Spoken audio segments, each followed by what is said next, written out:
What up, what up, what up, what up, everybody? Welcome back, welcome back. We're back at my studio, my place. We're back here. Vacation over. No more vacation. We got work to do now. How we doing? It's Member Monday on YouTube for the first hour of the stream. All right, we're back. We're locked back in. You guys probably thought I was going to sit and play 2K all day. The game of the year. Best video game you can buy right now. We had like 3,000 people over there watching, you guys. It was nuts. There was chaos in the chat this morning.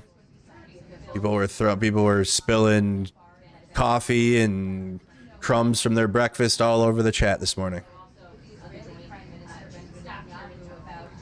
Watching 2K basketball. That's my guilty pleasure. But no, we're back on the thing. We're going to be doing at least 2 p.m. streams every day, but I want to cover the breaking news of it all, especially with the recent news that has come out about Pete Hegseth and the kill orders, which I ranted about already. You guys can rewatch that at any point. It's on my YouTube channel. What up, Steffa Boo? Thank you for becoming a contributor to the channel. Happy Monday. Let me get a happy Monday from all my members. Office Depot, thank you for the 2s. And Slava Ukraine. Let me pull up. We got Twitch as well, you guys. You got Twitch and Facebook. Twitch and Facebook. We got one person over on Twitch. Hello, what up, Regina? Share the stream. Share the stream. That's the one thing you guys can do on Facebook is hit the share button. Like the stream. Waiting for Caroline Levitt. Come on out and salivate the lies for everybody. This is fake news with corrupt media. This is Democrats, Biden. This is, I'm trying to think. Let's try to predict. This is, and they're in the Biden administration. They let these boats go wherever they wanted, endangering the American people. And now, because they're finally doing something about it, and you have a president that's doing something about it, these Democrats want it. Now they have a problem. Now they have a problem with it. Now they're mad. And so basically, Democrats like crime. Basically, Democrats like drug boats and crime. Because Biden and Obama and Nancy Pelosi.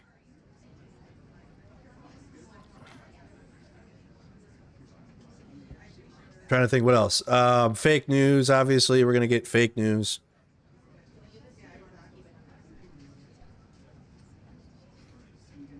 This is fake. Fake news. Fake news.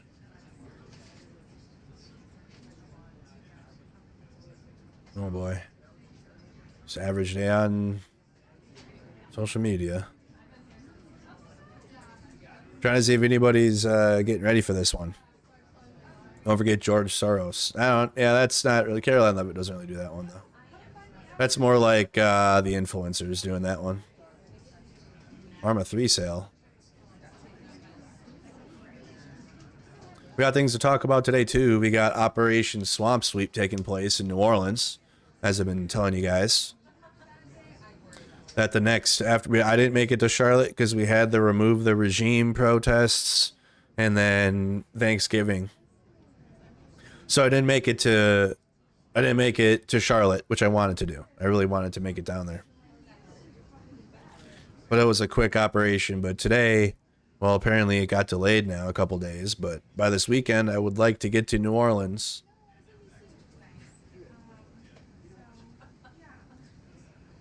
I've been following the Border Patrol and ICE story.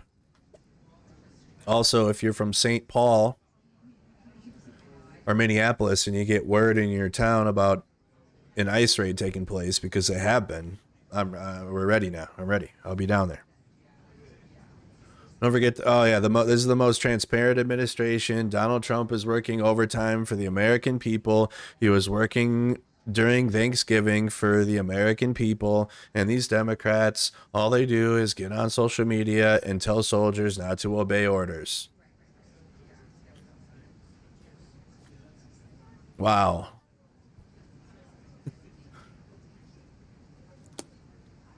Which really, I didn't get to I talked about that on my stream while I was up north, but yeah, it wasn't don't obey orders. It was, they said don't obey unlawful orders, which you have an obligation not to obey unlawful orders in the military.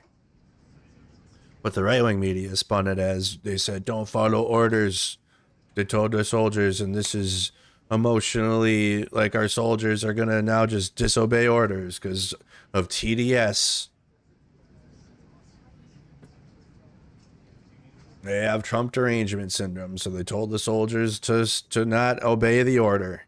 Now Private Snuffy is not going to go take the hill because Senator Mark Kelly from Arizona told them not to. But didn't they say not to follow unlawful orders? It doesn't matter. We care. We do feelings, not facts, okay? We do tons of feelings. I'm also like recovering from some suds I had over the weekend, so I'm just congested, so you guys are gonna have to deal with that. I'm not sick. I don't have like a fever or anything. I'm fine. But I got like just yucky going on. It's the change in weather and traveling, and it's probably gonna happen again when I go to New Orleans and then come back here again. I'm gonna be just roughing it out.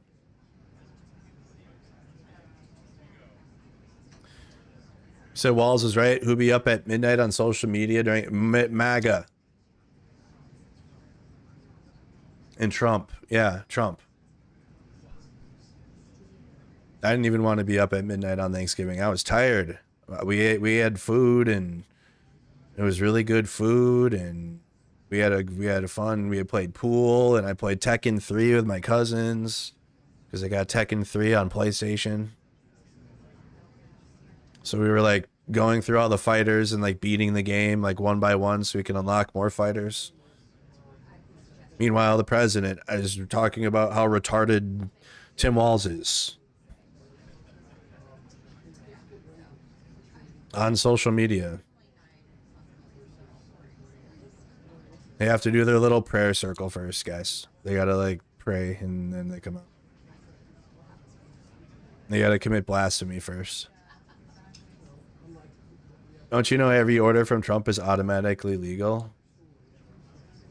That's what they're gonna say.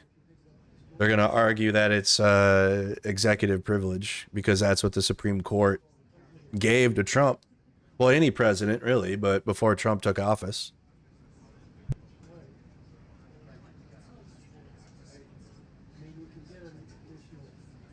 What are they waiting for? Should there be a penalty? They're waiting for the press conference to begin. Is this the White House? Yes, this is the White House. You're making dinner? You must be having a. You must be prepping a good dinner for tonight. It's noon here. Man, I wish I would just be reheating Thanksgiving food for just eating stuffing and ham sandwiches, turkey sandwiches. By the way, we had smoked turkey for Thanksgiving, and I think smoking the turkey is the only way I would eat it from now on. Nothing else gets it as moist. I don't want to say that word, but like that's the only word I can think of. You know, like juicy, you know, every turkey I've ever had, like, yeah, the outside, and then you bite into it, and it's just dry. And I get cotton mouth trying to eat a goddamn turkey. Nobody knows how to make it, but my cousin and my uncle smoked the turkey this weekend, and that was amazing. I could eat that. I ate the turkey. I did. I ate turkey for Thanksgiving. I usually don't because it's buns. They smoke the ham too. But I like ham, so that's no matter, I'm eating that. That's normal, but deep fried turkey. Never had deep fried turkey. Deep fried is even better. The way they smoked it though is so good. Like it was like flavorful too. And usually like I don't know what it is. Like like when after you chew it like 3 times, the flavor in turkey is usually gone. It's just like tasting cardboard. That's just for me though. That's why I'm not like a big fan. It's like one of the quickest meats where the flavor goes away when you're chewing it. But smoking though, I'm telling you, like that flavor was preserved. Flavor was preserved. It was Flavor Town.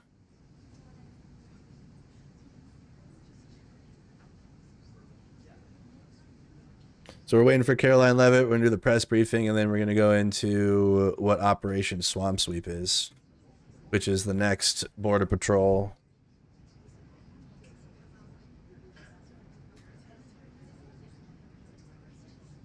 Deep sourcing uncovers details of the Swamp Sweep immigration. As I've been telling you guys, we've been following what's coming next, and I'm really upset I missed Charlotte, but that protest in DC was good. Ended up being better than I was a little worried at first. I was like, dang, I'm missing the story we've been covering, but there's a lot of good energy in DC and good people there, and ended up making MAGA really mad, so that's good. It's always a good day. So we'll get into that after this. I don't want to deep dive yet. I have some friends down there. Oops.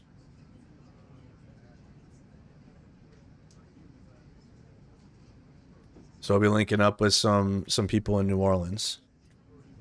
Well, I would like to try to get there by this weekend, though. So if you guys would like to continue seeing me cover Border Patrol operations, like we did in Chicago, then support the Buy Me a Coffee link. I got it already set to go. I think 1,000 would be good enough. You know, anything is fine though. Even if I get like $100, that's perfect. Go towards travel, lodging, and food. Okay, for Operation Swamp Sweep. I guess I could put that here, but New Orleans immigration raids, I hope is a good call to action enough. Maybe you can get down there and see what Greg Bavino and his band of Nazis are doing, because they are acting like that. There's like no level of professionalism. So I don't, as a commentator of what's going on and also a person that's down there covering it, I'm calling it as I see it. It is what it is. I'm not going to sugarcoat what I'm seeing. I've seen more professionalism from the local police, thankfully. Not everywhere, but thank goodness the ones that are like stuck with us after the feds leave are acting more professional. St. Paul police is a different story though. That's closer to home. That was weird. Well, you know, I gotta dive into that this week too and see what's going on with the local reaction to the federal raid last week in the St. Paul police. But I mean, beyond that though, in general, the local police has been is under a better light right now than what they were 5 years ago. Let's just put it that way. Because of how the federal police have been acting in our communities, in which then the police, like local police, have been called on the federal police because of like how the federal police are acting in our cities. So it's kind of created a better public relations. Not everywhere though, like LA, no. Chicago police, I think the public relations is a little better now. Not with everybody, but like just big picture.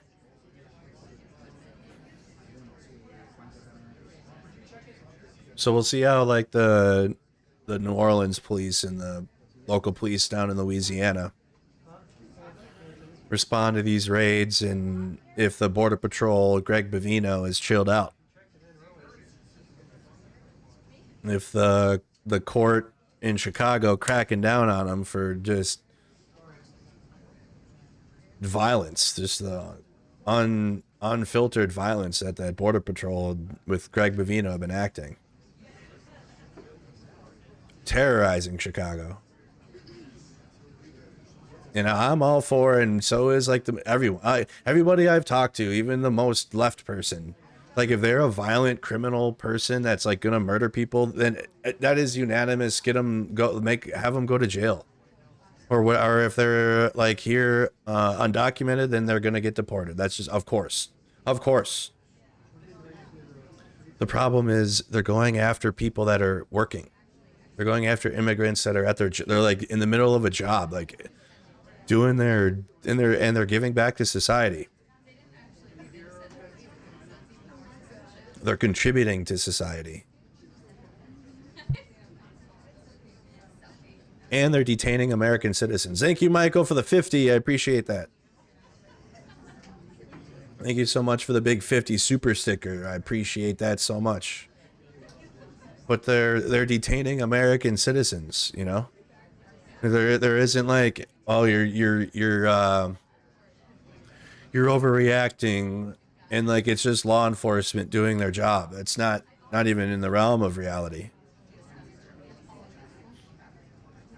And they know what they're doing, and they know that they're purposely acting out because of the propaganda that's built around it.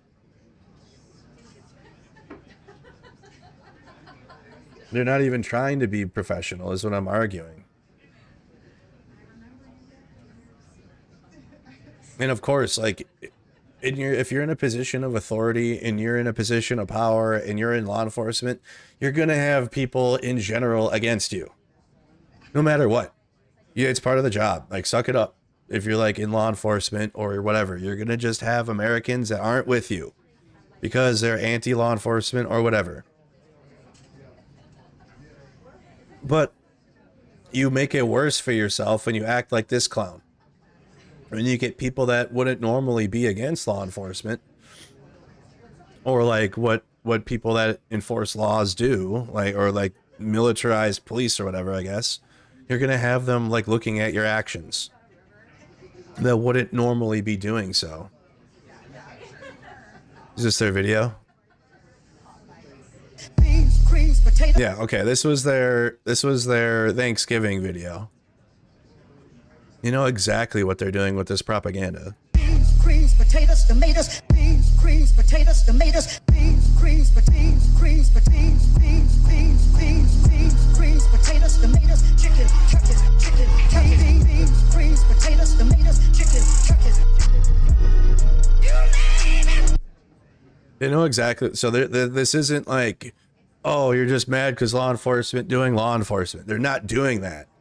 They're doing much more than that. They're going above and beyond just enforcing laws that we have on our books. They're targeting people. They're aura farming fascism. And they're making content about it. So it's not even my opinion.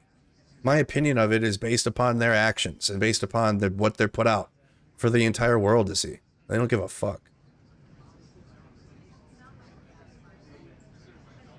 That was on Thanksgiving. Like, what the, like, brother? Couldn't take a day off?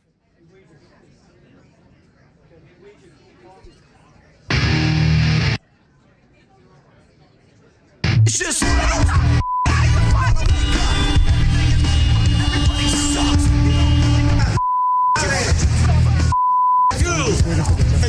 you're you should be washing dishes or something. Those days.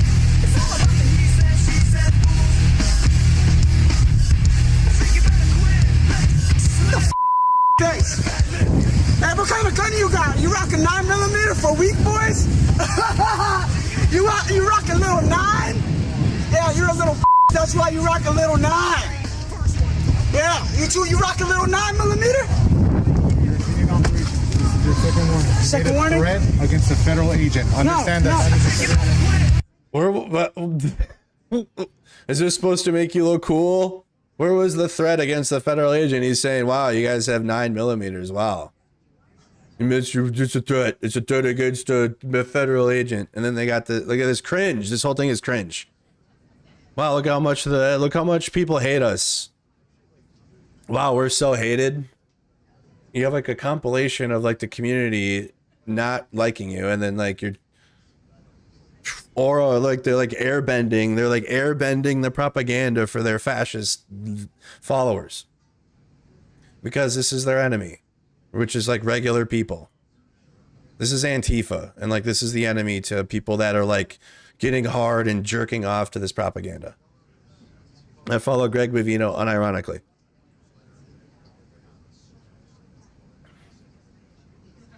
Wow, they hate us so bad, but this is because it triggers the libs. It triggers the libs, though. Liberals hate it, so it must be good.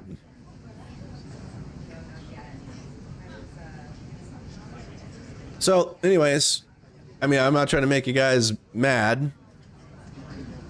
I know my content can do that naturally.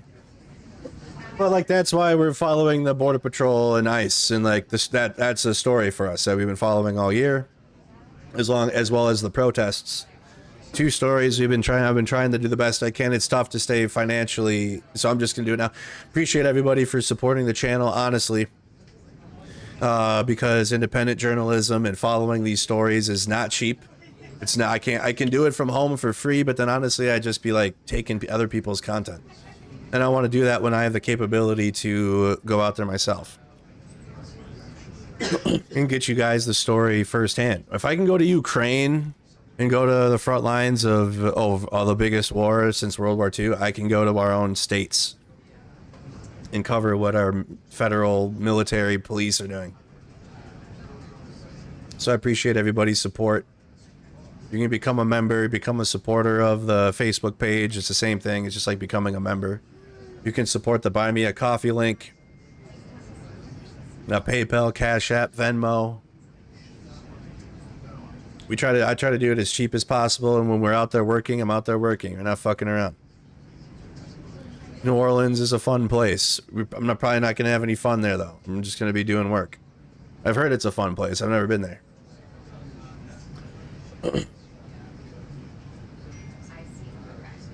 We got a couple independent journalists already out there. We're all chatting.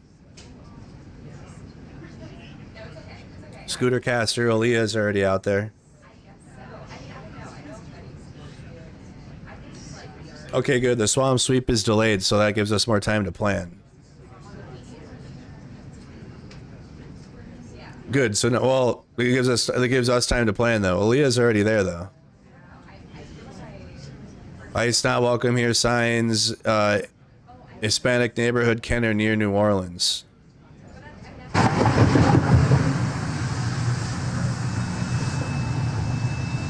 So I don't know shit about. I'm gonna have to like look at the map of New Orleans. I don't know anything about New Orleans. Mark, look up the ad from the Women's March on ICE. Think it's called. Remind me, Batman. What will you tell her? Is it on YouTube?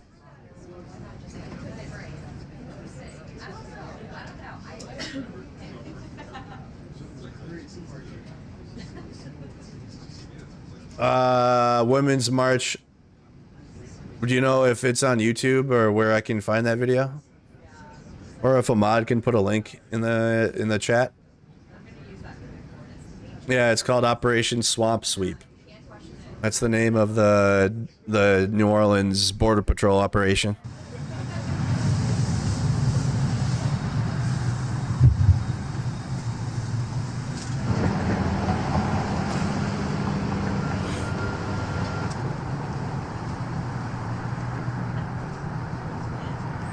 You can see all the notice to all enforcement agents, this is private property. No one can enter without a legal and valid warrant. Facts. Know your rights. If you do not have a legal warrant, we will not open the door. ICE CBP agents do not have consent to enter this business unless they have a valid judicial warrant. Staff are not, because you know what they're seriously doing, the meme, which is reality, but it is, but like papers, or like they come up to you if you're brown and be like, so where are you from? Like, and it's like what Nazis would do when they're trying to guess and find if there's like someone working against them, and they talk to you and they see like, oh, what part of the country you're from and shit, without any just random Mexicans and brown people on the street. That's what was happening in Chicago. So much reporting has been done on it and evidence. It's too late. They can't undo what we've already seen. Not only that, but again, like I want to reiterate, American citizens have been detained for just existing, and like ICE and CBP get in their way, which is not how it should be. That's why it's unprofessional. Like ICE, the way they've been acting is unprofessional. They need to maneuver in our life. They are not to like interrupt, unless it's like a big, like if it's like a legit raid on an apartment building, not what you guys saw in Chicago. That was bullshit. I'm talking like, you know, the proper one. But they're not supposed to, like, we've seen continuously where like an ICE convoy will ram a car out of the way because someone was just existing and doing their daily life, and then like ICE car will just ram into them. And then not only that, but then they'll ram into them and then yank the person out that was driving as if they were the one that committed the infraction. And then they're detained, and then they're taken to an ICE detention facility and like hosed down and have their humanity taken away for 6 to 8 hours and treated like an animal because you were in the wrong place at the wrong time with ICE. And that is not me making it up. That has happened consistently now.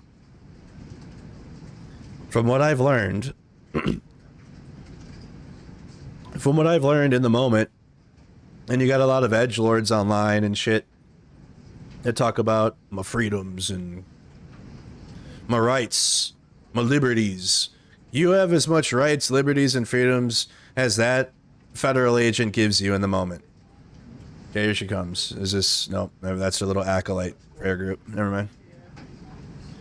You have as much rights, liberties, and freedoms in this country as a federal agent gives you in that moment. Because that's the only time you find out, really. I mean, yeah, if you commit an infraction or a crime and you go to court and shit, I'm talking like when you're just living your life and the federal police engage with you, and like you could just be you could be doing nothing, but like if you get in their way by accident, your entire rights and liberties are gone. And no Miranda rights, nothing. They're just taken away. And that has continuously happened. Probably throughout forever, but like we've seen it in 4K all year. Right? That's probably been a thing forever. Just we don't see it. But like this has been so egregious. We continue to see things like this happen. Robin, thank you for becoming a contributor. Batman said you just put it in Discord under discussion. Thank you.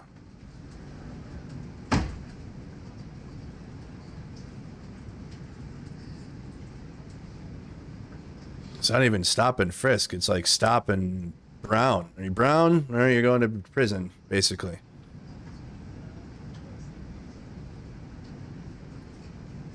You got Status Quo has done extensive reporting on this in Chicago.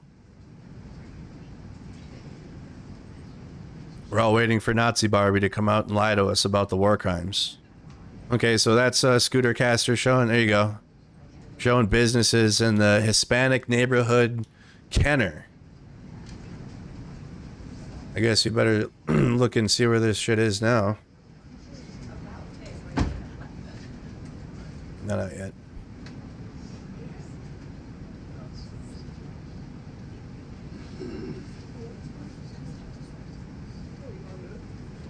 Is Kenner a city?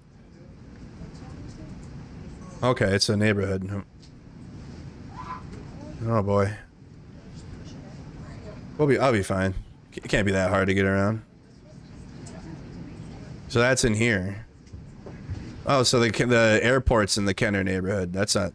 I don't have to leave that far. What's the traffic like in New Orleans? Is it tough?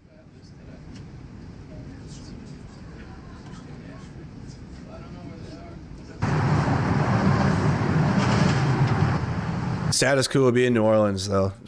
Did Cash App? So you have a. Oh, appreciate that. Jennifer, thank you so much. I appreciate that.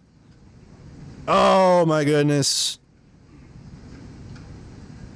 Nash said, "I Jedi lost a bet about Chicago looking a tad more than peace." Yeah, we don't.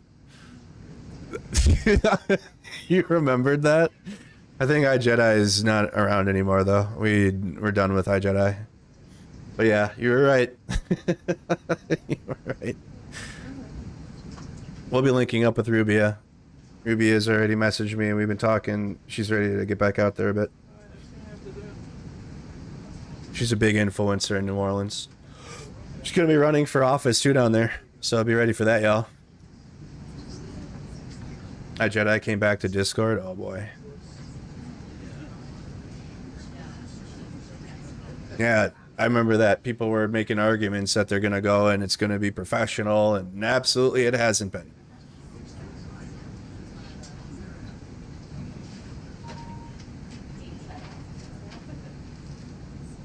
It's like you don't even need to. I'm just telling you.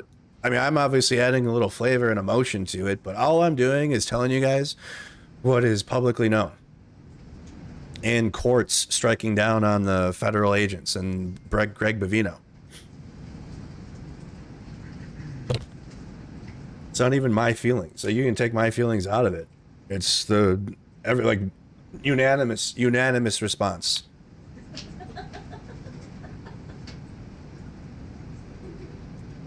Even to the point where it's like, in a way, like, yeah, you're gonna have racist MAGA that want any brown person out of here that's maybe even remotely an immigrant, that's close to being an immigrant.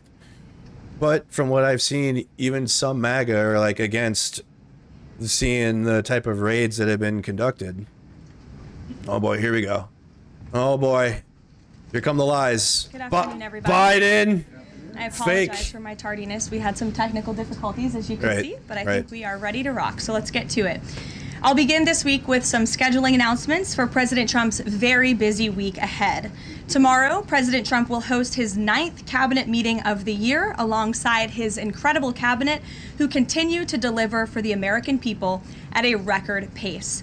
Later in the afternoon tomorrow, the president will make an announcement in the Oval Office on his initiative to create Trump accounts to give the next generation of Americans a jump start on savings. Wow. It will be a very exciting announcement indeed, Trump accounts. especially for all of the parents across the Jesus country with young Christ. children and babies. Oh my On God. Thursday, President Trump will host the presidents of the Republic of Rwanda and the Democratic Republic of Congo to sign the historic peace and economic agreement that he brokered. On Thursday night, the President and the First Lady will celebrate one of America's greatest traditions, the lighting of It's the like a National commercial. Christmas tree on the ellipse. Aw. And on Friday, President Trump will attend the FIFA World Cup final draw at the Kennedy Center. You all will be seeing and hearing from the President every day this week, so you have me today, and Great. he will take on the rest of the week himself. So awesome. Next, we can't I wait. would like to address the horrific tragedy that took place in our nation's capital that last week. Wow. A foreign terrorist that the Biden administration failed to properly vet ambushed 2 members of the West Virginia National Guard who were honorably serving here to keep the residents and visitors of Washington, D.C. safe. U.S. Air Force Staff Sergeant Andrew Wolf was severely wounded in the attack and remains hospitalized while he continues to fight for his life. Tragically, U.S. Army Specialist Sarah Beckstrom died of her wounds. She was just 20 years old. President Trump and the entire White House are praying for Andrew's full recovery at the request of his parents and their personal phone call with the president over the weekend. And we are keeping Sarah's family and friends in our prayers during this unimaginably difficult time. Sarah and Andrew represent the very best of America. 2 young patriots who were willing to put on the uniform and risk their lives in defense of their fellow Americans. Both of them truly embody the profound words spoken by Jesus Christ in the Oh gospel. my God. Greater Get the love has fuck. no one than this, to lay down one's life for one's friends. Sarah and Andrew are heroes, and we will never forget their sacrifice. That means ensuring the monster responsible for this atrocity is prosecuted to the fullest extent of the law and faces the most severe punishment possible. It also means reckoning with why this atrocity was allowed to happen in the first place, Biden. so that it may never occur again. Biden did it. Here are the Obama. facts.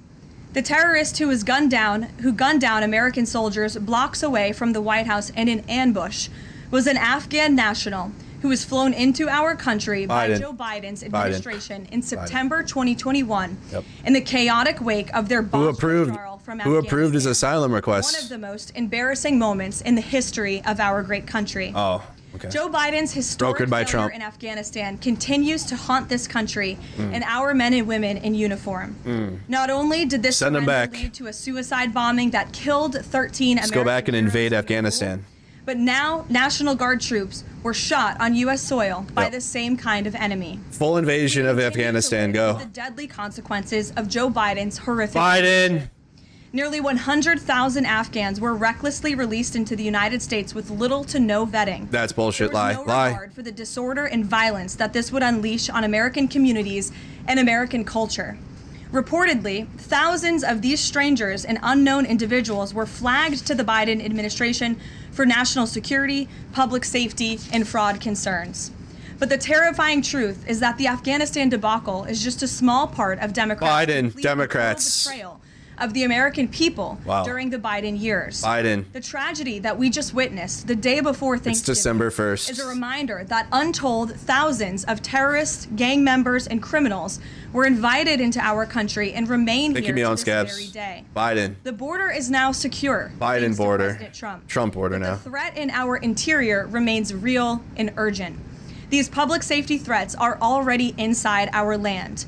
And President Trump was elected on a promise to find and remove them. And he has already taken significant steps and made significant progress towards fulfilling this promise. But there is more work to be done because President Trump believes that he has a sacred obligation to reverse the calamity of mass unchecked Holy migration calamity. into our country. As a result, the Trump administration is now actively re-examining all of the Afghans imported into the country by Joe Biden. Biden imported Any them. individual who threatens He's our directly national security injected or the our Afghanistan. citizenry will be subject to removal. The Afghanistan President Trump virus. has already permanently paused migration of foreign nationals from third world countries that pose a very high risk to the United States. For too long, past American presidents supported self-destructive immigration policies like that Biden, allowed foreigners who outright Obama. hate our country Yeah. and have no interest in assimilating into our culture. Like They've Biden. allowed these individuals to flood peaceful American communities. This disastrous approach has drained our welfare program, driven up the cost of housing, suppressed wages, and jeopardized the safety of law-abiding American citizens. In fact, according to a new bombshell report from the New York Times, Somalian migrants in Minnesota have defrauded nearly $1 billion in taxpayer-funded benefits under Democrat Governor Walz's leadership. Here they come. President Trump is putting an end to this dangerous America Last Federal approach. raids in my state. Here they come. Told you guys. In common sense. I told you this like 6 months ago. Atrocity, 7. It is more important than ever to finish carrying out the president's mass deportation operation. America cannot allow millions upon millions of unvetted illegal aliens to be rewarded with amnesty after they broke our nation's 5399. Thank you for becoming a contributor. They Thank must go back to their home countries. It is also essential to immediately address the massive fraud and corruption that has been going on for decades in other aspects of our immigration system, most notably when it comes to asylum claims. Millions of people who have come here under false pretenses are told blatant lies now enjoy temporary legal status. President Trump is ending Who approved the asylum? And I would point out that the Democrats have tried to block this administration from doing so at every turn with lawsuit after lawsuit. The hard truth is that even when it comes to our legal immigration system, past presidents have failed to ensure that all prospective citizens love America, will add value and contribute to our communities, and will assimilate into our culture. Thank you. Leaders have a duty to defend and advance the interests of their own people, not foreign nationals. Right. Leaders also have a duty to preserve the integrity and character of our nation's national identity. Right. That is why President Trump is more committed than ever to fully restoring American sovereignty by keeping our borders secure, removing all illegal alien invaders, and rebuilding a legal and being better than Biden that makes sense and benefits our country. Right. President Trump has no higher responsibility than to defend our homeland and our people, and he will never waver in doing so. Never. With that, I will open it up in Trump's name, amen. Isabel Brown, who is in our new media seat. She's a very popular face on television these days. She's built a great independent media. Everybody can eat now. Platform with the Daily Wire, and I appreciate your being here, Isabel.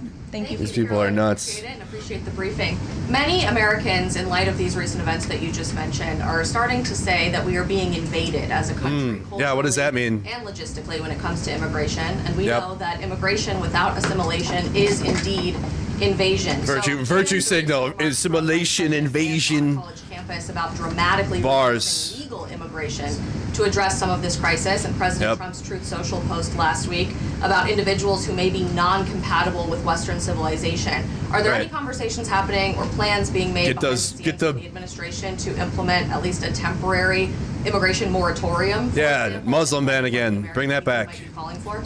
Yeah. So, Isabel, it's a great question. I think I spoke. Is Trump going to do Muslim ban again? In my opener there, I would add that the Trump administration has done more to limit migration, both illegal and legal, than any administration than Biden. in history. And I'll just walk you through some of the actions that we have taken thus far. Number one, the Trump administration issued a travel ban for 19 countries, including Afghanistan. I beat you. I beat you to it. Which is a legal pathway to get I'm better here. at this than you, We know Caroline. many Afghans have utilized to come into the country, have now been paused since the tragic shooting last week. Right. We're going to do that again. Admissions were suspended for Afghans from this administration on day one, and refugee admissions into the country right now are essentially at zero, with the exception of Afrikaners fleeing persecution in South Africa. The State Department has also heightened scrutiny and vetting of all visas and have revoked visas, as you know, for those who do not align with our with Christian nationalism. Has the right to do that, and we've taken unprecedented action to do they just that. They don't align with the color on the card. Pausing all asylum adjudications for additional vetting as well, and so additional actions I don't have to read out for you today, but I would just remark that the president has made tremendous progress on this front, and it's why it's so crucial. That we not only secure the borders, which the president did in record time. We have zero illegal aliens entering into the country month after month. Right. But we also are taking a look at those who are already in the interior of our country and removing them if they are here illegally, and also taking a look at these visas. Again, having a visa in the United States is not a right, it is a privilege. And the Secretary of State, if you are deemed contrary to our country, that's why Trump approved it in April, right? Why did Trump approve it in April? Can we get a real reporter? Excuse me, regarding Venezuela, the president said yesterday that any real reporters in there had denied that second strike, that reported second strike on with their Timu Obama fit on right now. What is that? The secretary looks like she bought that shit. Looks like it itches.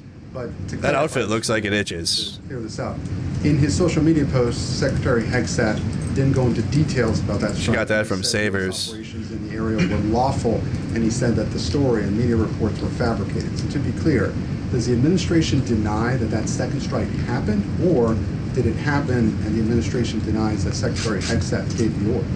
The latter is true, Abe, and I have a statement to read for you here.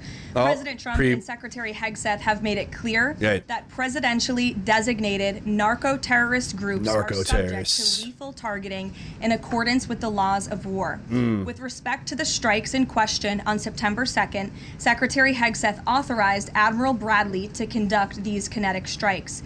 Admiral Bradley worked well within his authority and the law. Yeah, Admiral Bradley did it. To ensure the boat was destroyed. He's the one that did it. To the United States of America was eliminated. And I would just add one more point to remind the American public why these lethal strikes are taking place. Because this administration has designated these narco-terrorists as foreign terrorist organizations. Just like they did has a right to take them out 30 years ago, right? 40 years ago? And if they are bringing illegal narcotics that are killing our citizens at a record rate, which is what narco-terror kill 2.0. There was enough fentanyl trafficked into our country to kill every American man, woman, and child many times. Are we going to get the Contras back too? Fuck it. Drastic difference in this administration's policy with respect to the last, and it's one of the many reasons the American public reelected this president and support this Secretary of War in conducting these strikes. So to be clear, to clarify, Admiral Bradley was the one who gave that order for a second strike. And he was well within his authority to do so. Admiral Bradley's going down. The president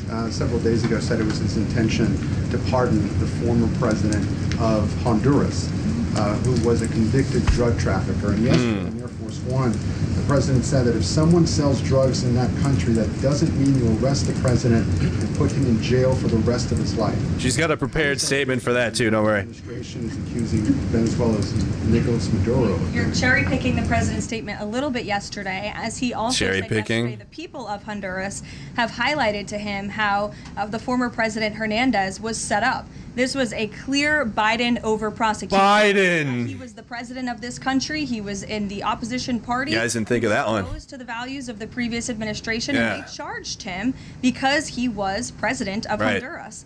There were some other egregious facts that came out during this trial, and I would encourage you to report on them. His court-appointed lawyer was only given 3 weeks to prepare for trial. He shared that his conviction was lawfare by the leftist party, who struck a deal with the Biden-Harris administration. Hernandez has highlighted there was virtually no activist judges presented, and many of his conviction was based on testimony from many admitted criminals who hoped that cooperating would reduce fake testimonies. So the president heard the concerns from many people, as he does, and he's of course within his constitutional authority to sign clemency for whomever he deems worthy of that. Right, even the criminal like that guy. Caroline, nice. Following up on Gabe's question, you said that the follow-up strike was lawful. What law is it that allows no survivors? The strike conducted on September 2nd was conducted in self-defense to protect Americans in vital United States interests. The strike was conducted in international waters and in accordance with the law of armed conflict. And then on this pardon for the Honduran president, does it at all undercut the administration's messaging? It does. Congressional Republicans defending the strikes on the narco-terrorists, and then a pardon for a convicted drug trafficker. Does that make it more difficult for your members to defend? They don't care. No, of course not. We're shameless. Jackie, Yeah. I think that President Trump has been quite Give a clear fuck. in his defense of the United States homeland to stop these illegal narcotics from coming to our borders, whether that's by land or by sea. And he's also made it quite clear that he wants to correct the wrongs. Wants to control the oil. I mean, Justice Department under the previous administration. And Ouija, I'll call on you because I think you, Scary Liberal. Blazers today. I was going to Great minds. yours.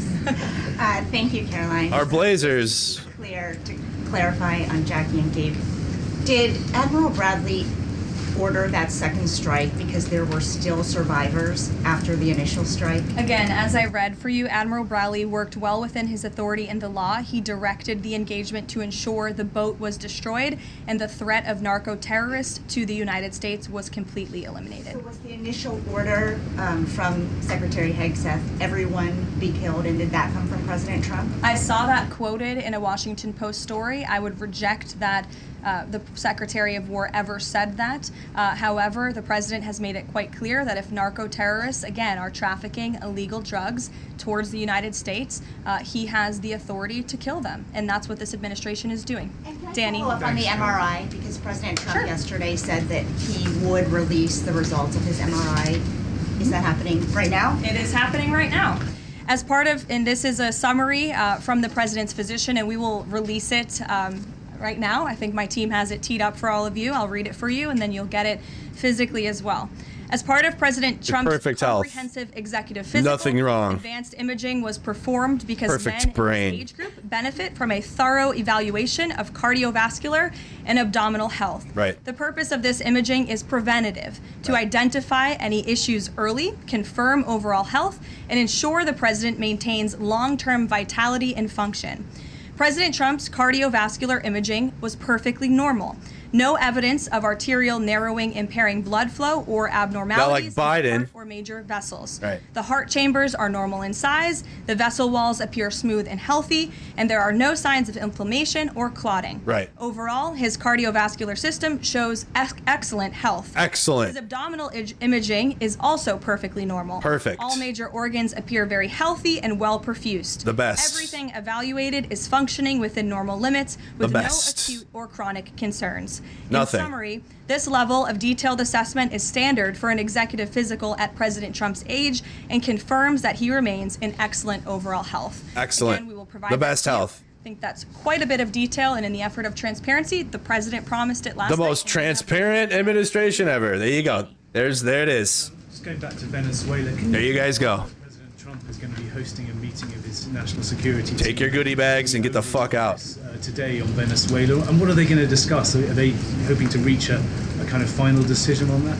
Out of the effort of transparency, I will confirm The that the effort of president will be meeting with transparency. his national security team on this subject and on many matters. He meets with his national security team quite often. He's the commander-in-chief. It's part of his responsibility to ensure that peace is ongoing throughout the world. I'm definitely not going to detail the specifics of a meeting between the president and his national security team that's taking place in the Oval Office, but I'm happy to confirm that meeting is taking place for you.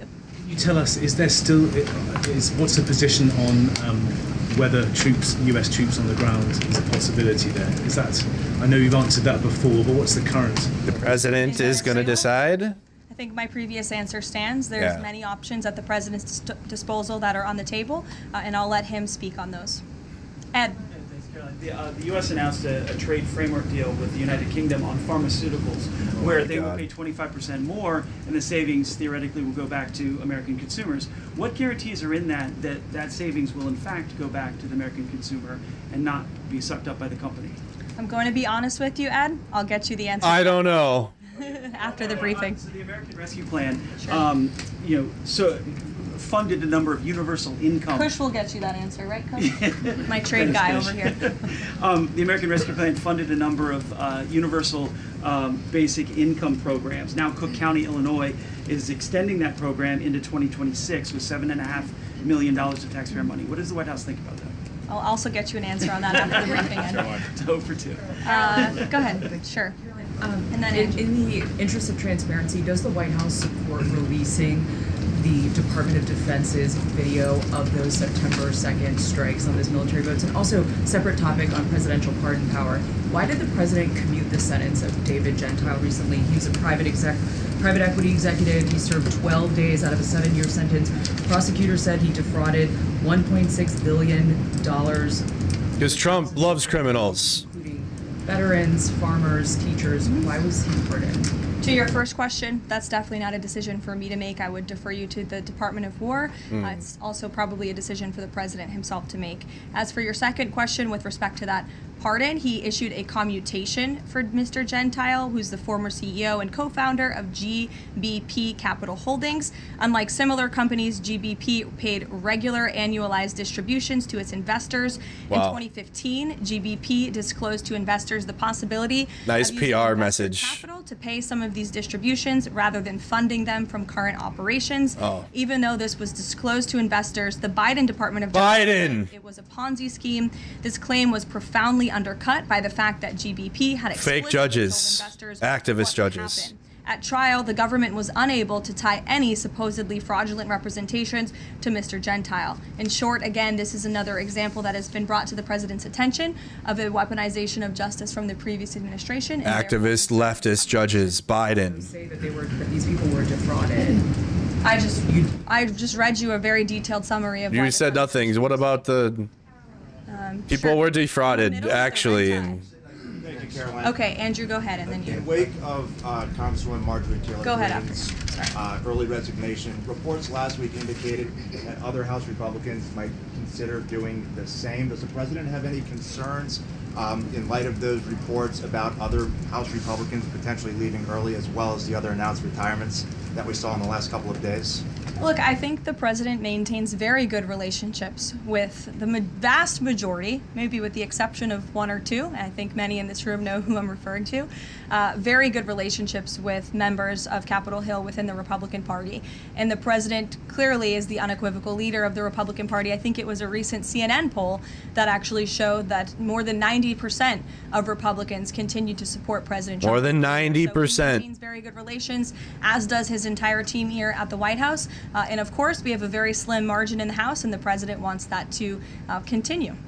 Andrew, go He wants ahead. to slim majority. Nice. Yep. It will continue.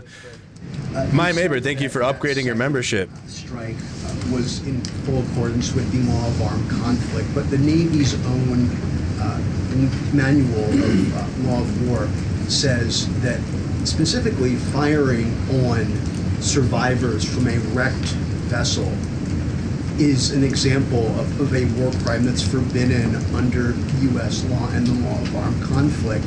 So how was that second strike in following law of armed conflict and then second on immigration? Again, Andrew, I would reiterate to you the strike was conducted in international waters and in accordance with the law of armed conflict. It wasn't, though. And It wasn't. Since somebody asked about Congress, and it's sort of related to Venezuela, I also want to add that Secretary Hegseth spoke with members of Congress who may have expressed some concerns over the weekend. And there have also been 13 bipartisan briefings to Congress on the Venezuelan strikes. There have been a number doesn't mean of that there- document reviews what- for members of Congress to review Wow. the classified DOJ, That- Office of Legal Counsel opinion, and other related documents. 29 senators and 92 representatives have reviewed those documents, which is about 2/3 of those are Democrat members, and they have been made available to all 100 senators, all 435 members of the House, and to general counsels of the relevant committees on a bipartisan basis for their review.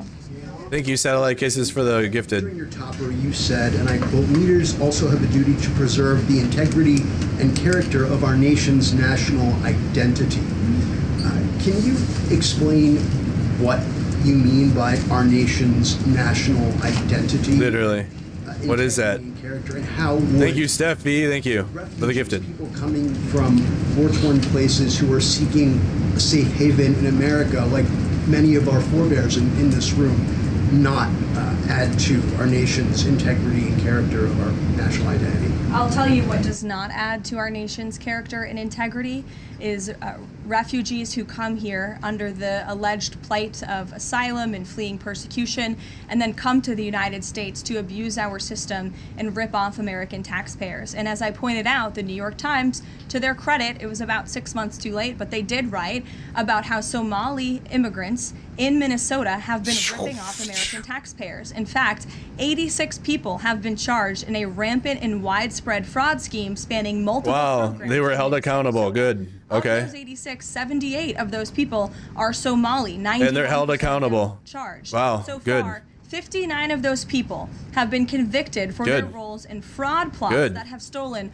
$1 billion from taxpayers. I'm glad they're going to jail. And this is egregious. A nonprofit and its affiliates with these Somali migrants claim to have fed tens of thousands of American children during the feeding our families fraud by taxpayers. However, federal prosecutors found that almost all of those meals were never even delivered to hungry children. In fact, those organizations' leaders spent the money on houses, luxury cars, and real estate in Turkey and Kenya. Another scheme involved hundreds of organizations who were reimbursed. Drown out the whatabouts. To help people at risk of homelessness. Once again, those services were never provided. And they're held accountable. This has happened under Democrat leadership in a Democrat-run state, where these refugees, these migrants are coming to the United States. They are abusing our system. They are and they're held accountable. That should be going to law-abiding, taxpayer-funded, tax-paying Americans. Yeah, you can't even get your propaganda right anymore. Yeah, whatever. Caroline. Yeah, I almost couldn't get it all out. Back up on the Washington Post reporting. So much of the concern from Democrats. It's crazy how she does that and goes on a rant about people that are held accountable for committing crimes. But yeah, you literally, your president, your boss was commuting sentences of people that are convicting fraud. The fuck out of here. Get all the way the fuck out of here. We're clinging presumably to the wreckage of that boat. Again, you got a president running a crypto scam. Not listening fully to the statement I've provided. Admiral Bradley worked well within his authority and the law, directing the engagement to ensure the boat was totally destroyed and the threat to the narco-terrorists to the United States was eliminated. And for any further questions about his thinking, I would defer you to the Department of War. I obviously wasn't in the room for these. Just to follow up, Caroline, just on the administration's policy when it comes to survivors, was there a change in policy after this strike on September 2nd? The Washington Post is reporting that these 2 survivors were killed after a second strike, but then in October, 2 people were rescued and returned to Colombia and Ecuador. So was there a decision that was made to handle survivors differently after these strikes? Not to my knowledge, no. Steve. Nice. Confirmed that he spoke to the Venezuelan leader. Are you trying to negotiate his departure? Is there an asylum deal under works? President, as you know, last night on Air Force One, he said, I don't want to comment on that, but I did speak to him in the effort of transparency. So there you go. You got your confirmation. I'll let him speak further if he wishes to on the details of that conversation that took place. Steve Witkoff is headed to Moscow. How close are you to some sort of Ukraine agreement? I think the administration feels very optimistic. Obviously, you've seen, Steve, that the president's entire team, including Special Envoy Witkoff and Secretary Rubio and the vice president and the president himself, Secretary Hegseth as well, have been working so hard on this effort, and they all really want to see this war come to an end. And so just yesterday, Sunday, I believe that was yesterday, they had very good talks with the Ukrainians in Florida, and now, of course, Special Envoy Witkoff is on his way to Russia. This is sort of the shuttle diplomacy that you've seen from this administration play out, where we speak equally with both sides. We've put points on paper. Those points have been very much refined, but as for the details, I will let the negotiators negotiate, but we do feel quite good, and we're hopeful that this war can finally come to an end. Stephen. Thank you, Caroline. I've got a question about Ukraine and then a clarification about the immigration changes that are happening.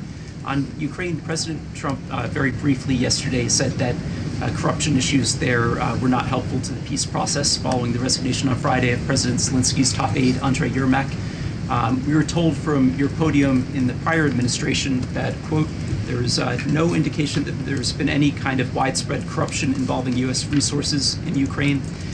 What is the Trump administration's view of corruption issues in the wake of Yermak's resignation, and how is that impacting peace talks? Well, look, I think the president has made it quite clear, as he said last night, corruption is never helpful. And he does not want to see American tax dollars taken advantage of, which is why he has stopped the endless checks that were being written by the previous administration to fund this war. The United States is selling weapons to NATO that are being sent to Ukraine. That's a very different thing. Oh, is it? American people writing blank checks to a war effort very far away. It does not degrade the administration's I'm tired of refuting but that I think bullshit. it exemplifies I'm just tired the of it. president's desire to always put the American people and the American taxpayer first. On immigration, Republicans didn't care about MAGA, so. Afghans who were resettled. And Ukraine can't break free from conservative politics. They just can't. Right So now, to asylum. this is what they're going to say. They're going to say that it was blank checks to Ukraine and the same old bullshit. Or the roughly 1 million people from the 18 other countries of concern know about what's going on in the review. What's the status of all these other people? They're essentially paused for review, and the Department of Homeland Security is taking this very seriously, because we are not going to allow soldiers like we saw in American streets last week to be gunned down at the hands of these foreign nationals who had the privilege of coming to the United States of America. And unfortunately, this is not the only example of a dangerous Afghan who was let in by Joe Biden, who went on to harm the American people. There was an Afghan national who was let into the country under the Biden administration through Operation Allies Welcome. Biden! Shot and wounded 2 Fairfax, Virginia police officers during a routine traffic stop. He was killed by return fire after declaring, quote, "I should have." Why did Trump approve the asylum request? Taliban. 2 Afghan nationals were. Why did the administration approve the asylum request? Why have we not got that question? Prosecuted for plotting a terrorist attack in Oklahoma just before Election Day in 2024. We all remember that. They possessed hundreds of rounds of ammunition and had pledged their allegiance to ISIS. There was also an Afghan national who was on the terror watch list who was apprehended by Border Patrol. Wow, why are all these people still in the country? Why have you not deported them? Why are you going after working class Let's just highlight immigrants? the absurdity of that. Border Patrol apprehended a terrorist, and then the Biden administration, because of their lax policies, still allowed him to come into the United States of America. I think everyone in this room, whether you want to admit it or not, does not want that individual living alongside you in your American neighborhood. And that individual was later arrested again after being allowed to live In your the US white at large neighborhood. for a year. Another one, a criminal illegal alien from Afghanistan, was arrested by ICE in 2025, convicted of second-degree Biden. assault, was previously allowed to stay in Biden the country did it. by the Biden administration. Biden. I have several more examples here. I'm happy Right. to provide them to anyone in Yeah, this we know. We know. You'll do that for 3 hours. You will literally do it for 3 hours if you could. Happy Thanksgiving to Thank you. and your young family. Hope you enjoyed it. I have 2 questions unrelated. The first, back to Afghanistan. My son and I walked by the horrific shooting less than 1 hour before it happened. So for anybody that's here, this thing's real. You outlined all of these unvetted. It's real. This is real. That that were let in by Biden. Biden. We just had one the other day that was going to blow up a DHS building. Can you be specific on what the Trump administration is doing now to re-vet those that are here so that we don't get a repeat of what we had Wednesday night? Sure. I can tell you 2 top-level things, and I would defer you to DHS for more of the specifics, as of course they are leading this effort. And I can assure you Secretary Noem is on the ball. I've spoken with her and her team, and they have an all-hands-on-deck effort to having resources go towards this. But we have paused all asylum adjudications. And then, of course, the special immigrant visas, which we know many Afghans utilize to come into the country under the Biden administration, have also now been paused. And I would just point out one more time that the Biden administration was responsible for the original sin that led to this tragic killing last week, the botched withdrawal from Afghanistan. He was responsible for Operation Allies Welcome, which is something that this White House and the people behind this podium in the last administration fully and wholeheartedly embraced. And they assured the American people there would be no risk or no harm to them. And as I just laid out for you in those many examples, that unfortunately and tragically has not turned out to be the truth. Just ask the families of these 2 brave National Guardsmen, one who is no longer with us and one who continues to fight for his life. So I know the president is wholeheartedly focused on this effort, and I think unfortunately these events do remind us why it's so important that the president's mass deportation operation continues. With that, follow up. The White House today launched a new fake news portal, which I found interesting. What is your objective with that, ultimately? And are you going to name the news networks, and are you also going to name some of the correspondents, some which may be here today? Yes, we are. I'm glad you noticed. Much to the dismay of some of your colleagues in the room, John. And I think it goes to our original promise on day one to hold the media accountable, because unfortunately, and we deal with this all day, every day around here, there are so many fake stories that are unfortunately written that have inaccurate characterizations of meetings that took place, and it's all based on anonymous sourcing. And, you know, the standard for journalism, unfortunately, has dropped to such a historic low in this country.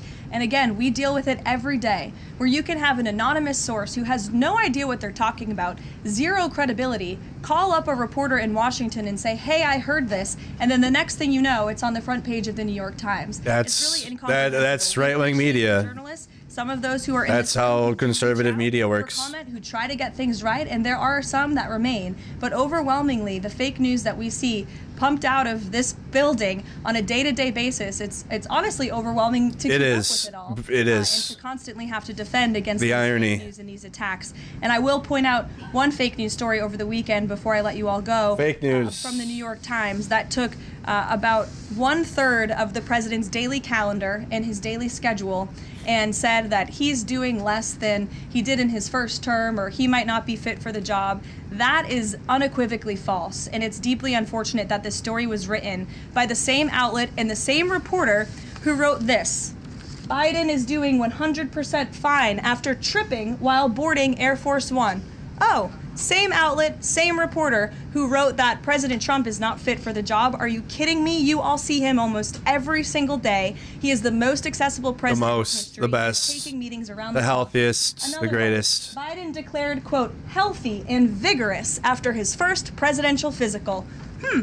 I don't see headlines like that too often about this president. Again, same reporter, I don't see that about same Trump. Outlet who wrote falsely over the weekend that President Trump is not fit for the job. I can assure you he absolutely is. You all see that with your own eyes on a daily basis, and the president's physician has now given you all 3 detailed reports on the state of the president. Exactly. So with that, I will leave you all, and we'll see you tomorrow. And fuck off. Goodbye. It's terrible. We're gonna have to go through that. I mean, at least the first year is like almost done. That's the good news. The good news is we're like almost done with year 1. It's like December. Biden did it. This is because of, they're gonna do it next year too. It'll be like March 13th or something. Biden. This would have never happened if Trump was president. He is president. No, I mean like during Biden. He should have been president, and Biden shouldn't have been president. Yeah. So it got worse when I was watching the press briefing.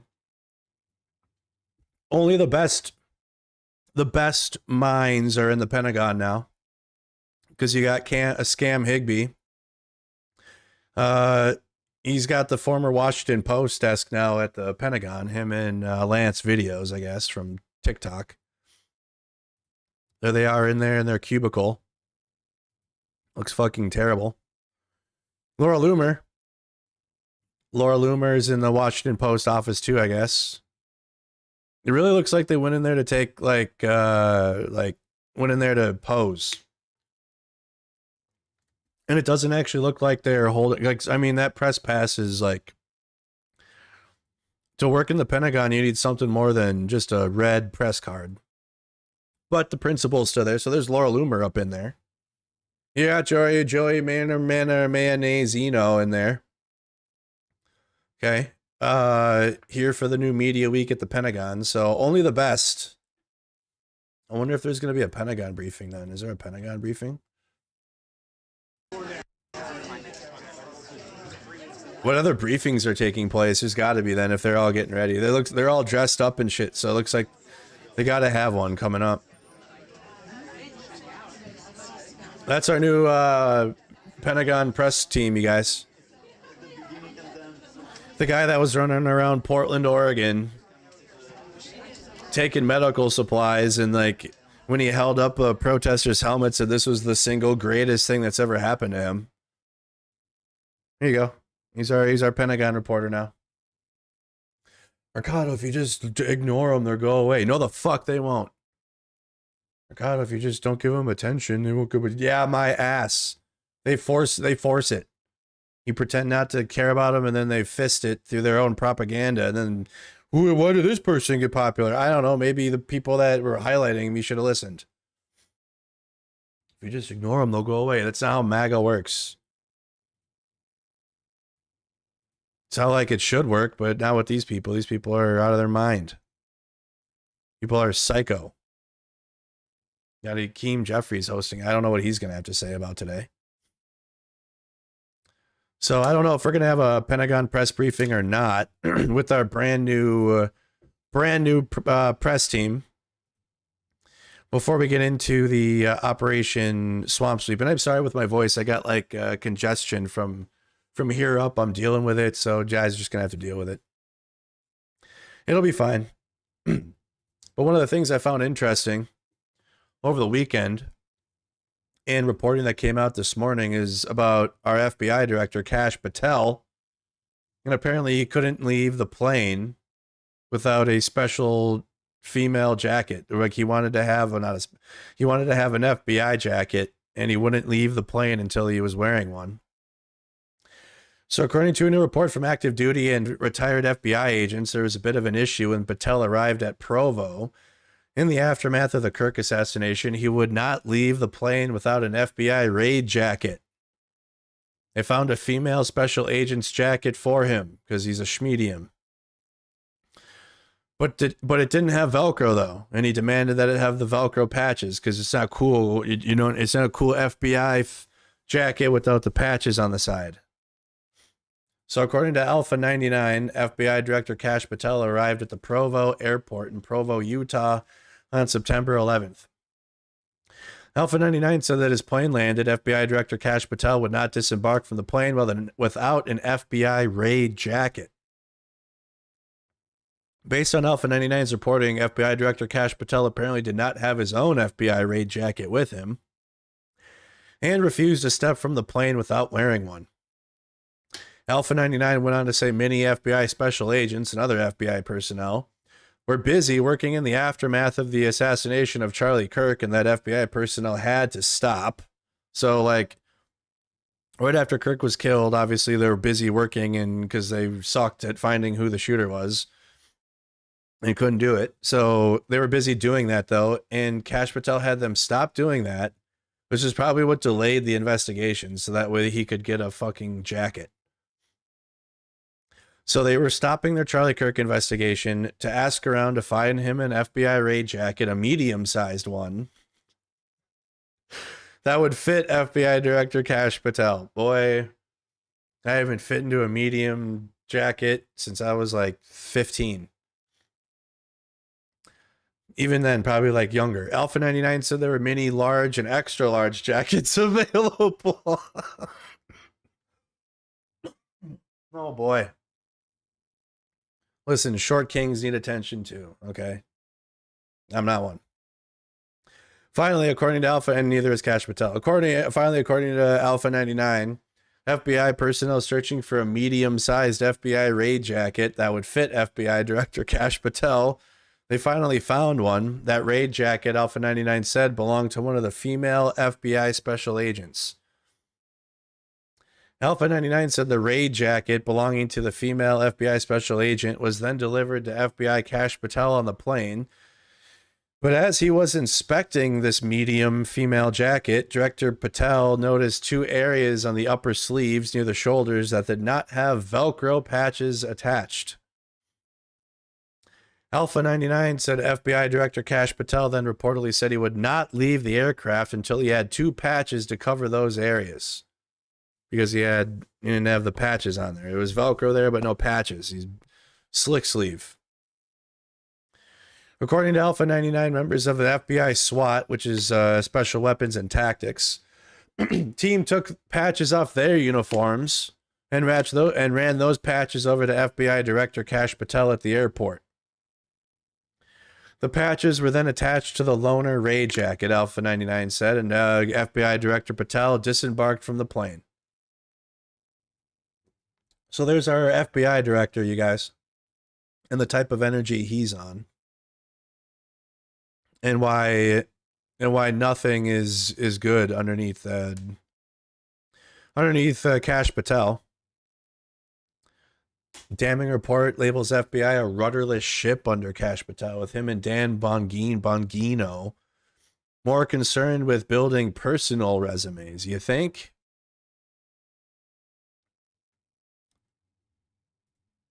FBI Director Kash Patel is facing withering criticism from an alliance of active duty and retired agents and analysts, days after the White House denied media reports that the president is about to fire him. Uh-oh. A troubling new report card after the first 6 months of Patel's leadership concludes he is in over his head. You don't say. A right-wing podcaster placed into an FBI role as the director of the FBI is in over his head. Wow. But it was to own the libs, and it makes libs mad. So,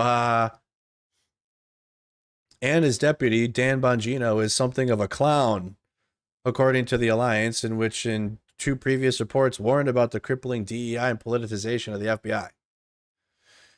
The Patel-led FBI is described in the 115-page report as a rudderless ship and all fucked up. Patel is described by multiple internal sources as inexperienced, with one source saying he has neither the breadth of experience nor the bearing of an FBI director. Another source, self-professed Trump supporter, said Patel is not very good, maybe insecure, and lacks the requisite experience or measured self-confidence to be the FBI director. However, an additional source described him as very personable and likable, while noting he created a culture of mistrust and uncertainty among the ranks.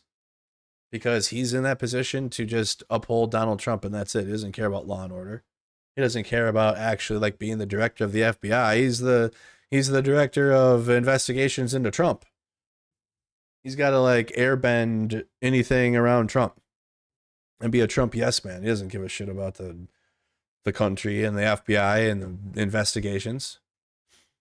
Some of the heavy criticism stems from Patel's behavior in Salt Lake City after the Charlie Kirk assassination. He is accused of giving premature public remarks. You don't think? That potentially jeopardized the investigation, taking credit for the work of other agencies when the suspect was arrested and for yelling and swearing at the agent in charge. Both he and Bongino were criticized for arrogance and an unfortunate obsession with social media. Duh. They're right-wing podcasters, both of them. This is what happens when you put 2 right-wing podcasters in positions of power. They're only a right-wing podcaster because they can grift and lie to people all day long and like make a fuckload of money doing that. When they're put into an actual serious position where you have to like not grift and lie all day long, because that's what all the right wing is. There's literally nothing. Give me a truthful right wing source. Give me one. That's like their thing is like truth and transparency and right wing politics and pushing right wing politics. It doesn't exist. And the ones that do have to like cope and like hide and not be out and like, oh, no politics. No politics, which is just a right-wing dog whistle. Whenever you see something like no politics, we don't do politics here. Right-wing dog whistle. It's because they're not strong enough because they're really right-wing. And they don't want to actually step into the ring with their actual beliefs because it would like push people away. So they play this fucking game. But there's no actual like conviction right-wing source that is truthful. Zero. None. Zero.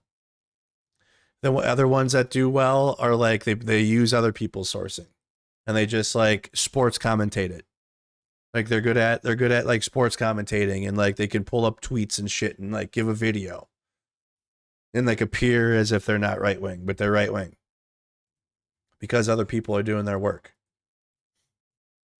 But if you actually ask them what their personal beliefs are, what they believe and their convictions, they ain't. Hey, both sides are bad. 2 wings, same bird. They don't know what the fuck they're talking about.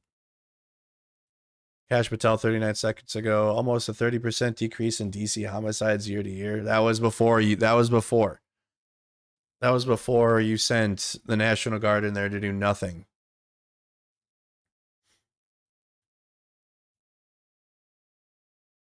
Just patrolling Union Station and they had no power of federal. The National Guard does not have law enforcement powers, so they were policing trash and walking around and like giving military aura of like you're supposed to be scared because military. But the decrease in homicides and the decrease in crime came before Trump sent the National Guard there, just so he could then take credit for what was already happening. That's his strategy. Thing that's good that's happening, you insert yourself into it, throw elbows within it, make it worse, but then like if it comes out well or like not terrible, then you can claim the success before you came in and like threw elbows around. And that's what Trump does.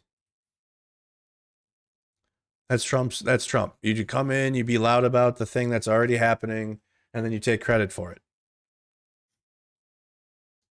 Okay, so what else we got? Anything else big before I get into the Operation Swamp Sweep? Anything else today happening, chat, that I'm missing? Check in, say hello, say hello. Say hello, say hello. Yeah, my agenda here is to report what's happening and tell you guys what's going on. Anybody see the Piers Morgan video? Like, give yourself brain rot. Trump has never been honest. Good afternoon. What up, BendyBot? Hello. What up, Frank James? Hello, Trump Huelo. I'm not missing any major events though, right? There's nothing live else happening right now. Yeah, Mark. Okay, so we got a couple press conferences happening. We can tune in. So we can wait for that, I suppose. A couple of press conferences. We'll see what Mark Kelly has to say. That's important, especially after all the recent attacks on him. So we'll tune into that here coming up. We have some time before then. What else is going on today? I want to plan this out so we can deep dive on Operation Swamp Sweep, which apparently has been delayed now. We need to see what that's about. We'll watch Hakeem Jeffries' press conference.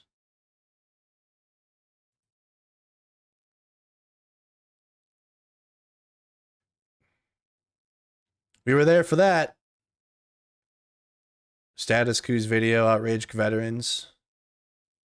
Trying to see if any other Luigi Mangione back in court. You had Status Quo live out there outside of the courthouse.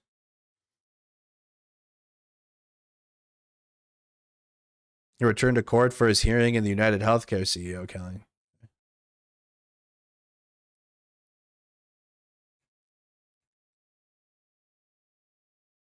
MAGA clowns keep talking about me in a negative view. I don't care.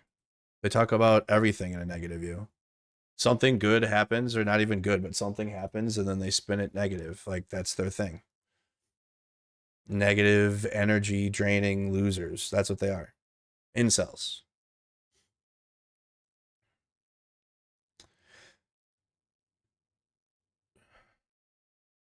$17,000 civilians prepping for Russian invasion.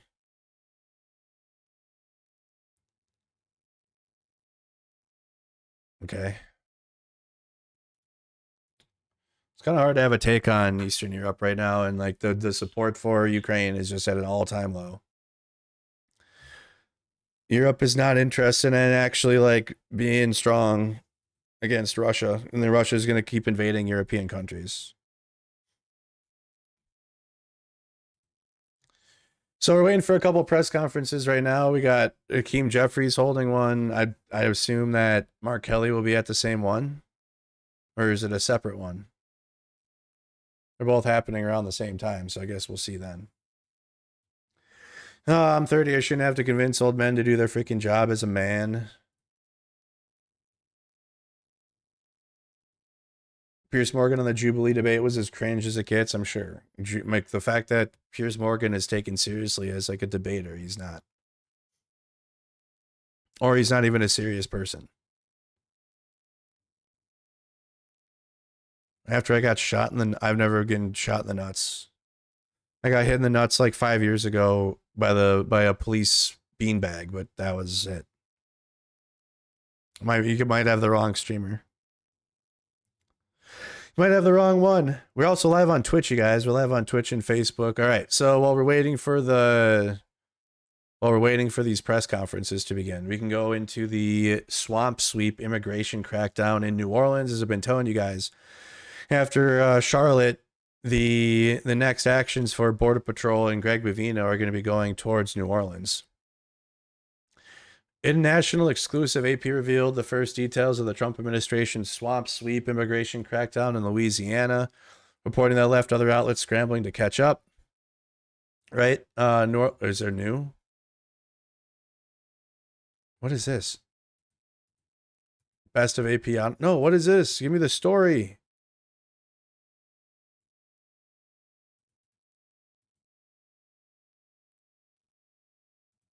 Okay, I guess I'm gonna have to use this. Why is that's like a story about the people that wrote the story, but where's the story? Okay, here it is from the AP on here. Why can't I get it from AP?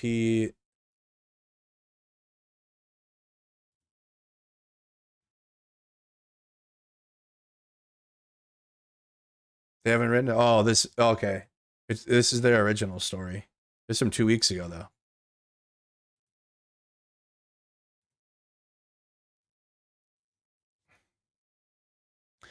Okay, Operation Swamp Sweep, massive New Orleans immigration enforcement begins today. Is this writing on this? There must not be a lot of writing then from today yet. Not seeing any articles about today other than it's like happening. I'm looking to see who reported that it got delayed. Switching gears now, tomorrow is the start of a large immigration enforcement operation here in the New Orleans area. Leaders have nicknamed it Operation Swamp Sweep. It will involve around 250 Border Patrol agents, according to federal documents. It will stretch from New Orleans to Baton Rouge to the North Shore and into Mississippi. Now, this is not to be confused with ICE operations. ICE and Border Patrol are two different law enforcement agencies. ICE has already been stepping up immigration enforcement in our area this year. This past Wednesday, bystanders captured video of an ICE operation in Gretna. Gretna police told us they assisted with it. 4 people were taken into custody between Home Depot and Floor and Decor. ICE said 2 of them had criminal convictions on their record. ICE's New Orleans sector. What video is that? Is slightly smaller than Border Patrol's. It covers 5 states. And then that person standing there filming gets beat for doing that. According to a post on X, it arrested about 2,800 people in the month of October. It says it deported more than 12,000. MAGA group and Antifa are infiltrate. There's nothing to infiltrate with Antifa. You can have your dog put a shirt on your dog that says "I hate fascism" and that's an Antifa dog. There's nothing there. You're an idiot. MAGA is a actual like funded group, political movement. People. There's a leader, Donald Trump. There's funding that go into it. There isn't a structure for Antifa like that. Not even close. It's like I don't like fascism. You're Antifa. Bang. Infiltrated. How do you infiltrate just something that is just natural, like hating fascism? Unless you're a fascist, then obviously you won't be Antifa. You're a fascist then. Black Bloc Canine. So okay, here's some writing on it.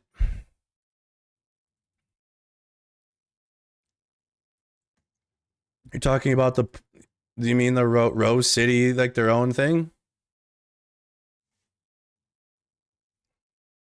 Like the Portland group? I don't know, like around 250 federal border agents are set to launch Operation Swamp Sweep in southeast Louisiana and Mississippi.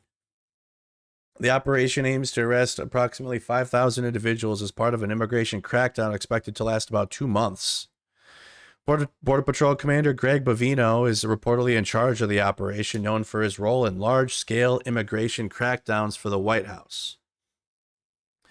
Operation Swamp Sweep is a significant federal initiative targeting immigration enforcement in the southeastern regions of Louisiana and Mississippi. The operation is part of a broader effort to address immigration issues in these areas, with a substantial number of arrests anticipated. So just kind of like an alert story, nothing really about what happened today. We got Amanda Moore is out there.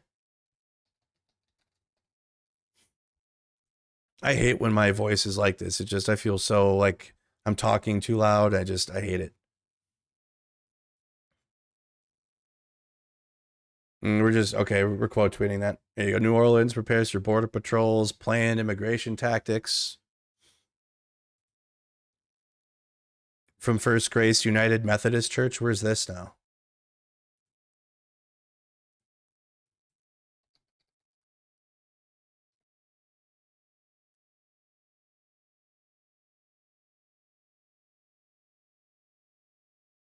Okay, that's First Grace United Methodist Church that wrote that. In New Orleans, it looks like it's like downtown. Oh boy. Okay. Families belong together. Okay, so this is some of the reporting from Amanda Moore. She's already out there. You got Aaliyah Scootercaster's already out there. Ford Fisher will be out there later this week. And I plan to go out there too.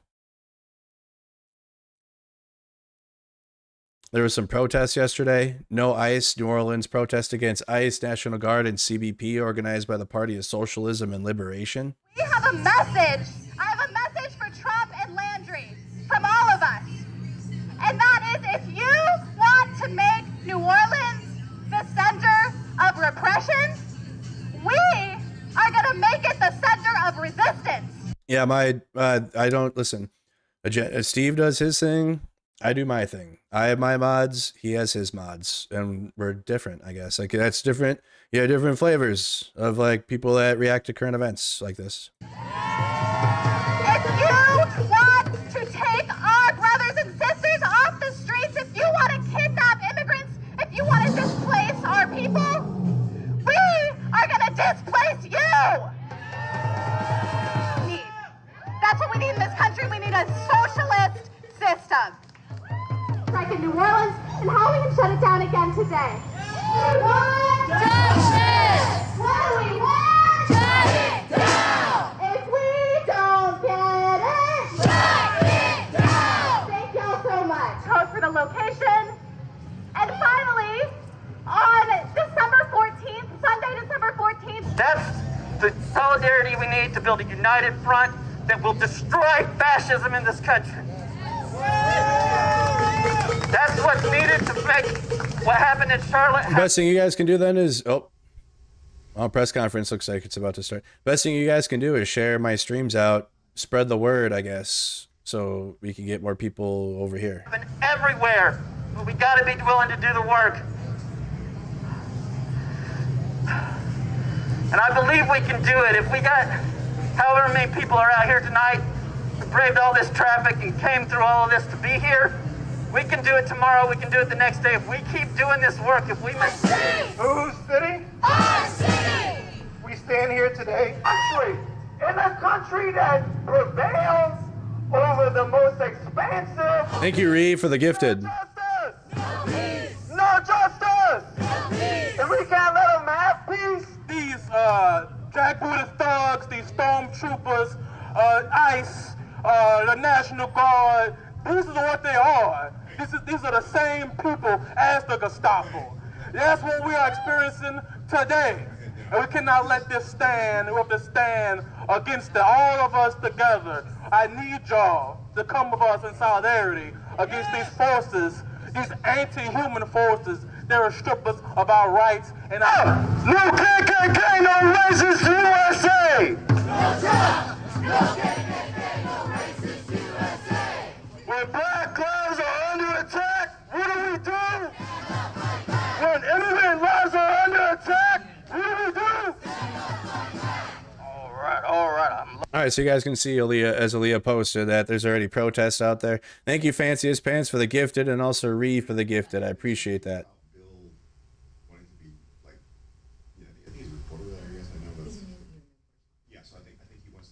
Listen, we're waiting for the press conference. We got a hot mic in there. This was in New York City on the 29th. Anti-ICE protesters blocking federal agents from trying to leave. That's not in New Orleans, but this was a couple days ago in New York City.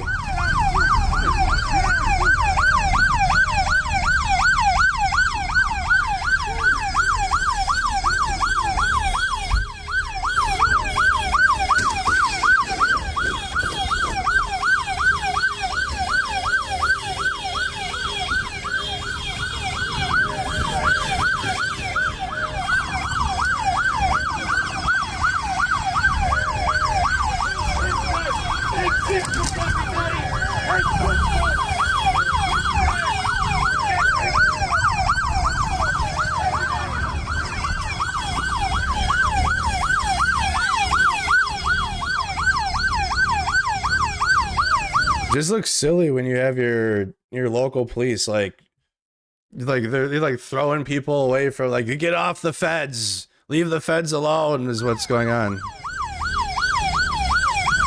You got your local police doing that you pay your tax money to, protecting the federal police.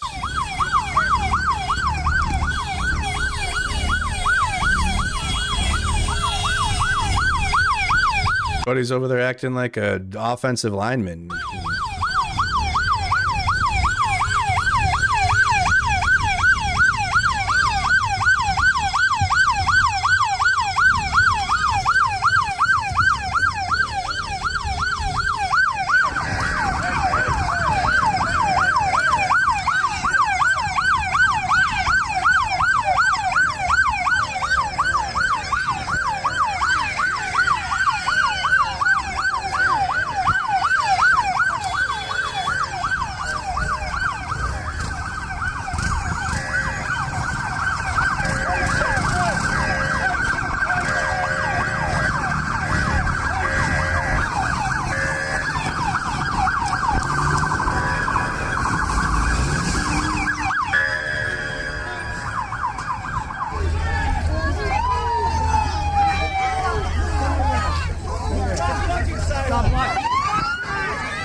This was after another round of Canal Street MAGA propaganda going on. Okay, so that was on the 29th in New York City. You guys can follow Aaliyah. Aaliyah usually gets to the scene, one of the first ones out there. Do clips and stuff of what's going on. Make sure you guys go follow Aaliyah. Or especially for, I mean, I'll probably toss her Freedom News a few clips too, because she gets a lot of attention. So if I'm ever out there in a place where she can't be, I might license a couple clips to her so she can have it post. You might see some Mercado my videos post from her on her platform.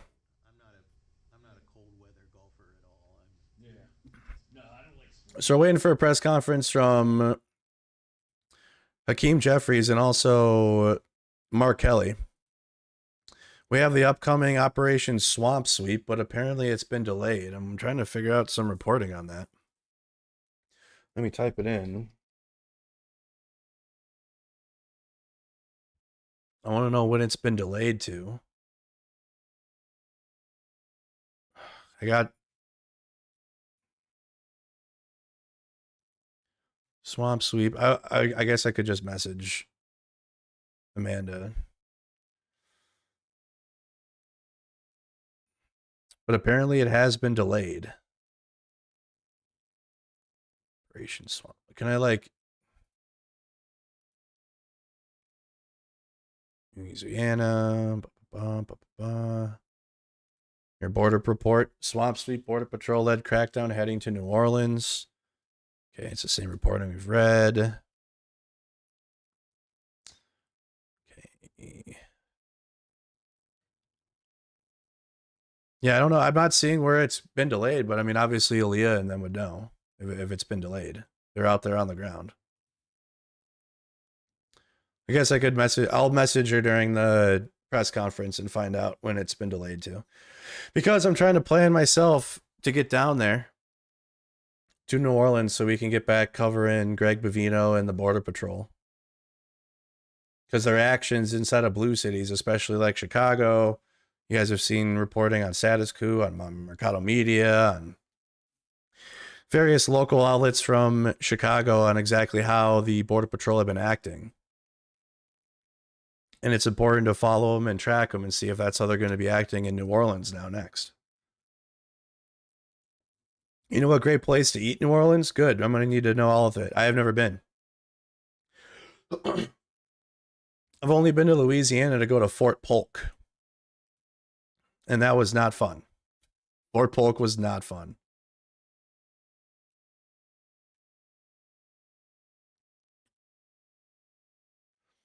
A straightforward progression from claiming this entire narrative is fabricated with no facts to admitting most of the report is accurate.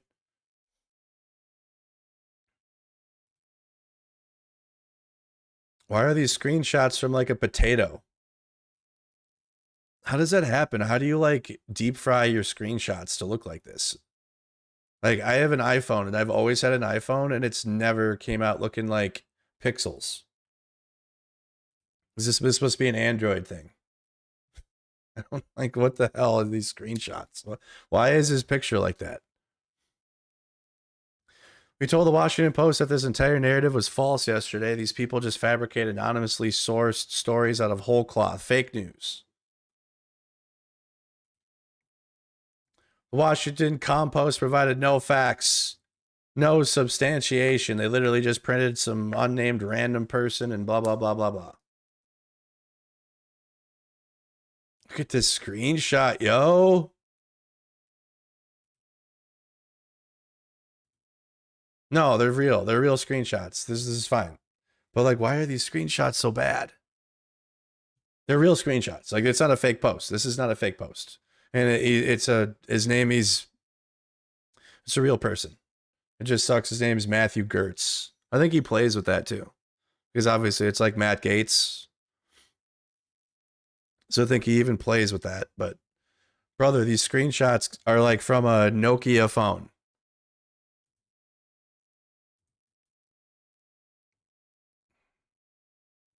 So it went from fake news to it's legitimate news, and it's Admiral Bradley. That's why I picked that up in the press conference. That they're passing the buck down to Admiral Bradley. So when it comes time for convictions, when it comes down to criminal trials, it could be like, well, Admiral Bradley did it. It was within Admiral Bradley's authority. That's what he told us. You said New Orleans is cool, lots of history there. Yeah, I don't know if we're gonna have a whole lot of time for sightseeing when we're down there, but you know, I think just naturally we'll be around it.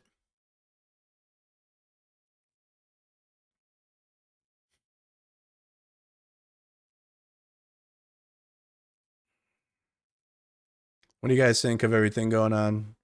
I already ranted over the weekend over Thanksgiving. Happy. Also, hope you guys had a great Thanksgiving, by the way. We're waiting for we can wait for press conferences. I hope you had a great Thanksgiving. We had a lot go on between Mark Kelly and Democrats. Well, this actually happened well before Thanksgiving, but you've had MAGA like cry about it. That Democratic politicians told the military not to follow unlawful orders for literally exactly what we're seeing, ironically,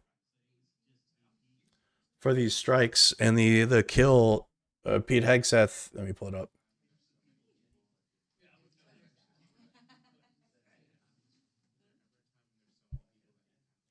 Given kill orders, killing everybody on the boat. Let's go. We can go to The Guardian.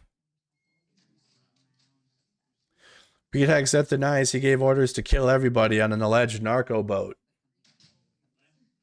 Defense Secretary called reports about his role in strike as fake news. But then today in the White House briefing, they were like, yeah, we did that. Admiral Bradley did it. And then not only that, but last night, to prepare for the news that, hey, it actually wasn't fake news, we did that, he posted this. And with the caption, for your Christmas wish list. Desecrating Franklin like this. Like, Franklin does not deserve this. Franklin does not deserve to be used for right-wing propaganda. Who was alive during the first CIA? Hey, congratulations. You lived long enough for another CIA narco-terrorist extravaganza. Aren't you guys excited? This is my first one. You guys probably thought, man, I'm glad we learned from that lesson. With the Contras and the right-wing chicken revolutionaries or whatever, the communism and bullshit, right? And you probably thought, man, that was so stupid. Let's not do that again. And then we had and then now we're doing it again.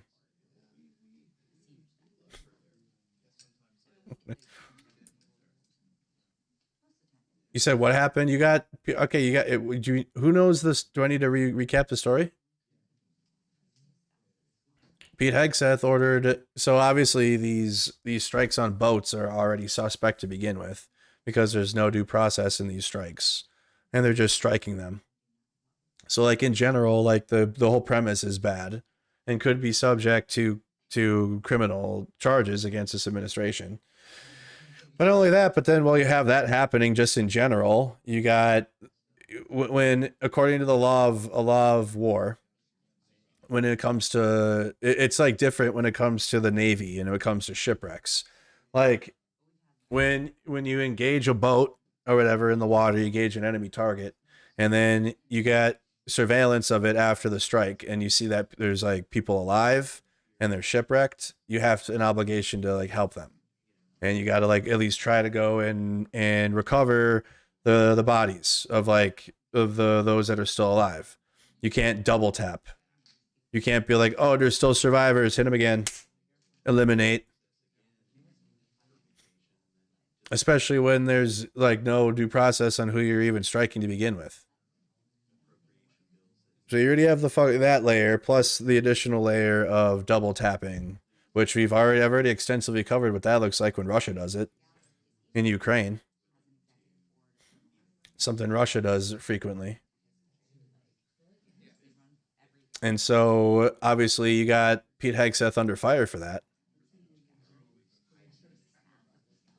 Called it fake news, and now today it was not fake news. Miracle how that happens. First last name said he used a missile to kill 2 people clinging to wreckage. He doesn't even report them to the nearest vessel for help. You know who did a good video on this was actually Preston Stewart, who I'm so glad is on my team. What's my team, you ask? Who knows? But I know Preston's on it.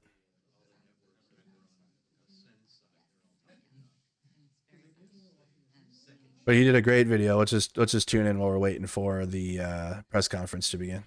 A report alleged that Secretary Hegseth issued an illegal order to, quote, kill them all, leading to the targeting and killing of survivors clinging to wreckage after this September 2nd strike in the Caribbean against alleged drug traffickers. And now, the Republican-led House and Senate Armed Services Committees have both opened investigations into the incident that the Pentagon is referring to as, quote, fake news from phony politicians. But now it's going to be interesting because I bet you Preston's going to have to make a new video after we find out that Admiral you had Nazi Barbie today say that Admiral Bradley knew the strikes and he okayed them and they were based and good and the best strikes ever. So today we're going to take a look at how lawmakers from both sides of the aisle are responding to this incident. Some are calling for accountability. Others argue that it never happened or hasn't been proven. And then one just ignores the question altogether. Kind of standard political stuff there. But starting out here with Representative Don Bacon, a Republican out of Nebraska, who says he doesn't believe that Hegseth would be foolish enough to say that they should kill all of the survivors. But either way, it's worth an investigation to find out what actually happened. Here we go. Your committee, you're on the Armed Services Committee, is going to be investigating this, according to your chairman. How concerned are you that this may have been a real violation of the way, even if there's a question of whether or not we're at war, but that this would violate... Literally. That's another layer. It's like an onion. There's multiple layers. I'm sure, like, if you don't get every single point correctly as to, like, how fucked this is, you're fine because there's so many layers. There's so many layers to how bad these strikes are. The laws of warfare. Well, it is a big concern. Now, Secretary of Defense Hegseth denies it. We should get to the truth. I don't think he would be foolish enough to make this decision to say, kill everybody, kill the survivors, because that's a clear violation of the law of war. And as we said, as we heard today, that you have him saying this was 22 hours. Like, so Preston's going to have to make a new video. Because you had Caroline today in that press briefing say that this falls under the law of war. This falls under it. Let me pull that up again. Here you go. Thank you. Gabe. Thank you, Caroline. Excuse me. Regarding Venezuela, the president said yesterday that Secretary Hegseth had denied that second strike, the reported second strike on an alleged drug vote on September 2nd, the Secretary said to the President that didn't happen. But to clarify, I just wanted to clear this up. In his social media post, Secretary Hegseth didn't go into details about that strike. He just said U.S. operations in the area were lawful, and he said that the story and media reports were fabricated. So to be clear, does the administration deny that second strike happened, or did it happen and the administration denies that Secretary Hegseth gave the order? The latter is true, Abe, and I have. I guess I didn't pick up on that. Her lies are just crazy the whole time, so I guess I didn't pick up on that one. So the strikes happen, so they spend all weekend lying. At what point, even if you're a Republican, do you just give it up? Just give it up. You're holding on to liars, dude. Hey, they fucking get to lie all weekend and say fake news, fake news, fake news. It's Monday, White House press briefing comes around. Yeah, actually, it happened. But like, we did it our way though, and not woke and liberals didn't do it though. So at least we are the ones that did it. Have a statement to read for you here. President Trump and Secretary Hegseth have made it clear that presidentially designated narco-terrorist groups are subject to lethal targeting in accordance with the laws of war. So they spend all weekend arguing that, nope, fake news, fake reporting. We didn't do this as usual. This is the fake news media. And then here they are on Monday. This is actually falls under the law of war, actually. And like, we did that. They're just liars, dude. They're liars. In accordance with the laws of war. With respect to the strikes in question on September 2nd, Secretary Hegseth authorized Admiral Bradley to conduct these kinetic strikes. Admiral Bradley worked well within his authority and the law, directing the engagement to ensure the boat was destroyed and the threat to the United States of America was eliminated. I picked up on using Admiral Bradley's name, though, because then that's them passing the buck. That's them. When it comes time for criminal investigations, Admiral Bradley will be guilty. This is why military service members should refuse to follow illegal orders, because when shit hits the fan... Told you. Yep. So I got that part, but I didn't hear literally validating like that the story's true, I guess. Yep. Because it'll be your fault. So that's why all these fucking losers, bro, like all these MAGA veterans that are like traitors. Like if you're a MAGA veteran, I'm respecting your service less. I don't care. They want to be political all day. I'll be political back at them, but they don't like it though. They like about when it comes to like playing politics about shit that shouldn't have politics involved. They do it all day long, but as soon as you do it back to them, oh boy.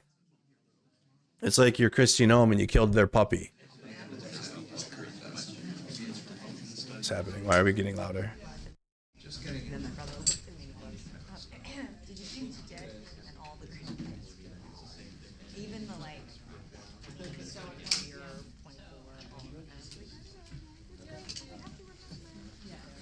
Hegseth order on the first Caribbean boat strike. Officials say kill them all. Okay, let's go back to the Preston video. I thought the press conference was starting. Anyways, back to Preston video. So I'm very suspicious that he would have done something like that because it. You said I'm political. Duh. You have to be. If you're not, you have no strong convictions. Politics goes with it. It would go against common sense. So let's get the facts.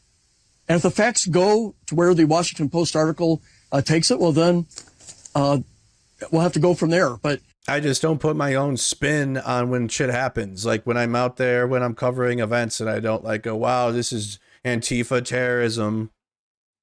Well, look at these Antifa terrorists out here. Trans-Tifa. Or whatever the hell MAGA does bullshit out there. If it was as if the article said that is a violation of the law of war. When people want to surrender, you don't kill them. And they have to pose an imminent threat. It's hard to believe that. What powerhouse roundtable is that? Donna Brazile, Faye Shakir, Frank Luntz, and Chris Christie. Wow. What a powerhouse! What a powerhouse roundtable that is. Jesus. Pose an imminent threat. It's hard to believe that two people on a raft trying to survive would pose an imminent threat. So let's get the facts first. The Secretary of Health deserves his day to present his side of the story. Then stepping back a little bit, we've got Senator Mark Kelly, a Democrat out of Arizona, kind of laying out why there is concern about what happened here and why it needs to be investigated to make sure, in his words, if what's being reported is accurate, that's a war crime. Here's Senator Kelly. Based on what CNN is reporting, what the Washington Post is reporting, do you believe if there was a second strike to eliminate any survivors, that constitutes a war crime? It seems to. If that is true, if what has been reported is accurate, I've got serious concerns about anybody in that. And you know what? It makes me wonder. And this is like when it came to the 6 Democrats that came out, they get intelligence reports.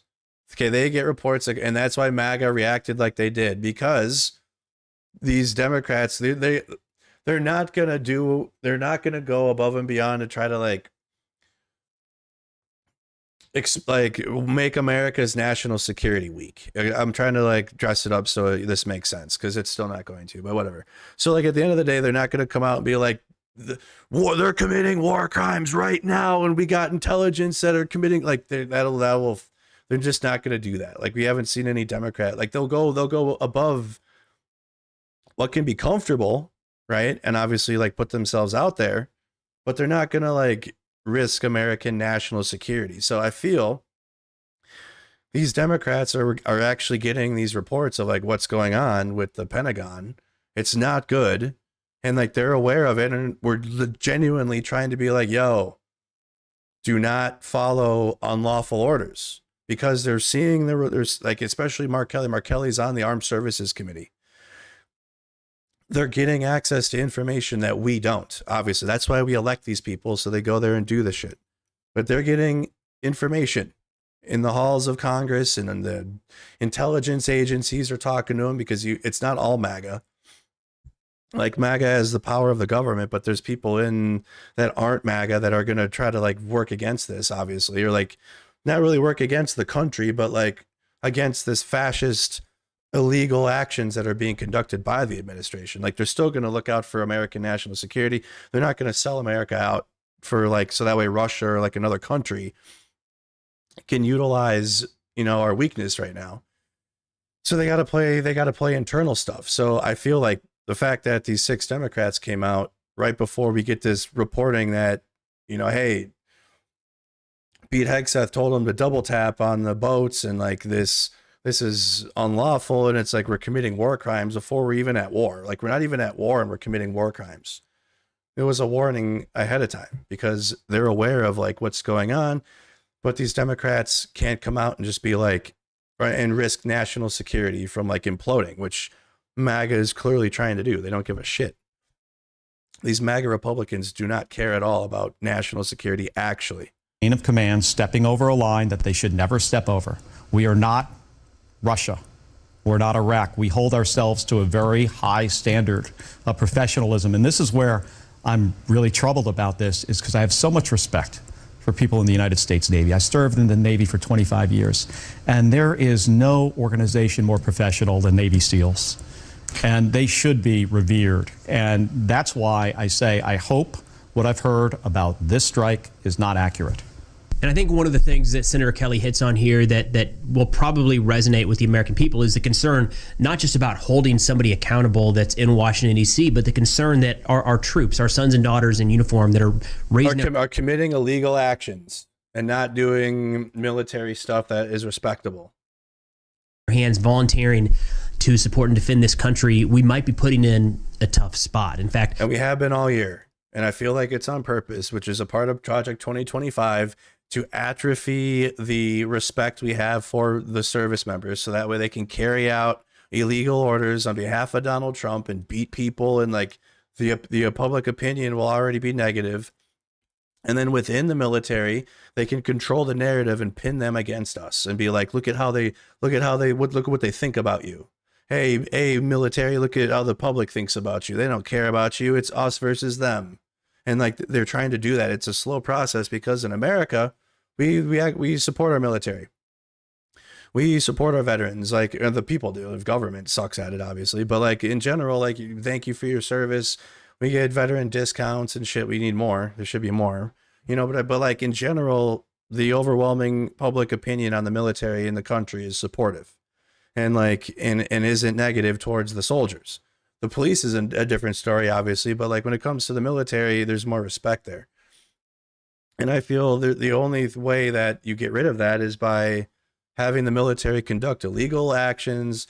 You dress the federal police like they're the military and have them beat people and arrest people, because to like a regular civilian, when you see ICE in this border patrol out there, oh fuck, my bad. To extend the We'll come back. Tax credits.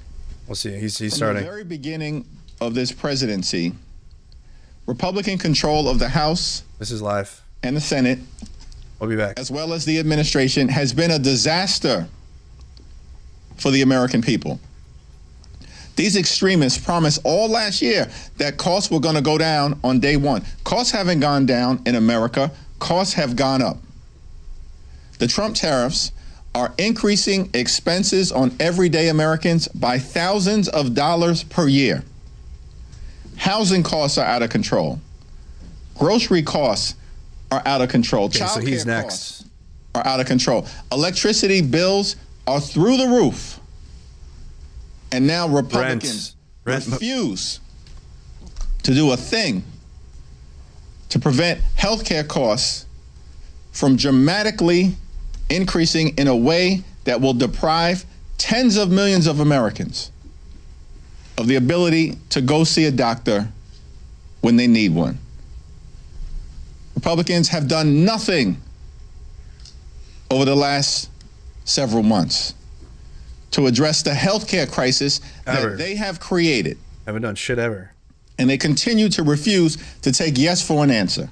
They start new wars and get us into debt. Democrats have an active discharge petition. That's what Republicans do. And all we need and rich are a handful of House Republicans to join us. And we can trigger an up or down vote on a 3-year extension of the Affordable Care Act tax credits to save the health care. I Blue, thank you for the 5 gifted. American people. In every single state in this country.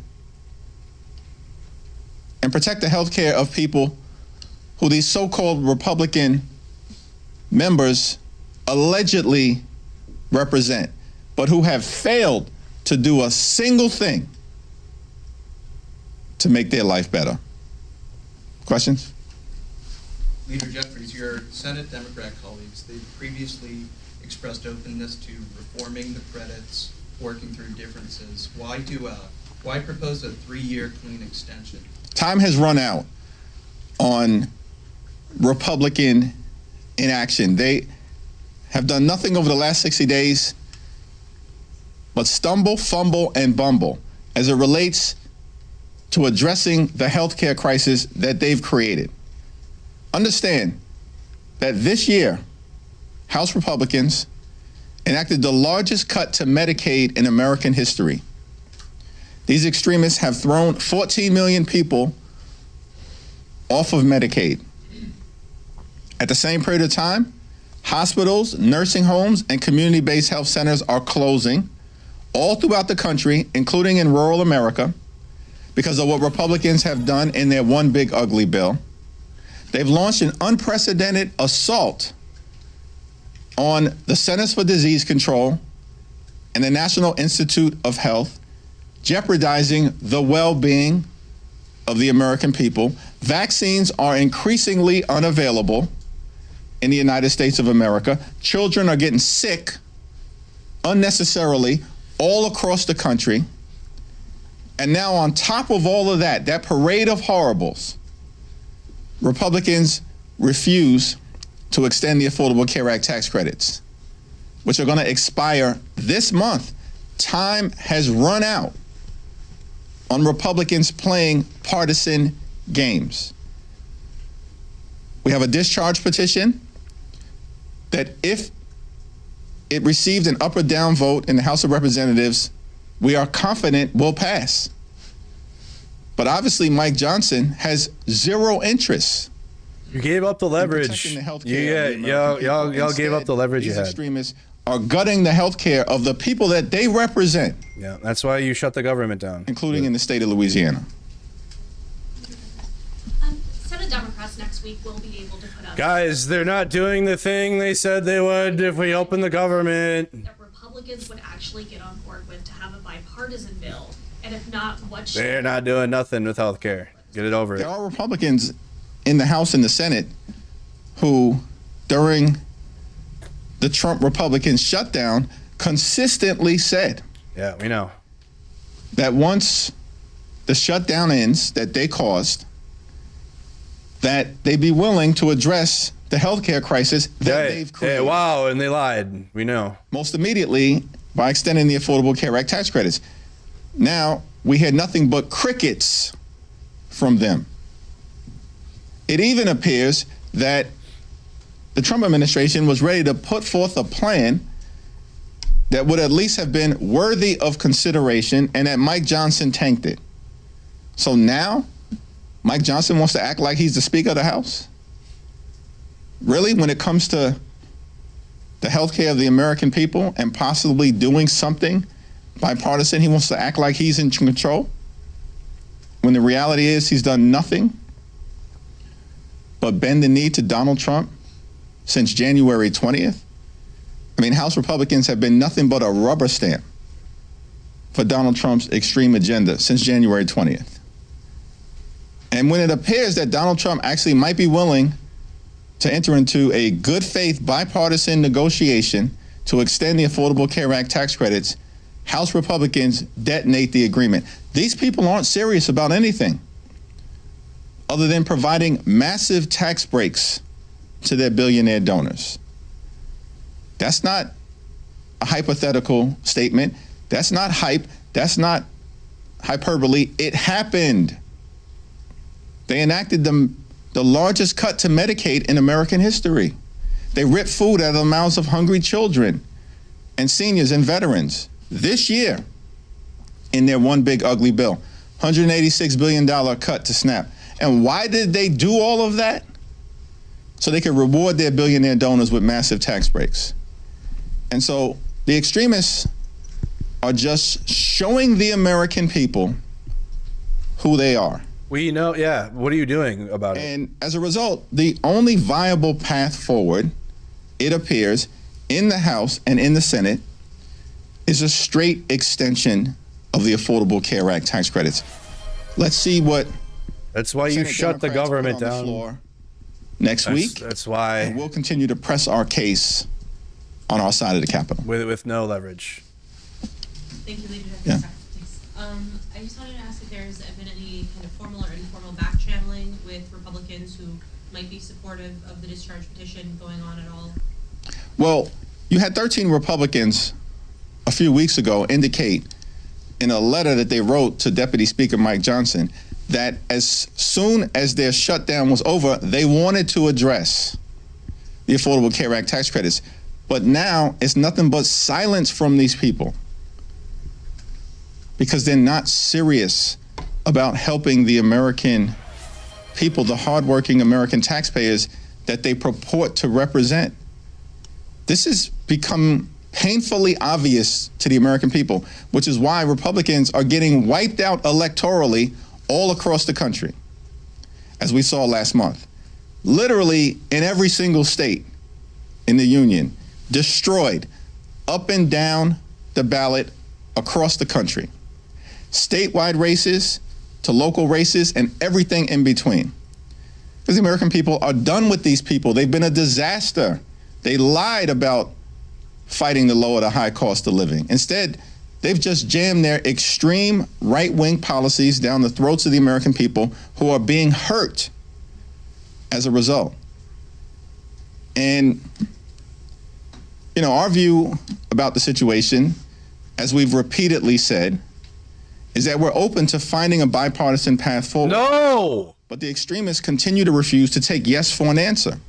Oh, God. They had an opportunity, right, to accept our answer is bipartisanship. A few weeks ago. The fuck out of here, bro. Which was a straight 1-year extension. Oh my God. Of the Affordable Care Act tax credits and then a bipartisan commission absolutely to discuss improvements. These to the guys are healthcare of the fascists. American people.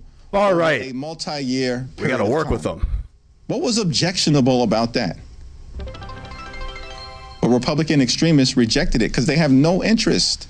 But you in do. Doing anything to make life better. But you want to work with Working-class them. Americans, Yeah, you want to work with everyday them. Americans, and hardworking American taxpayers. And that's a shame. Thank you, Ms. Weaver. On the discharge petition, is it your expectation that all House Democrats will sign as of today, I believe 212? Our solution is bipartisanship. We must compromise and work with these fascists, these extremists. We got to work with them. Sorry. Is it your position that the fact that the subsidies expire in 30 days, the urgency that you say, the moment requires, is that enough for Republicans to sign on, or will it require some proactive conversations on the part of House Democrats to get them to break ranks with leadership and sign on to this effort? Well, there certainly haven't been any leadership conversations because Mike Johnson has zero interest in protecting the health care of the American people, and he's repeatedly made that clear.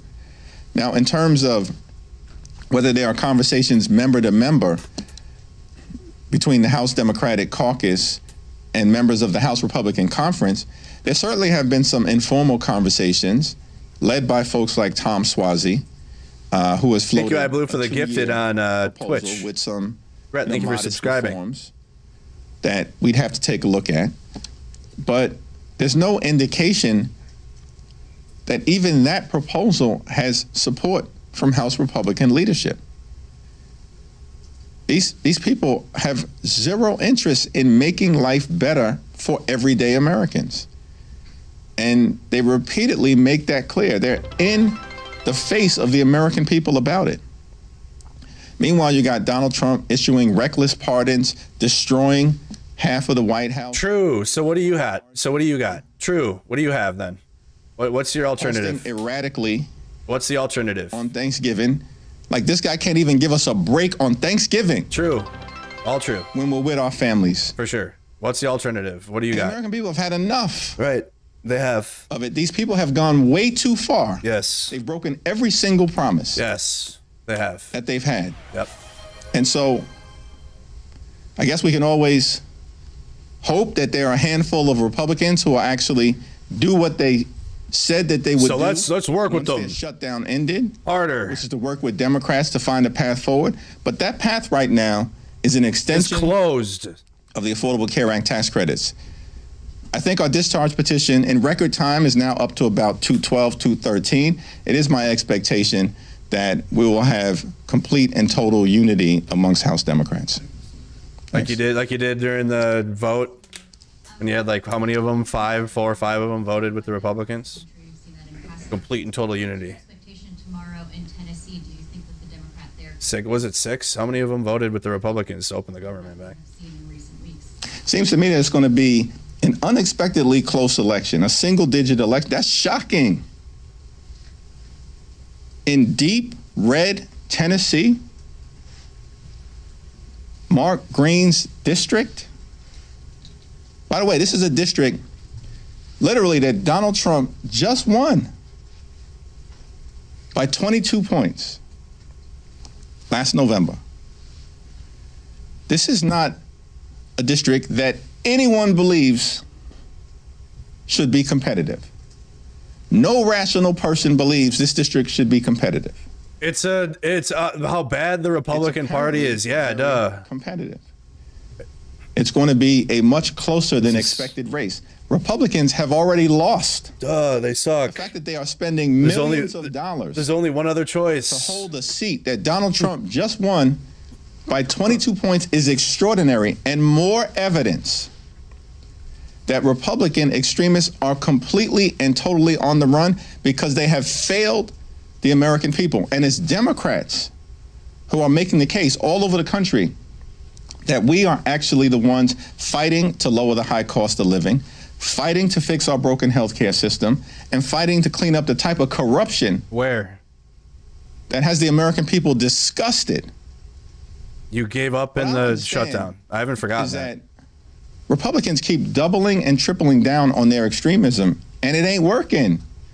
They are losing all over the place. Donald Trump's approval rating in the most recent Gallup poll is 36%. True. 60% of the American people disapprove of this guy. He's a disaster.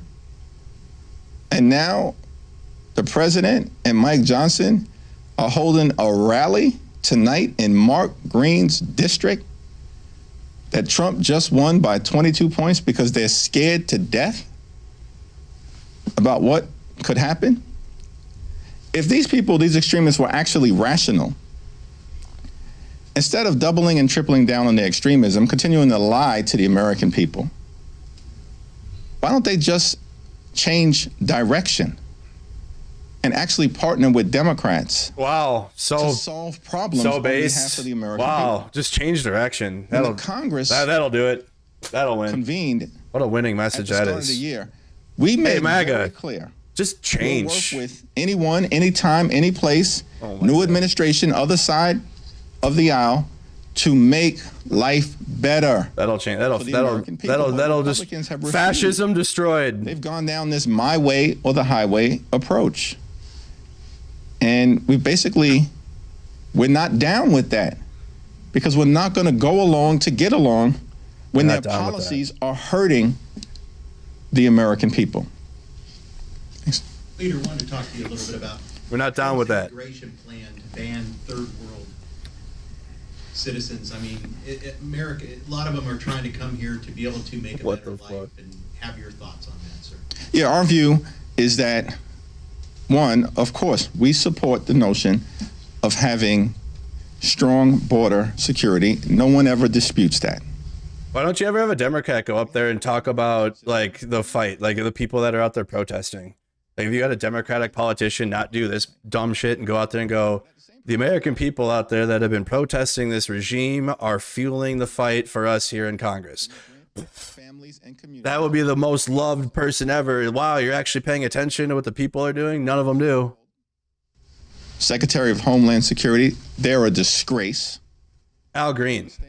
Al Green's been doing a great job, and he's been out there. So Al Green's solid. Crushed by Donald Trump's extreme policies.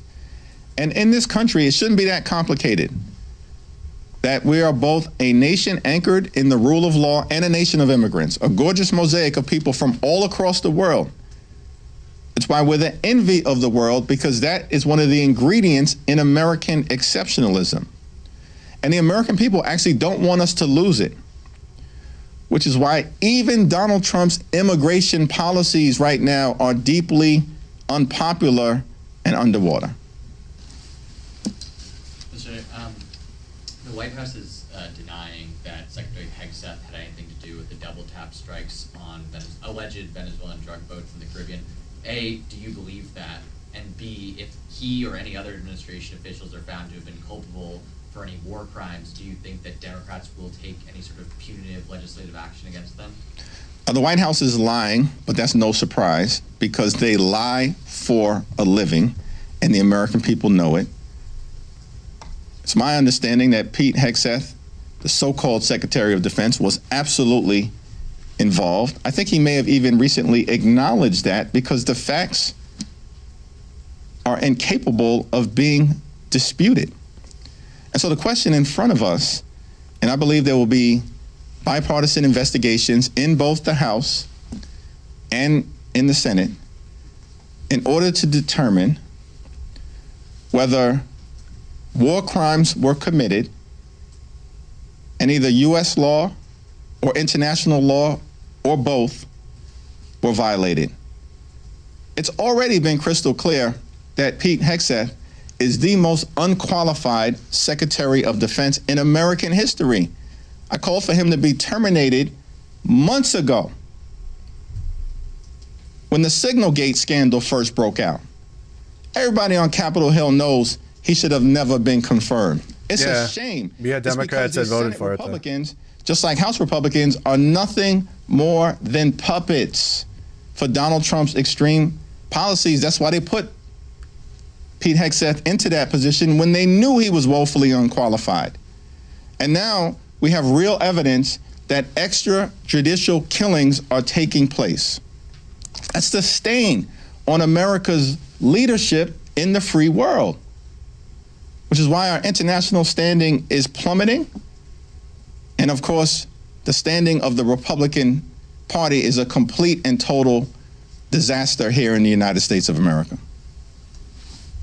Thank you, Leader Jeffries. Following up on immigration, one of the more controversial policies... He's really good at that. He's really good at telling us how bad it is, I guess. Potentially stripped citizenship... He's good at laying it out. ...from anybody he feels isn't a benefit to the United States. I'm just curious, what's your reaction to that? That was an unhinged statement by Donald Trump. He knows he doesn't have the capacity to strip citizenship away. He's behaving like a wannabe king, and the American people are rejecting that.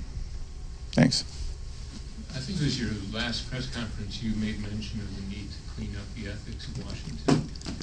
Do you support the Chip Roy bipartisan bill, and do you have any evidence that a bill like that could actually make it this time after years of failure? Yeah, it's not clear to me that the legislation introduced by Chip Roy is actually going to make it out of the Republican-run committee, yet alone on the House floor, because Mike Johnson and Steve Scalise and Republicans oppose the legislation. These people have zero interest in cleaning up the corruption that is benefiting members of their party in real time. We know that's the case because Donald Trump and his administration is the most corrupt administration in American history. It's not even close. Richard Nixon is way down in the distance. It's wild, the corruption that we're seeing in real time. And we don't hear a peep from Mike Johnson, Steve Scalise, or any of them about the corruption that's taking place in the administration, in the Supreme Court, or in the Congress. House Democrats have made clear we overwhelmingly support a ban on congressional stock trading. And as soon as we can bring a bipartisan bill to the floor, and that may have to wait until we take the gavels back after November of 2026, we plan to do it. Thanks. Kevin? When it comes to the HIGSF, You mean the people are going to protest and then draw attention, and then you'll take it at the end? the Republican-led committees that were going to actually do a dutiful and complete review of this, and to what extent... There's got to be a populist Democrat that comes out of this movement against Trump, not this corporate speak. Well, Republicans will never allow articles of impeachment to be brought to the floor of the House of Representatives, and we know that's the case because Donald Trump will order them not to do it. So what's on the table is a meaningful investigation, which we can hope would be bipartisan. I have full and complete trust in Adam Smith, the once and future chairman of the House Armed Services Committee. I can't speak to whether I've got any confidence as to what Republicans will do on the other side of the aisle.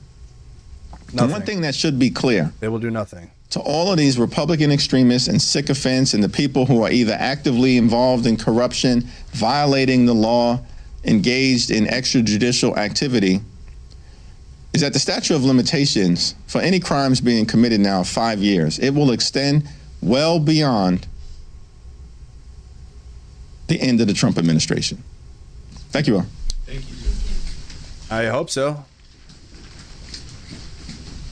It's what you shut the government down for. All right. Thanks much. Well, okay, so guys, the reason why we shut the government down and then it reopened, and the reason why is happening. That's why. That's what that was. The reason why we shut the government down is happening now. And Republicans won't vote for health care. I tell the story. Okay, well, that's what that was. Next is Mark Kelly. And likely the responses from the week of hate that's been directed towards him for telling uniformed service members not to follow unlawful orders, obviously. So we'll see what Mark Kelly's got to say here in just a little under 2 minutes. Because Mark Kelly was one of my choices before Kamala got chosen for president last year, at least for nomination. Because his connection, he just seemed more honest than the others. He's obviously an astronaut, Navy veteran. I mean, pretty well liked. So he's actually one of my choices last year for nominee, but didn't happen, obviously. But then, obviously, when Kamala was chosen, he was one of my choices for vice president because she hadn't picked Tim Walz yet. I like Tim Walz, but I liked him, Mark Kelly, before Tim Walz. I didn't know Tim Walz was up for a choice at first until it happened. I think Mark Kelly would be a good Democratic candidate eventually, especially now with the hate that's been directed at him for just speaking the truth. But yeah, that's the latest. When the healthcare fight. I mean, that's why the government shut down to begin with, and then you got then you reopen it, and then you make Republicans look like everyone already knows they are. It doesn't do anything. It's strategy bullshit, strategery for nothing. Like you out strategize yourself, and then now the healthcare is not gonna happen. Like it's dead. Like people are gonna lose their healthcare, and their premiums are gonna go up. And when he goes, you just need Republic. What did he say? You just need to be different. It's not a winning strategy. You don't do that. No, you got to actually provide. You have to have a alternative platform. Republicans are terrible when they're in power. That happens all the time. As soon as they win, the country feels it and how bad they are actually. And the pendulum swings. But when the pendulum swings, you have to have something at least. You can't you'll be fine. Like the pendulum will be in your court. But then all MAGA Republicans are going to have to do is bet we'll just do propaganda about the price of eggs and shit again. And then stupid people will vote Republican again. Because you actually don't have a platform to give as an alternative other than we're not them. We're at least not the evil, terrible fascist. We're not fascist and evil, at least. Okay, but people can't afford anything. And health, people are about to lose their health care. And Social Security might not exist when we're older. What are you doing about that? And you need to have a populace that's engaging with the people and the movement out there. If it's Al Green, might be a little old. But he's a good example. He's a good blueprint for who you should, because he's out there with them. He's out there with the protests. You need if you're going to be a serious political party, you have to engage in what the people are doing against the administration, not just talk about it and not talk about how bad it is. We know how bad it is. We watch how bad it is. We don't need to be reminded about how bad it is. We see Trump every day. He makes himself known every single day. We see how he's just neck pussy out, just dog shit every single day. I'm out there covering the fascism myself, personally. I'm out there seeing it. I'm engaging in the fucking police arresting people, and people are screaming because they don't know where the fuck they're going. So I'm not a Democrat shill. I'm not an establishment fucking Democrat. I'm not going to go Democrat good. I got to say only good things because a Democrat is speaking. The hell out of here. All the way the hell out of here with that. Some Democrats are good, and I have great things to say about them. But just because Democrat does not mean I'm about to say the most glazing rhetoric possible just because Democrat. If they're not doing shit, the ones that are moving the goalpost here away from MAGA are the American people. The Democratic Party is doing fucking nothing. They're the Democratic Party itself is doing fucking nothing. They're winning elections because of how bad because of just how terrible the Republican Party is. The ones that are actually moving the needle of things happening are the protesters, and the ones that are out there fucking doing something about it. Sitting on the sidelines and cheering Democrats, let's go. That does fuck nothing. It's the ones that are out there pushing the envelope physically, out there taking tear gas to the face, getting pepperballed, flashbanged because of this administration. They're the ones that are pushing the needle.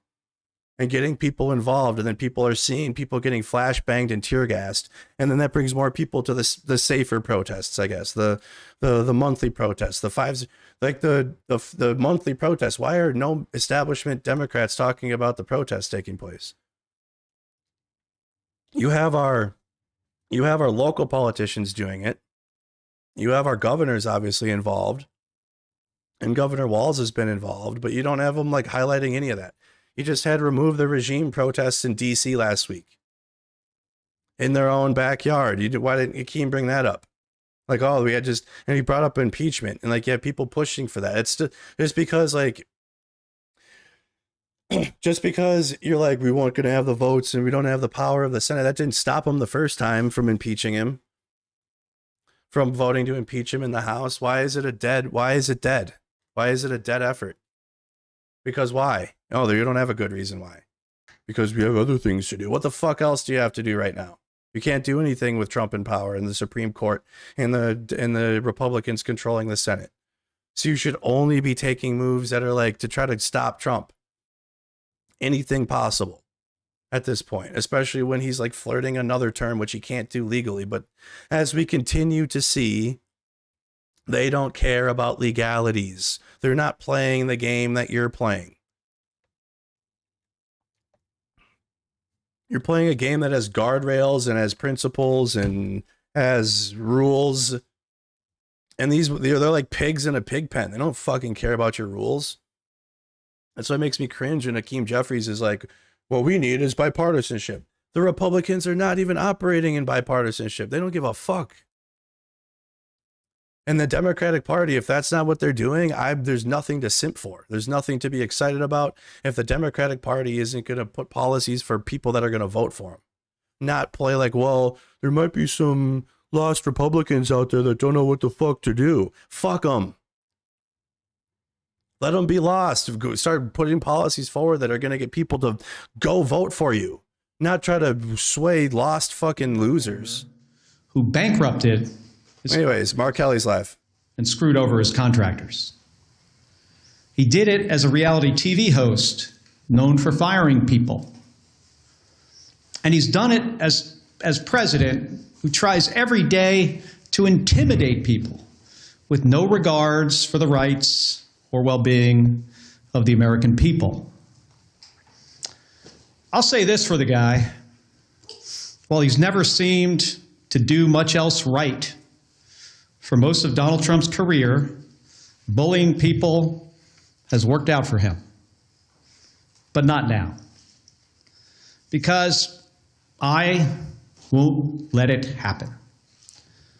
The American people won't let it happen.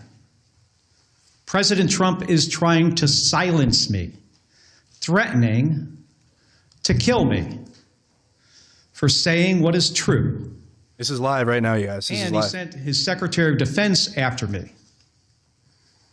And it's not going to work. Here's how we got here.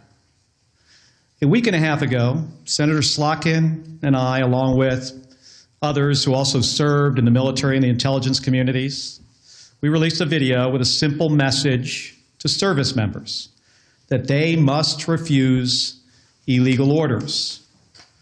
Nothing was controversial about that. Everyone must follow the law. No one may break the law. This is pretty basic stuff. Seeing that video, here's how any other president would have responded. They would have said 2 words, of course. But that's not how this president responded. We've become so accustomed to Donald Trump's behavior that it is worth emphasizing. The President of the United States said that 2 U.S. senators and 4 members of the House of Representatives should be arrested, hanged, executed for something we said, for something that is true. My family knows the cost of political violence. My wife, Gabby, was shot in the head and nearly died while speaking with her constituents. The president should understand this too. He has been the target of political violence himself. Allegedly. The Speaker of the Minnesota House of Representatives, Melissa Hortman, and her husband were murdered in their home this year. The governor of Pennsylvania, Josh Shapiro, had his house firebombed this year. Then Charlie Kirk was assassinated at Utah Valley University, a place I visited just a few weeks ago with Republican Senator John Curtis. Faced with a wave like this, every other president we have ever had in the history of this nation would have tried to heal the country. But we all know Donald Trump. He uses every single opportunity to divide us. And that's dangerous. The president's words carry tremendous weight. People listen to him. And he knows that. And that's exactly why he does what he does. He makes these threats to silence people. And if that doesn't work, he abuses his power to intimidate people. And with the consent of Republicans in the United States Senate, he has surrounded himself with people like the Secretary of Defense, Pete Hegseth, who will do whatever he says with no question, no matter what. Trump and Hegseth, they care more about publicity than they do about the rule of law. That's how I ended up finding out via a tweet that the Secretary of Defense was ordering an investigation into me. The same Secretary of Defense who has, from the moment he was nominated, has been historically unqualified for this position. The same Secretary of Defense who is reported to have ordered a second strike to kill shipwreck survivors in the Caribbean. If there is anyone who needs to answer questions in public and under oath, it is Pete Hegseth. It's a dangerous moment for the United States of America when the president and his loyalists use every lever of power to silence United States senators for speaking up. But we all know that this isn't about me, and it's not about the others in that video. They're trying to send a message to retired service members, to government employees, to members of the military, to elected officials, and to all Americans who are thinking about speaking up. You better keep your mouth shut or else. This has been a singular focus of President Trump's second term. Not addressing costs, not creating jobs, intimidating people, and going after the people he views as his political opponents. He's done it to companies. You better write a check to build my ballroom, or I might not approve your merger. He's done it with universities. You better fire your president, or I'll pull your research funding. He's even done it to late-night hosts. You better not make jokes that I do not like, or I'll get you taken off the air, and I'm going to take your company's broadcast license. And he does it every week with Republicans in the House and the Senate. You better toe the party line, or I'll make sure you never get reelected. Folks, this comes at a cost. And not only to American companies, colleges, and comedians. It damages every American's freedom of speech and the balance of powers that form the foundation of our democracy. Because when Republicans in Congress are too afraid to disagree with this president, it means that his bad ideas go unchallenged. He has slapped reckless tariffs on countries across the globe, skyrocketing the cost of everything from groceries to school supplies. Republicans historically, well, at least a year ago, they hated tariffs. But when it comes to voting to undo them, they are too afraid of Donald Trump. So Americans pay more for just about everything because of spineless politicians. It's the same with healthcare costs. There are Republicans in the House and the Senate who really want to do something to prevent these healthcare premiums from spiking for millions of Americans. The solutions are simple, but President Trump says he doesn't want to, so nothing happens. Nothing except a government shutdown. It goes on and on. The president has gone too far. Everybody needs to wake up. The occupant of the Oval Office is ignorant to the Constitution and has no regard for the rule of law. Trying to silence me, in proposing to court-martial me, in threatening to kill me, for fighting back when our democracy demands that we must fight back. President Trump has crossed a line. And this time, it's not going to work. I will not be intimidated by this president. I am not going to be silenced by this president or the people around him, because I've given too much in service to this country to back down to this guy. In 1991, when Donald Trump was driving the Taj Mahal casino into bankruptcy, I was getting shot at over Iraq and Kuwait.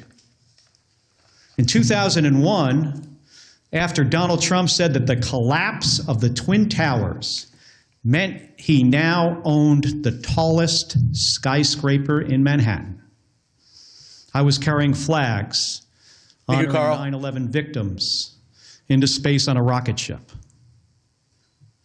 In 2003, when Donald Trump was writing birthday greetings to the monster Jeffrey Epstein, I was the first on the scene to recover the bodies of my fellow astronauts who died when Space Shuttle Columbia exploded during re-entry. In 2011, when Trump was hosting a reality show and peddling conspiracy theories against President Barack Obama, I was sitting next to my wife's hospital bed as she recovered from a gunshot wound to the head. My point is this: I've been through a lot worse in service to my country. The president and Pete Hegseth are not going to silence me. They aren't going to keep me from speaking out, and they're not going to keep me from doing my job. Enough of the bullying, enough of the intimidation, enough of the threats, enough of your nonsense. Doesn't help anyone in our country afford their groceries or pay their medical bills. And it erodes the rights of every American. My job is to fight for them, to stand up for the Constitution, and nothing is going to stop me from doing my job. Thank you, and I'll take some questions. Hold on a second. This is Senator Mark Kelly from Arizona, defending himself after Trump's been attacking him for days now. Can you, I know it's Manu from CNN, but for everybody, just starting with you, just say who you are, what station. The White House said today that Admiral Bradley gave the order for that second strike on the Venezuelan boat. They also said this was a lawful strike. Yesterday, yesterday you said the second strike could be a war crime. Do you think that Bradley committed a war? Let me just start, Manu, by saying that there needs to be an investigation. We need to pull some of these members of DOD and the military into the armed services committees in the House and the Senate. You know, that's what the White House is saying. I hope what has been reported is not accurate. I revere members of the United States Navy, especially special operators, Navy SEALs. These are the most highly trained, individuals in our military. I have deep, deep respect for them. So I hope what we are hearing is not accurate. I will say, though, as somebody who has sunk 2 ships myself, that folks in the military need to understand, the law of the sea, the Geneva Conventions, what the law says. And I'm concerned that if there were, in fact, as reported, survivors clinging to a damaged vessel, that could be, over a line. I hope it's not the case. I truly do. Should Admiral Bradley resisted that order? Again, I am, not sure of all the facts yet. I don't want to prejudge before we have all the information. I think it's important for there to be an investigation. The Inspectors General of DOD needs to investigate this. Unfortunately, an unqualified Secretary of Defense fired a bunch of them and got rid of a bunch of lawyers. I mean, Pete Hegseth, do I have a lot of confidence in DOD? Well, hopefully we have, Inspectors General there that will be doing an impartial investigation. I think we should wait for the results of those investigations. Regarding this press conference, the investigation into your actions, have you spoken with DOD or DOJ or anyone? Have there been any conversations, any interviews yet? Like I said in my remarks, I was notified of a potential court-martial through a tweet by the Secretary of Defense. I mean, think about that for a second. How ludicrous is that? That's the only notification that we have received to date. And I think that says a lot about who Pete Hegseth is and what he cares about. He doesn't care about the law. He doesn't care about process. He doesn't care about accountability. He cares about views on his Twitter account. And that's a big problem. I want to ask you guys this question. Have you ever in the history of our country seen a less qualified or less professional Secretary of Defense? I cannot think of one. Senator Kelly, Nathaniel Reed, Scripps News. Are you concerned about threats on your life? Have you stepped up your personal security and, of course, the security of your wife? Hey, I'm no stranger. Gabby and I are no stranger to political violence. We get a lot of threats already. She continues to get threats. She gets threats on her life, more so today because what Donald Trump said about me 10 days ago, that I should be hanged, that I should be executed. The threats on us have obviously gone up. I'm not going to get into details about my personal security. We take these threats very seriously, and I take, the threats from this president seriously. How many times in our country's history have you heard a president of the United States say that members of the Senate and the House should be hanged and executed? I mean, I can't think of one. Those words carry a lot of weight. The number of threatening calls that we get into our office have skyrocketed. And they were very graphic. I mean, some of them were put, not from my office, but another member put them out there for people to hear. Ones we get are worse than that. So I take this seriously.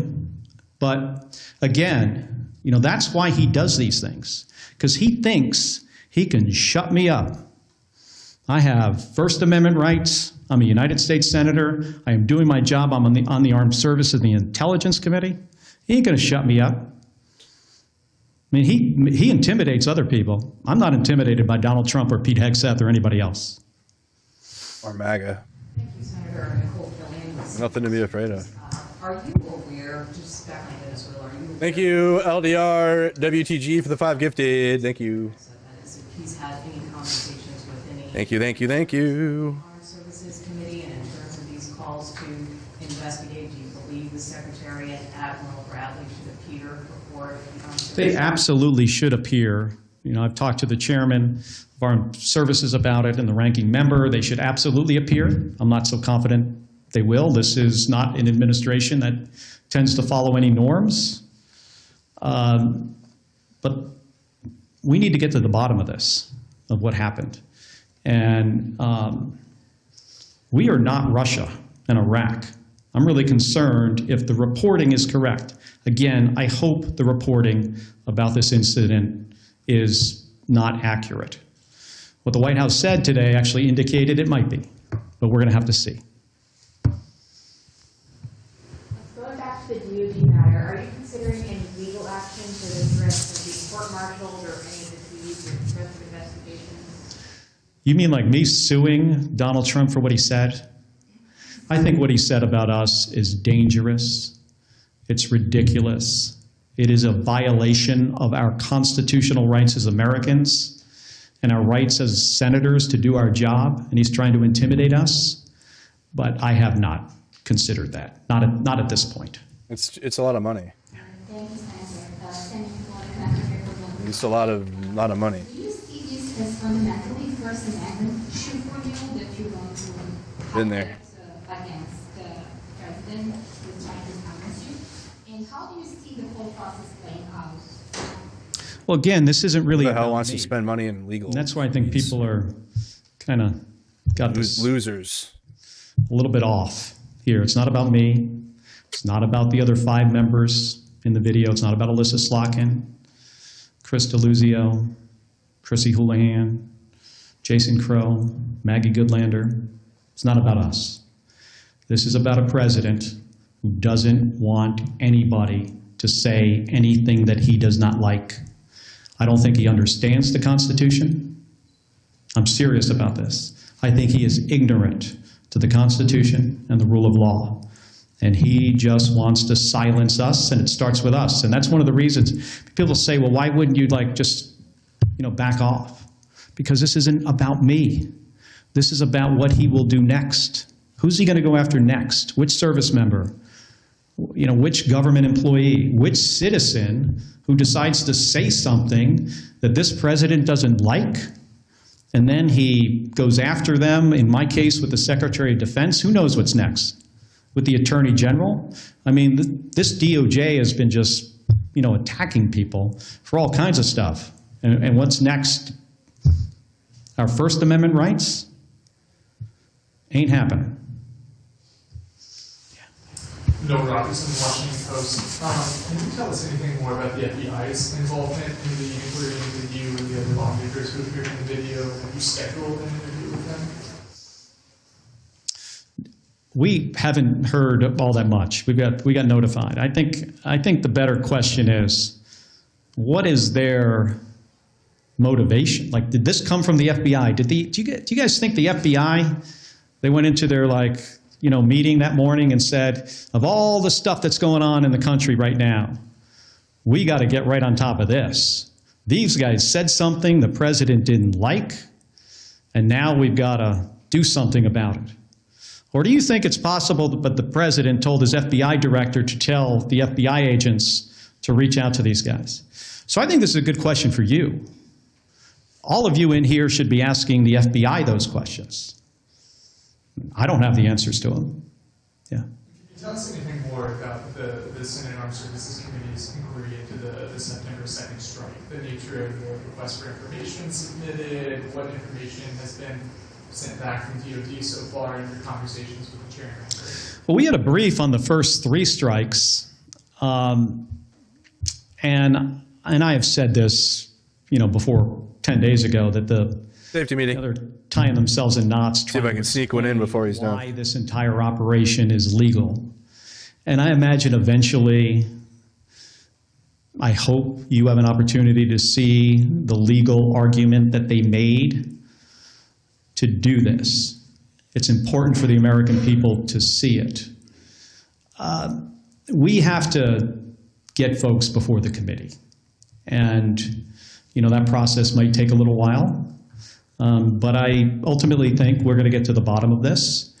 And again, if what seems to happen actually happened, I'm really worried about our service members.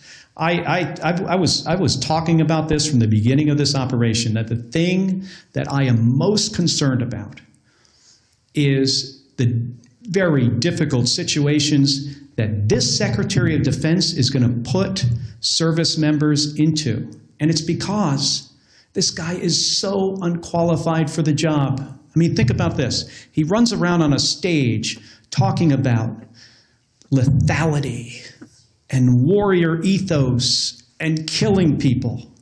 We have the most competent, capable military this planet has ever seen by far.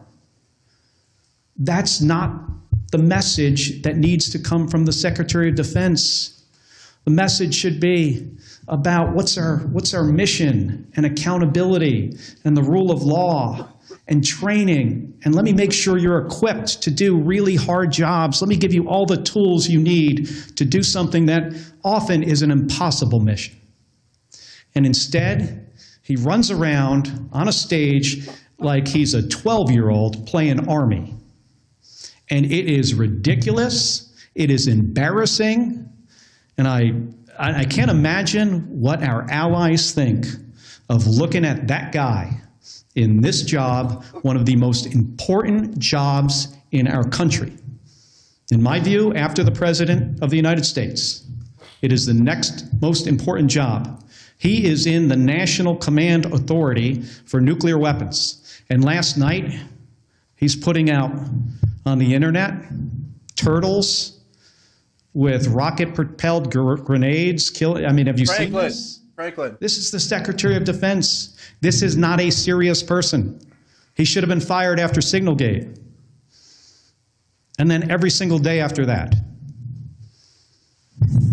There it is. Franklin kills narco-terrorists. You were quite vocal about sort of flimsy legality that was being offered during the briefings. Were these sort of strikes... What up, Arizona? Check into the stream, you guys. Where you guys watching from? Reference to when you posted that video telling members of the military that they needed to feel okay just obeying orders that they felt were illegal. Based on who this president is and who the Secretary of Defense is, and specifically things that the president has said in the past and things he was talking about doing in the future. Let me give you an example. 2016. He's talking about something on a debate stage that was clearly illegal. And he was reminded by Brett Baer from Fox News that that would be an illegal order. Military won't do that. You know what the president's response was to that? The military will not refuse my orders. Implying that even if they are illegal, they will not refuse them. What He's up, also Jersey? talked about shooting protesters in the legs. Then he's talking about deploying more troops to American cities and using those cities as training grounds. Do you know what that means? Yes. That means using the American people for the military to train on. So we were looking forward to try to head something off at the pass that could have been really, really bad. So it wasn't about this specific thing. Jennifer Schott with States Newsroom. The NDAA conference report is set to come out later this week. What up, Illinois? In addition to that, Western New York. What up, Wisconsin? Minnetonka. What up, Pennsylvania? How you doing? do you see either What up, of Minnesota? those options for you and other lawmakers concerned about the Defense Department, the actions in Venezuela, and other situations to address those legislative... Hey, what up, Kenosha? Hope it's going well. Well, I think it could be if we could get bipartisan support to do something like that. Sure. That's sometimes challenging. Because, remember, my Republican colleagues, not all of them, but most of them, are fearful of this president. They do not want to cross him. I mean, they see what just happened to me. I said something that he did not like, and he said, I will be hanged, executed, prosecuted. He doesn't even have the order right. Mm. Yeah. Michael Schnell with MS Now.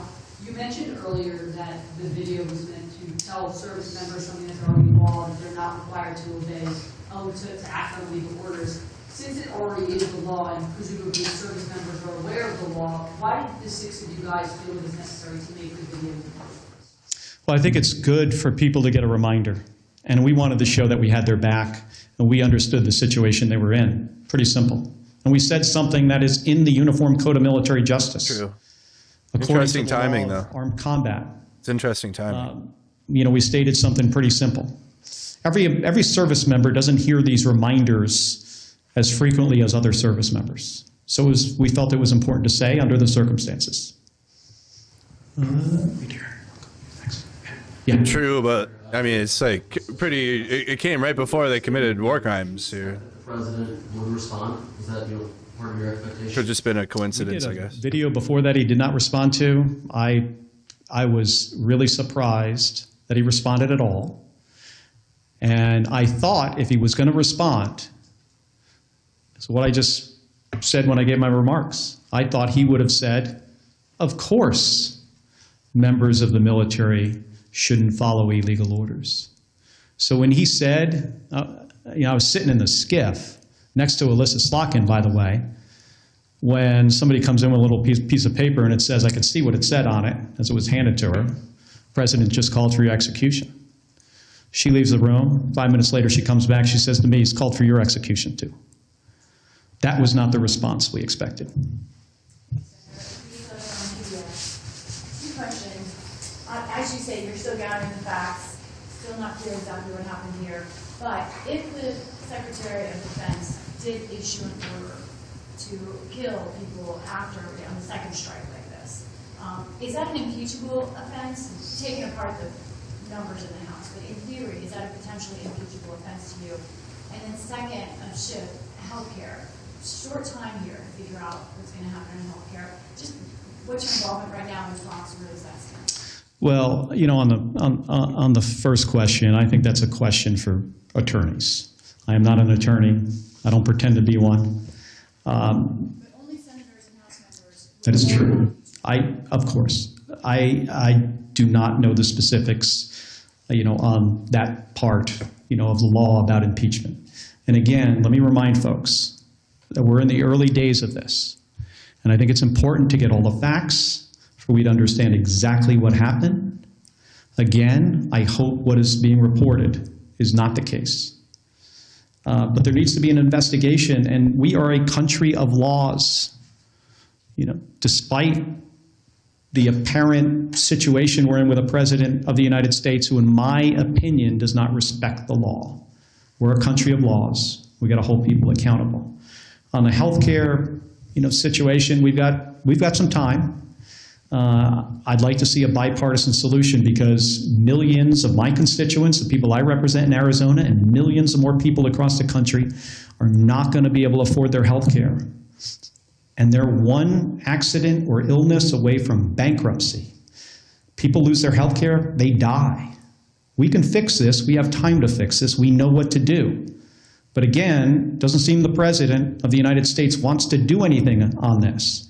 If he wants to help the American people, he should engage with the United States Congress on fixing this spiking of premiums, fixing this issue. Have you, Liz Ruskin, Alaska Public Media, have you received messages of support, public or private, from your Republican colleagues?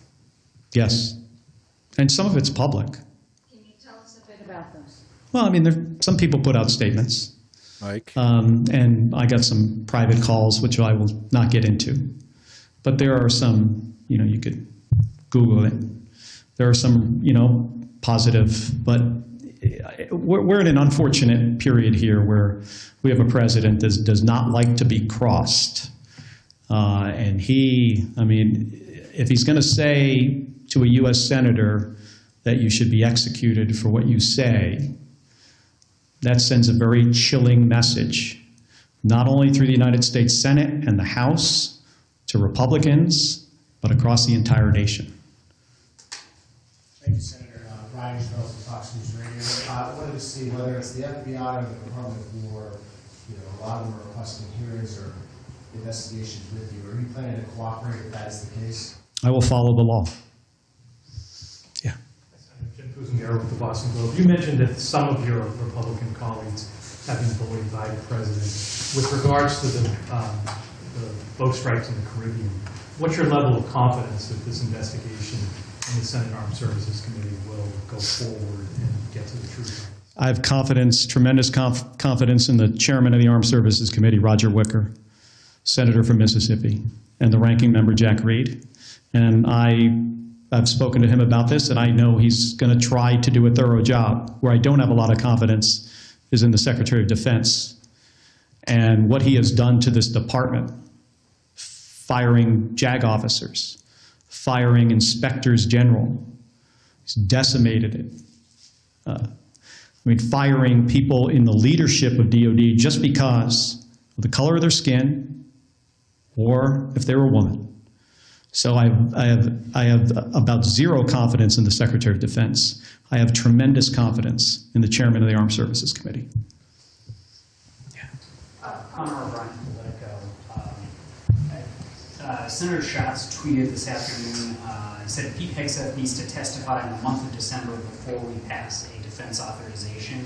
And I'm just curious, as a member of Armed Services, do you agree with that approach? Should Democrats be open to potentially, holding up NDA to leverage testimony, information, whatever in this process? I spent 25 years in the United States Navy. I understand the importance of the defense bill and the programs that we authorize and the changes we make to policy through that piece of legislation. I've talked to Senator Schatz, and we'll continue to talk about this, but in general, my view, on this is we've got to be very thoughtful about how we handle the process of the defense bill. Yes. Carla just to clarify, you were not briefed on the double tap of the first strike. None of your briefings have included that. If Hegseth will not testify, will you call on Admiral Halsey of Southcom to come in and testify? And then lastly, on Venezuela, should the United States strike inside Venezuelan territory, do you think that is legal? So I'm going to have a conversation with the chairman and the ranking member about who specifically, we bring in to testify, whether we do it in public or not. I would generally prefer public hearing. We should probably do both. One in a classified setting, one publicly, so the American people could see. I'm still trying to figure out the justification that Donald Trump has if he was to, conduct kinetic strikes into Venezuela. What's the goal? Why hasn't he communicated this to the American people? That's the job of the president, to lay out a case before we go to war. And if it is about removing Maduro, how do you square that with pardoning Juan Hernandez, who is basically the same guy from a different country? They don't care. Who got sentenced to 45 years in prison, and he's barely been there. It'll help Republicans get oil. Hasn't even gotten settled in yet, and the president's going to release him? Doesn't make any sense. And I'll tell you what. That's who they're going to put in. Regime change, as a policy of the United States, that's who the next president's going to be. Generally in our history has not worked out well. Think of South Vietnam. Think of the Bay of Pigs, Iraq and Afghanistan. It results in the deaths of U.S. service members without the intended outcome. And in this case, I don't even think we know the intended outcome. President needs to make a case to the American people when he is about to put thousands of American men and women in harm's way. This is not the way to manage the U.S. military. Hey, I want to thank all of you for spending the time here today. I'm sorry the room is so warm in here, but we'll cool it down next time. Thank you. Appreciate it. Yeah, Robert, unlike you, we were here for the entire day. I got Robert B on Facebook as a comment for everybody. Yeah, we were live during the whole presser. We watched the whole thing and not just clips like you do. He goes, have you shared the White House presser talking about the failed efforts of Waltz? I don't know who the fuck Waltz is. Allowing hundreds of millions in fraud Turns out they didn't allow it because they were held accountable under the Walz administration, something that no one else understands in this political climate. It's like Republicans are so just ass backwards, like Robert on my Facebook page. It's like, wow, they were held accountable for their crimes, but they were able to commit the crimes. You got to go back in time and prevent them from committing the crimes. We don't have preventative crime measures. Unless you want to do outright unfettered fascism like you idiots want to do and just have the military patrol the streets and have them look at your fucking everything that you do all day long on being under surveillance. Just having might as well put a surveillance camera in my thing so they could just watch me and make sure I'm not doing any crime. No crime committed because we are looking up their asshole every single hour of the day. You guys are idiots. Okay? You're not welcome to the conversation anymore, Robert. But the money is out the door. Audits could help. How the fuck do you think they got held accountable, Robert? Wow, Walz's DOJ must be so corrupt that they allowed the investigations to go through and the accountability to happen and the prison time that's coming. Wow. Something that the Republican Party has no interest in anymore. Meanwhile, ironically, we were just listening to how Donald Trump committed the sentence of a private equity CEO convicted of fraud. I don't want to hear it. I just don't. I don't want to hear shit from you about fraud and shit. Get fucked. How about I tell you that? If you're not going to hear any left wing or whatever someone tell you, go fuck yourself. That's what I'm telling you about any type of, did you hear about the Somali and the feeding, the thing that you've been tagging me in for like months that Alpha News has done reporting on and shit? Wow. They reported on fraudsters being held accountable. Probably the only truthful reporting. But the only issue is that they put their political spin on it and go, this is because of Walz. Walz did it. Walz did it, and he also held him accountable and sent the thing to prison too. You guys are fucking morons. Okay? You're an idiot. And go fuck yourself. There you go. So anyway, so here's what I was trying to say about Democrats earlier. I wasn't saying that Democrats should become like Republicans and like start doing fascism and like gross and be bigoted and shit. That's not what I'm arguing. That's not what my argument is. My argument for Democrats before the press conference started is that you need to go full court with your own policies and not search for bipartisan solutions. Bipartisanship is dead. The Republicans do not do bipartisanship. They go for their policies only, which is fascism. Democrats need to do the same thing for their policies and go only full send into what is going to elect them, not search for both sides bullshit. It's done. And if Democrats don't realize that, then you're not in you're in a generation that doesn't exist anymore. I don't even know what the hell that is. So you got universal health care. You got raising the minimum wage. You got in more and more infrastructure bills. You could do rail bills if you want to get some public transportation going. You got taxing the wealthy. You got guardrails that you can put on how much the corporations are charging.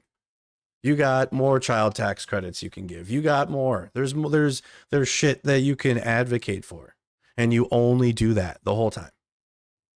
And that alone. And you only do policies that are going to elect people that will further that. And not find like, well, this person is the most bipartisan. This person is the most mid. So like, that's our choice. They won't push the needle too far because like right-wing propaganda seeps into the Democrats too about people that are like progressive and like actually trying to push for policies that will go beyond electing Donald Trump again. Like building upon what Biden put out while he was president. Like all that was fine. The CHIPS Act, the infrastructure bill, the child tax credits. Expand upon that and don't take a break either. Democrats have this thing where like, well, we did good. We got people elected. That's it. We had a great election cycle here recently and they did. But then they like take their foot off the brake and or their foot off the gas and they're like, we've done too much winning lately. We got to find bipartisan solutions now. We got to be bipartisan now. They need to not stop And like basically the strategy Republicans do with their lies and their fascism and bullshit, the Democrats need to do that for their politics. And if you're not interested in that, guess what? We're never leaving the situation. If you're not interested in that, you were never leaving the status quo of like what we're doing as the country. And we'll just continue to get fascist Republicans back. And they'll just keep coming back. You bring you sell the bipartisanship through your own fucking actions. Like, you got to get Republicans to latch onto it. Not go like, well, and if anything, it's like, what kind of craziness is that when, like, if you're not MAGA Republican, you're not relevant in the Republican Party anyway. So like, you're asking to be bipartisan with the fascists. You're asking to find bipartisan solution with the fascists. And that's just like, what kind of messaging is that? Regular people will not be down for that. They don't want to be in a mind fuck. Sounds like a toxic relationship. You have to oppose the fascists, but then, hey, like, gotta work with them. No, you don't. You put forth your best. How do you think the Republicans won? Do you think the Republican Party put forward policies that Democrats liked and liberals and progressives liked? No, they went full court with their thing. With their bullshit, obviously. And Democrats, if they're not going to do that, then you're just gonna, like, you'll get wins, but then you're gonna lose eventually, because then you have nothing to like rally around. You don't have a thing to rally around other than we're better than them, or like we are different. We're not we're not fascists, so how about us? Okay, and then people go and they're like, okay, bet, and then they're in there, and then it's like, the effects of capitalism sink in and affordability doesn't change, and we don't see universal health care getting voted for. We don't see minimum wage being raised. Like, you don't see at least the things being fought against. You see some things that are good, but nothing like full send. Like the Republican Party went full send into fascism. The Democratic Party needs to go full send into the other direction. Of like public funding, public money, funding into the infrastructure, funding into the working class, taxing the billionaires properly. They can exist. Billionaires will exist. You're not going to have the absolute extreme take, which is the actual extreme take, that billionaires should like be put in fucking gulags for just being billionaires. By the way, actual take. So you don't have anybody advocating for that. You have them like, hey, they exist and they should pay their fair share in taxes. And that's like why that needs to be the standard of like what you're asking for and like what you're running on. The people that are out there protesting are already for it. Affordability is the number one issue, and it always is. It's just finally there right now. It's like finally like, the actual issue. It's always been affordability. Obviously, you have the issues of racism and bigotry and other and it just stacks onto it and makes the situation more like harder. But affordability is always the problem. We're always paying more for the same service. They're always charging us more. We have a certain set fee of whatever the thing costs. You guys like Preston's? We got Preston's video. We're finishing. Don't worry. We're like, Preston's just like sleeping. Affordability is always the problem. You got these corporations that continue to charge more and more and more and more. You get nothing new. You got to pay this fee. You got to pay that fee and this fee and that fee, and they charge you more and nothing. And then you get worse of a product. Or like rent money. Rent is going up every year. Rent goes up every year. Nothing changes. Like my rent is almost $2,000 a month. I got this place for like $1,500, and I might have to move. Not because I don't like it here, not because my place is bad, because who the fuck wants to pay $2,000 a month for an apartment? Or at least where I live. If you live in a big city, then that sucks. That's just what you got. But for me, no. So I might have to find the same quality apartment I'm in now, and I can find it for cheaper for a little bit, and then they'll continue to charge me more the next year anyways. But at least I can go back to like $1,500 a month instead of going to $2,000. And I'd rather pay that moving fee and get all my shit to a new place and like start in a new place than whatever. But that is the policies that Democrats should be advocating for. And then some do. Bernie Sanders, AOC. Like there's some that do. Zoran, hello, the guy that just won the mayor race for New York City, swept. Just did great. Basically that. Okay, and like that's what needs to happen. And like, yeah, you're gonna have people out there protesting, and people, and like naturally, just how dog shit the Republican Party is at all times in all ways will get you votes. Like you're gonna have that. So then why don't you don't you like winning consistently and not like here and there? Didn't you like when Obama won 2 terms? So why don't you do that? Like what? So just do that and win, and then like do things that will get you more wins, and like do winning policies that are populist like that, like things around, especially since affordability is such a highlight right now. Boy, you can cook with working class like affordability politics, and like I said, a minimum wage raise, proper taxing on billionaires right now so they can stimulate the economy. Like that's just hello. The no tax on, like Trump is like, I did no tax on tips and shit, and that is nothing. You have to still file for your tips, and like a lot of people that collect tips don't do that because then you have to pay the government your tip money. Well, guess what? In order to get your no tax on your tips, you have to still send it. You still gotta claim those tips on your taxes, which is so weird, right? And then you get, and then it's such a, just like everything Trump puts his name on is just a scam. It's a fucking scam. So there's nothing in the Republican Party for the working class whatsoever. Tariffs did not help the working class at all. That's what their biggest argument was, which never made any sense, but Republicans just ate it up anyways because they're just dumb. So if you're a Democrat, you have to be you have to want more than just mediocrity. And just because you're better than the Republican Party and like you're not a fascist loser, you have to provide something that will keep people voting for you and like want to be a Democrat or whatever the fuck, and like want to be in the Democratic Party and want to volunteer for the fucking thing and want to be active in it. You have to put forth policies that are going to keep people coming back, not like a bipartisan little dumb shit. And then guess what? You get some some centrist loser over to the Democratic Party for your thing. And then they're still centrist because you don't keep them there, because you keep them in this fucking bipartisan limbo. And then Fox News, OAN, Joe Rogan, right-wing media sucks that centrist right back into their shit. And then why did you even court them anyways? Republicans don't. They don't court anyone that's not a fucking fascist right now. They lie and grift to people that aren't during campaign time, during election season. But when they're running and they're in power, they don't give a shit if you're a liberal, you're evil anyways. You're a demon rat. You're a George Soros person. And you're not even a human if you're not a Republican to them. So I'm not saying to mirror that and then view MAGA as less than human or subhuman. I'm saying like in the time of like trying to work together with this is over for me. At least for me.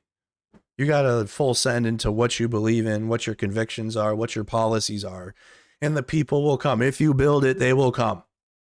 If you build it, the people will come. They will vote for you because your policies are just better.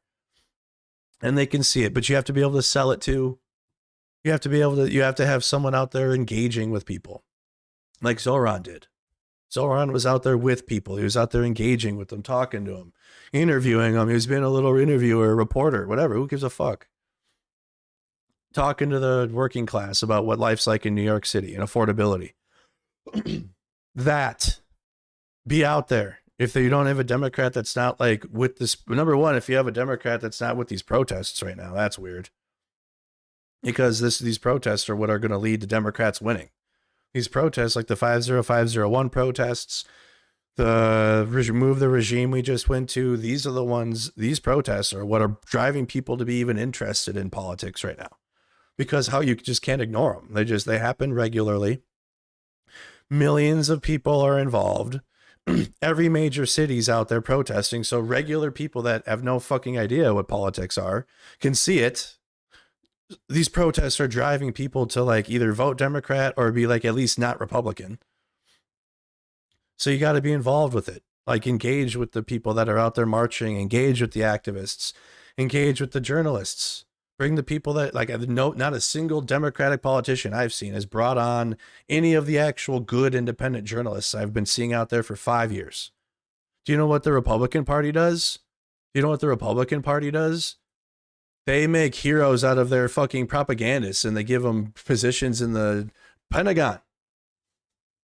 It's like we're living in two different realities. And like, no, I don't want like propagandists that are like Democratic propagandists like Cam Higbee's and shit. Like, that's not what I'm arguing. That's not my argument. My argument is the people that are out there doing the work. Like in Republican world, in MAGA world, Cam Higbee is doing work for propaganda for him. He's out there he's in the streets. He's doing the fucking the bullshit. He's doing the fascism. He's generating the content. He's generating the reality that Republicans live in. So he's doing the fucking propaganda work. He's doing the footwork. No, I'm not seeing that on the left, of like on the Democratic Party working with people doing the footwork, except for Zoran's campaign. Like that's the first time in recent time I've seen like someone grassroots that's out there like engaging in the protests, like working, that he's brought people that have been part of grassroots activist campaigns into his thing. And that won him the election. And he's going to have a team of people that are like engaged with whatever. So that's my argument. Don't become disgusting fat freaks like these people. Give the people that are out there doing the work like the credence and like work with those people out there. And I feel like it's opposite. Like the Democratic Party will like come in at the very end and be like, look at all this for us, but like it wasn't built for them. It was built for like the people. It was built for like the people that are putting the effort into it to try to have a better country, not necessarily for the Democratic Party. But like a lot of the policies and like what people believe in can align with it. Whereas like you got the Republican Party out here like fucking wielding this shit. Like they're wielding these people and creating this reality. And then the people that are creating the reality, they're uplifting them. You guys understand? I hope you do. I hope you understand what I'm arguing, because I'm not trying to make the argument that the Democratic Party needs to become fascist. They need to promote propagandists. And that's not my argument. I really hope I'm making sense. So wait, let me do a check. Do you guys understand my argument, or do I need to clarify it? Am I making sense with it, chat? Because I saw a lot of people disagreeing without hearing me earlier, because they were mad because I'm not like simping for the Democratic Party, I guess, which I've never really done. I just was like during the 2024 election, there was Trump or Kamala, and that's just the game it was, and it was Kamala. So I came across as like a Democratic Party person, I guess. Okay. Thank you. I'm glad you guys are understanding. For me, it's common sense, but it's like you have to, if anything, look at how they won. Look at how they even continue to win. It's because of their strategy. Their strategy can still be used, but for the good. Use it for good. Their strategy isn't bad in terms of like on paper of how the right wing operates in empowering the people doing the footwork of this bullshit. But now put it into the good energy and see what happens. Put it into the people willing to actually do good for the country and not sell us out for Israel like Cam Higbee and this Fox News clown and Laura Loomer, right? Put it into people that will actually like put us into a good situation. And see what happens. What? Right? See what happens. I don't think they're interested in that though, because then we'd actually have some good shit going on, and that might mess up the corporate plan. So maybe that's why they don't do it. And yeah, there are like a couple onesie and twosies that come out, and like the Democratic Party highlights them and shit, but like only the chosen ones. Only like the most establishment person possible that like gets all of the corporate attention. Like, and that is what it is. But like, you got to start highlighting people that are at a lower level. Like, it's so, and it, like the fact that the White House is even connected to those freaks in Portland is insane. But like, fuck, man, at least it's a winning strategy. You got the lowest level people, but maybe it's because they're so low level that the right wing's so cooked, and that's the type of people they have to go for now. But regardless, it's like, I think that strategy would work well with the left and like actually working with grassroots level people, because they actually are passionate about it. They're the ones that care about it without being paid to do it. And you can't buy that. You can't emulate that. You can pay people to be like that, but at the end of the day, like, all it will take is someone to buy them out, and then you no longer have that person. Yeah, Adam Mockler is one I can think of. Anyways, I think we have another Oval Office thing. Sorry, I'm still dealing with like head congestion and shit, so my shit goes away after a while. I think we have an Oval Office. By the way, really quick, you guys have to see this. If you guys haven't, especially my Ukraine audience, the 2,000 meters to Andriivka. Same team that did 20 Days in Mariupol. So if you saw that documentary, if you haven't seen that documentary yet, you have to. But they just released the 2,000 meters to Andriivka documentary, and it's for free. It's on YouTube, so you don't have to pay anything to watch it. You should go watch it when you have free time, when you have 2 hours. You can watch it on your TV, actually. And it's in 4K. So if you have a 4K TV, you can pull this up on your television and watch it in 4K on the YouTube app on your TV, which you should do. Really good report. Frontline's always, I love Frontline's reporting is some of the best. All right. So do we have that? Is there an Oval Office meeting taking place? I thought it was at 5 p.m. Do you guys know if there's an Oval Office meeting taking place? You're watching it? Nice.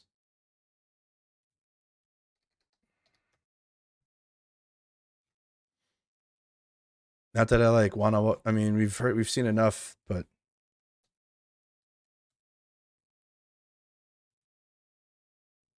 I don't think we have. No, I don't think so. Artist, where did you hear about the 5 p.m. meeting? Oh, really quick. I got information on. Despite earlier Border Patrol operation in New Orleans delayed.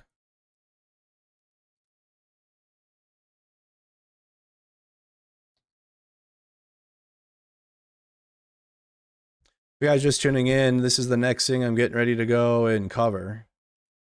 Is Operation Swamp Sweep, which is the similar, like they had Midway Blitz. Can't remember what the Charlotte one was called in North Carolina. Border Patrol operations in New Orleans are not expected to begin today. A senior Homeland Security official tells NBC News they will begin sometime later in the week.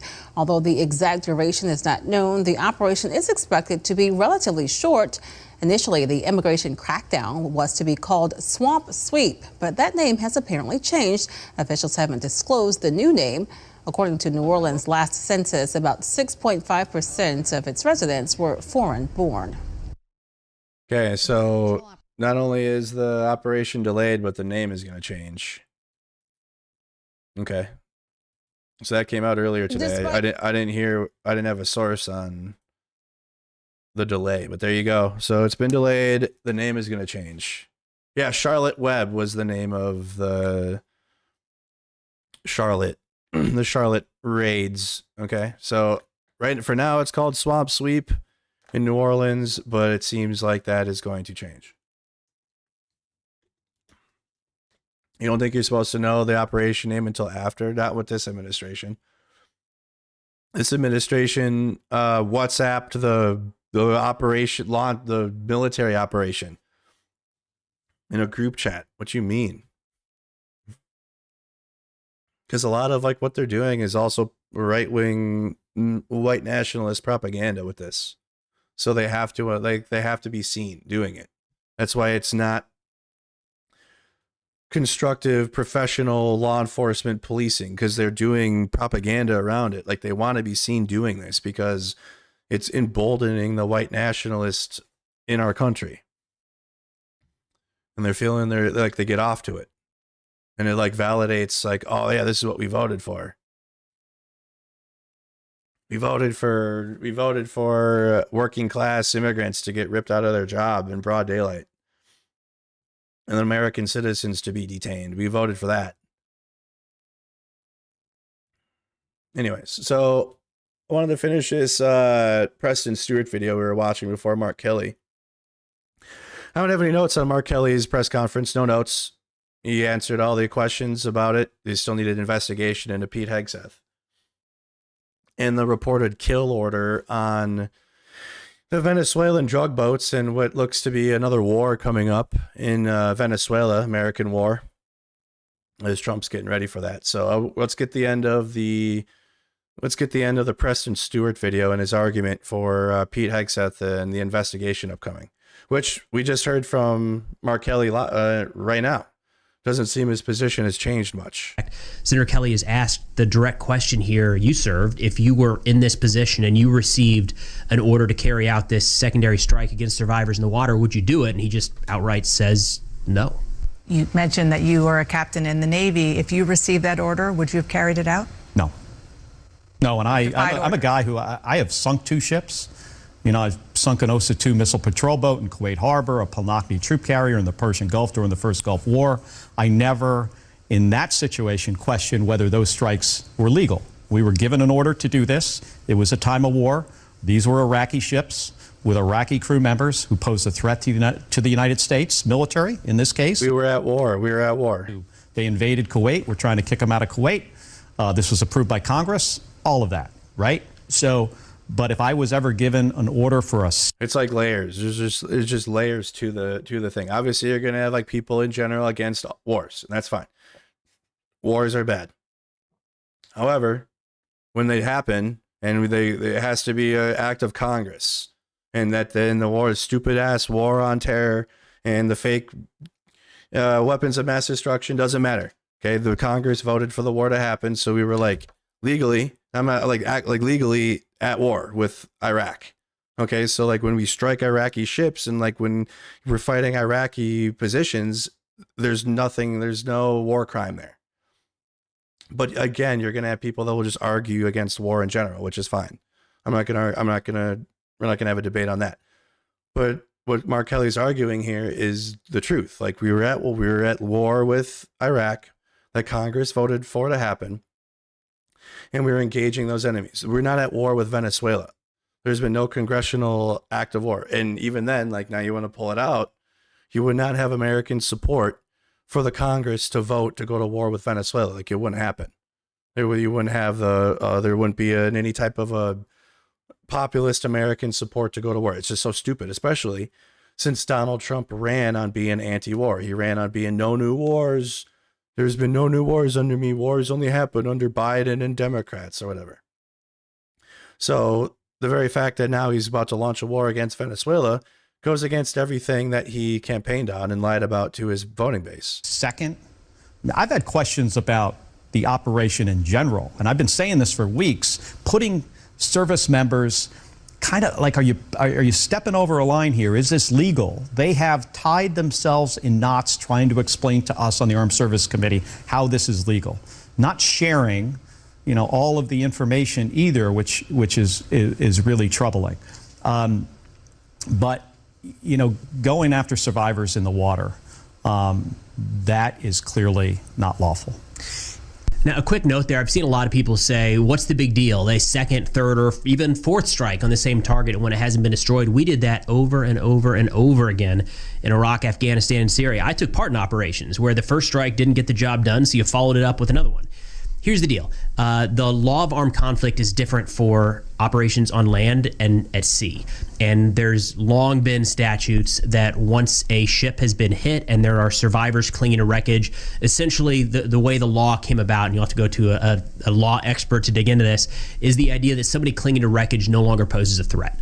Whereas somebody stepping out of a building after it gets hit could very well still pose a threat to ground forces. So, like it or not, agree with it or not, the law of armed conflict is different when at sea than on land. So if there's really not a worthwhile comparison here to say, but we did it in Afghanistan, because legally speaking, which is the question at play here, is that is a different set of laws that the United States is adhering to on land than we would be at sea in the Caribbean. And another key note here, you can set aside all the international organizations that we're not a part of or not signatory to, granting quarter to those that are shipwrecked at sea that we have hit is part of U.S. law as well. So this is not just an international thing, but a domestic legal question on top of that. Now, turning over to some more comments here from the Republican side of the aisle, we have Senator Markwayne Mullin, who does sit on the Senate Armed Services Committee, so he will be one of those conducting the investigation that was just announced yesterday.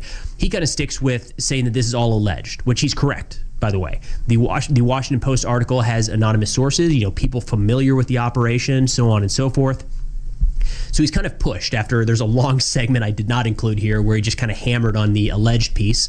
But he's pushed and said, if these are proven correct, do you think Secretary Hegseth should face consequences? And here's what Senator Mullin had to say about that. Okay, as part of that broad oversight process, Biden, and if they do find that the defense secretary gave an order to eliminate people who were already injured on a boat, which a lot of legal experts say is illegal. Mark Kelly was just here and he said it's potentially a war crime. Should Pete Hegseth face consequences? Biden did it. Listen, you're once again making assumptions that's not even kind of accurate, I don't believe. All we're doing is talking about an assumption.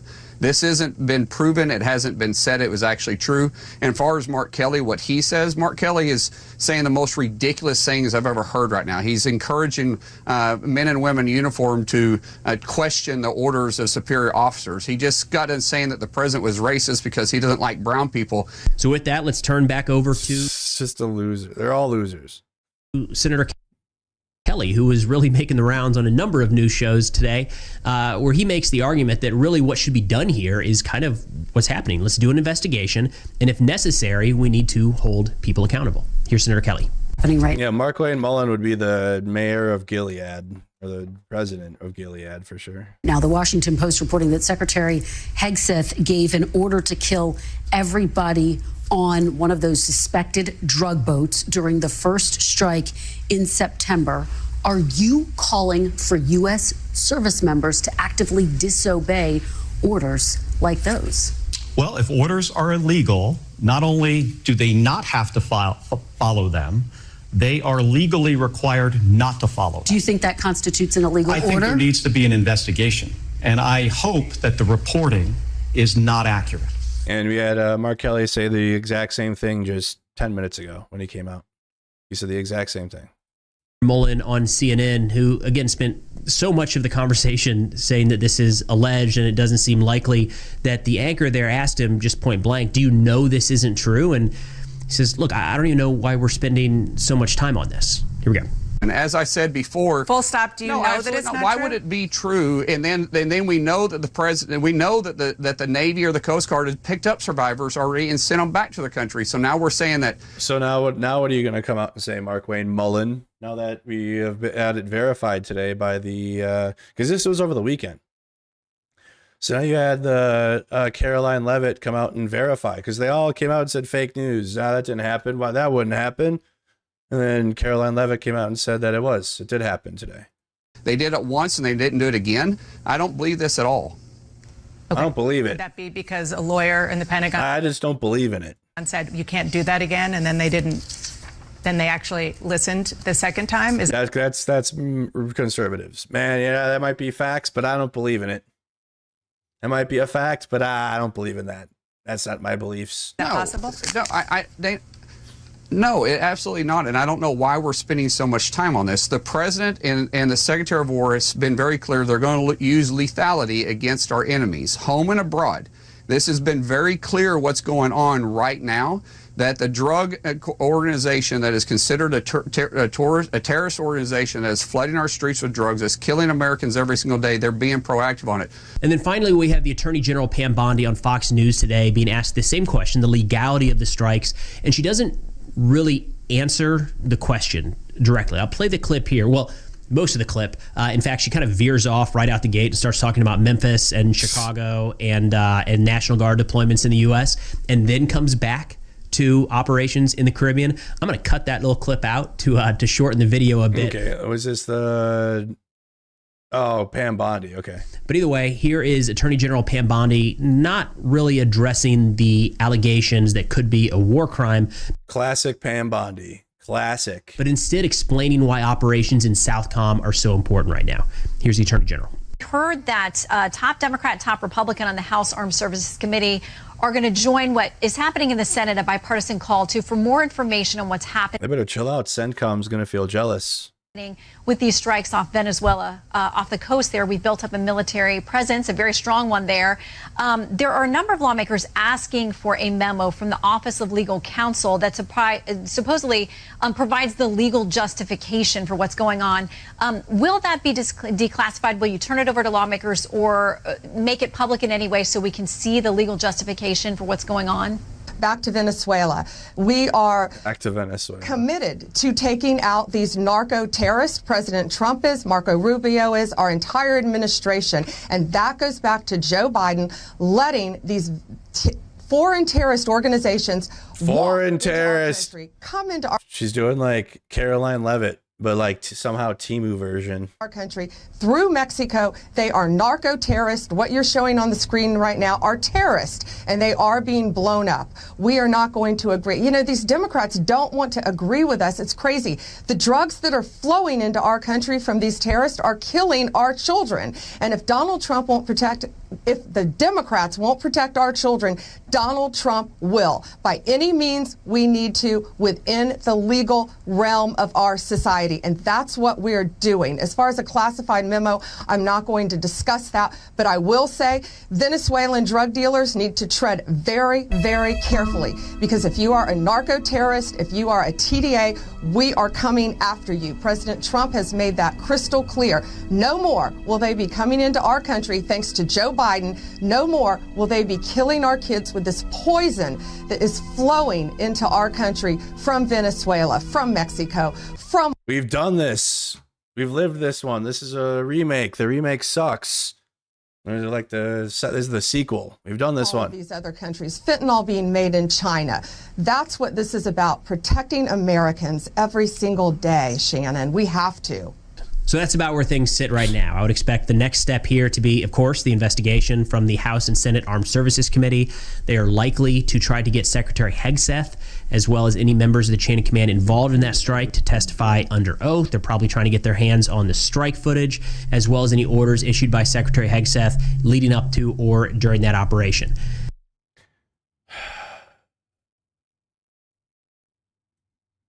Is our cause a just cause? And with your help, we are going to win. Whoa! I'm able to go into the. I'm able to predict the future. I'm able to predict it. On December Might be what it looks like. The United States launched its biggest military operation since the end of the Vietnam War. More than 25,000 soldiers poured into the small Central American Republic of Panama, supported by air power and a huge intelligence operation. You got narco terrorists. The Latin American Republic of Panama was being liberated. On paper, the invasion was about restoring democracy. In reality, this was a drugs bust, carried out to arrest one of America's most wanted traffickers. And this drug lord wasn't your typical on-the-run fugitive. This time it's Maduro. Hiding out in the jungle. In fact, it was Manuel Noriega. It's the president, though, and so it's going to be a little different this time. But it's like same, but like a little different. Head of the Panamanian military and de facto ruler of the entire country.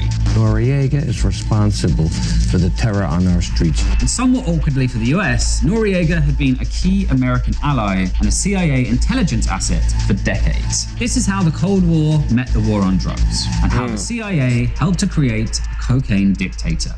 Anyway, so you guys can go check that out. The war on drugs and how the CIA organized all that. Doesn't seem like they're done. Doesn't seem they're done with that one. We're going to do it again. Yay. So fun. You know, the relationship between the Secretary and Congress has been pretty rocky from the start, so I'd be surprised if Hegseth voluntarily jumps into the hot seat there. But who knows? Maybe this time will be different. But that's all we got for now. Thanks for watching, and I'll see y'all next time. Regime change, CIA, narco terrorists. Yay. What channel did you guys watch during the first one back in the late 80s? Well, actually, it was a while. Wasn't it wasn't the 70s and the 80s? Or was it the end of the 70s into the 80s? It was before my time. What channel did you guys watch during that, though? That was fun. You watched Wolf Blitzer back then? You watched CNN? Hell yeah. We're going to do it right this time. Don't worry. We'll do it right this time. Dan Rather told you about it. You had 3 channels back then? Are we getting Donald? Is he speaking about the Venezuelan boats?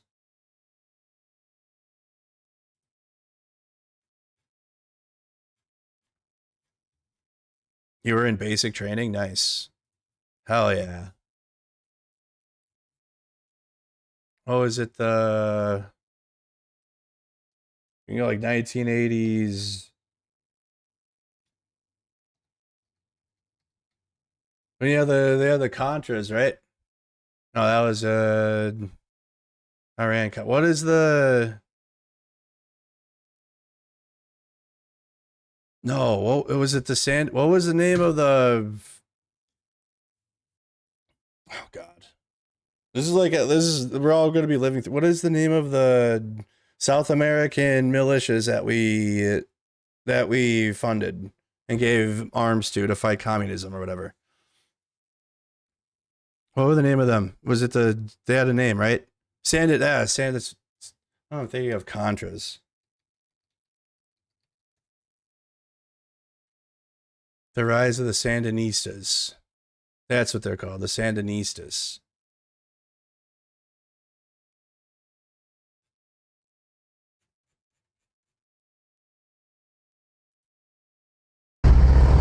Well, that all changed in 1979 when a political and military... I don't know who the hell that is. Gotta be a good documentary on it. Nicaragua. That's in Spanish. Las Sandinistas. We made a movie?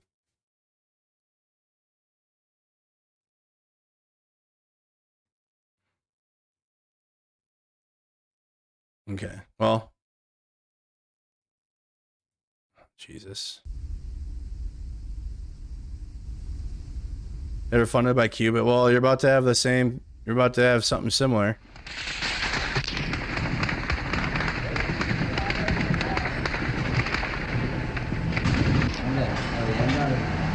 I don't think those protests in Mexico are natural.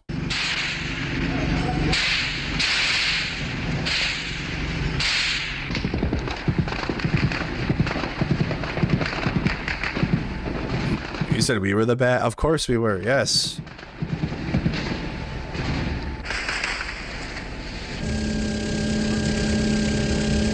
What is the name of? What was the? Okay, not the communist backed one. What were the? Give me the American backed ones. What was the American back group? The right wing militias. Okay, well I got one of them correct, I guess, on the other side, but I'm talking like the ones we funded. I got to do my first narco terror. It was Contras then. I was right. The first time. But I saw, how was it connected to Iran?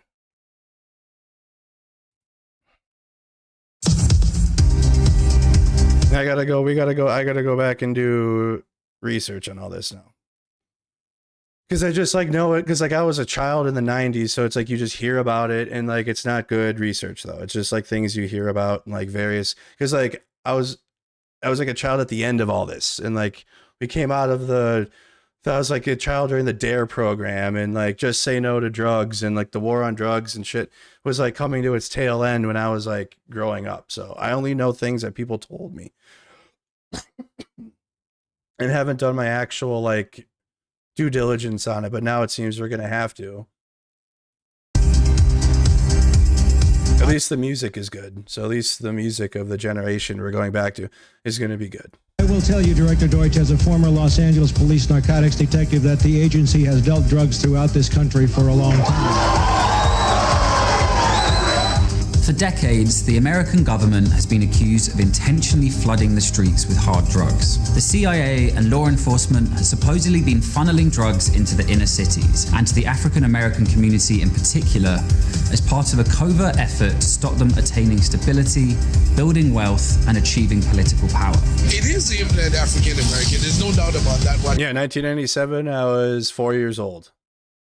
I was 4 years old here, so no way I was able to keep up with what the hell was going on. I know Vice is good for, they like to copyright strike, so. Oh, okay, so yeah, okay, Contras fought the Sandinistas. That's why I was familiar. Boy. How was Iran connected to it? I guess this will be a good video, huh? Oh, it's an hour and 46 minutes is not. I guess I started watching this late night. I don't remember watching this. This is just what plays on my YouTube feed, I guess, when I'm sleeping. Hour and 45 minutes is crazy. Cycle of terrorism, Reagan, ironically, because Donald Trump plays Reagan beats all the time.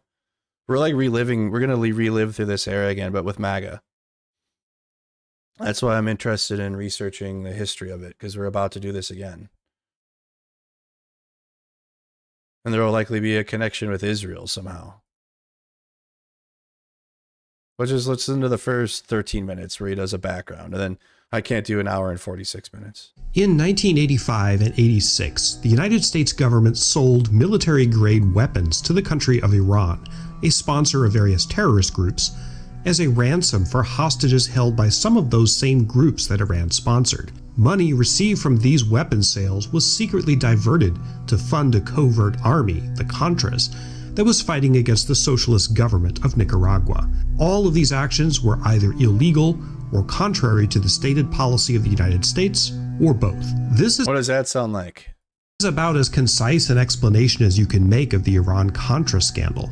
And, by definition, an explanation that short leaves out almost everything important, particularly the very deep questions of why these events happened, what they mean, and why we should try to understand them. The purpose of this video is to try to delve into some of those very complex questions, answer them to the extent we can, but also give some context, and to give you some insight on these events that you'd otherwise miss from a more superficial examination of Iran-Contra.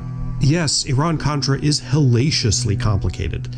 Yes, any in-depth explanation of it very quickly starts to resemble the famous wall of crazy meme. But if you want to understand it, if you want to dare to pull on one of the threads of this tangled historical web, you've clicked on the right video. This is not just Iran-Contra explained, it'll be, I hope, Iran-Contra deconstructed.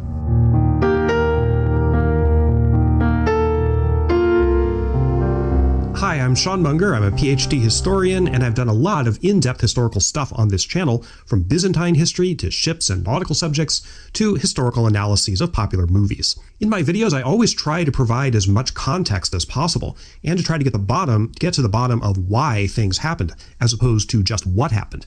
That's what I hope to do in this video. Of the well-known presidential scandals in recent American history, from Watergate to the Clinton-Lewinsky scandal to the events leading up to Donald Trump's first and second impeachments, Iran-Contra is a bit of a sleeper. It's the one that's the hardest to explain and understand, and the one that gets the least attention. Part of that is because it's incredibly complex. I mean, trying to make sense of Iran-Contra is a pretty daunting intellectual puzzle. As a result, it sort of scares people off. I teach courses on American history, and I have to admit, reluctantly, that I usually don't include much about Iran-Contra. Not because it's not important, but because it tends to confuse the hell out of even the most advanced history students, and it's very time-intensive to teach. Maybe that's why I don't know shit about it, really, other than just like various bits and pieces. Like, I don't have any idea. Because not a lot of people know much about it, Iran-Contra tends to reflect ideological biases in a way that other presidential scandals don't, or don't as much. Arising at a time that until we got what we got right now, political partisanship and tribalism was really beginning to sharpen and intensify. Iran-Contra is sort of a Rorschach test. What you see in it depends a lot on your political persuasion. To someone for whom Ronald Reagan was an unqualified hero, it's tempting to conclude that Iran-Contra was a nothing burger, a smear job by Democrats to tarnish the great Gipper, and that Oliver... Is that what the message was back then? Sounds just like Trump. Is that what the argument was? Is that they were like, dude, they had Reagan derangement syndrome, but like didn't have that yet, so they didn't say that, but they were like, this is just a fake media of the Gipper. No way, dude. Oliver North and John Poindexter were great patriotic Americans who were unfairly pilloried for doing their duty. Conversely, to someone for whom Reagan tends to be a villain, it's equally tempting to conclude that Iran-Contra is the final evidence of his perfidy. A crooked deal from start to finish, that he knew everything and covered it all up. Oh, and the same goes for George Bush, too. So it makes me cringe whenever you see Democrats like, oh, remember Reagan and like the Reagan era Republicans? Sounds like they were just the OG version of like MAGA. And like what we got now, and like the absolute depravity that they have now, but they were just like, I don't know, supper club fascists, I guess. I don't fucking get it. I don't know, old timey. So like they didn't say swear words, but they were fascists, I guess. Tends to be a villain, it's equally tempting to conclude that Iran-Contra is the final evidence of his perfidy. A crooked deal from start to finish, that he knew everything and covered it all up. Oh, and the same goes for George Bush, too. I mean, George Bush 1, not literally George Bush 2. In any event, I think you can make a case that the Iran-Contra affair is one of the most difficult problems in recent American history. Thus, trying to explain and deconstruct it is an unusually tall order. But if you want to understand it, I hope you'll allow me the chance to do that. This is a long video. I don't expect people to watch it all at once. Good, because we're not watching the whole thing. I just want to watch his intro bit and background of it. What I suggest you do is bookmark it and work your way through it over a period of time. To help you do that, I've broken it up into chapters that are grouped around particular subjects. W video. From context and I guess background. here's the link to his video, because it seems like he's put some research into this. I guess we could watch it like over time. Specific chains of events relevant to the story, so do look at the chapters as we proceed. Also, to try to help you make sense of this story, I'm going to use lots of illustrations and graphics, particularly where it comes to people. There's a huge cast of characters in this story, and I'll try to remind you of them by showing you their heads and often their names on the screen at key moments. So that, for example, is Oliver North, that is Poindexter, that is Ghorbanifar. Who's no smoking here, Poindexter? please, sir. Anyway, you get the idea. I'm going to try to help you out as much as possible. I know this stuff is complex. I'm on your side. I got your back. Now, as we are headed into one of the densest historical jungles in recent memory, I suggest you find a comfortable place to sit, top up on your beverage. Now imagine this type of person explaining MAGA in like 30 years from now. Because this guy is it takes 2 hours to explain a scandal with Reagan. Can you imagine if we're still around, MAGA doesn't just kill everyone, right? And like start a nuclear war. But can you imagine now? This is like you probably need like a 4 to 6 hour video explaining MAGA. Probably need like a 12-hour video explaining just MAGA in general, like just as the existence of it.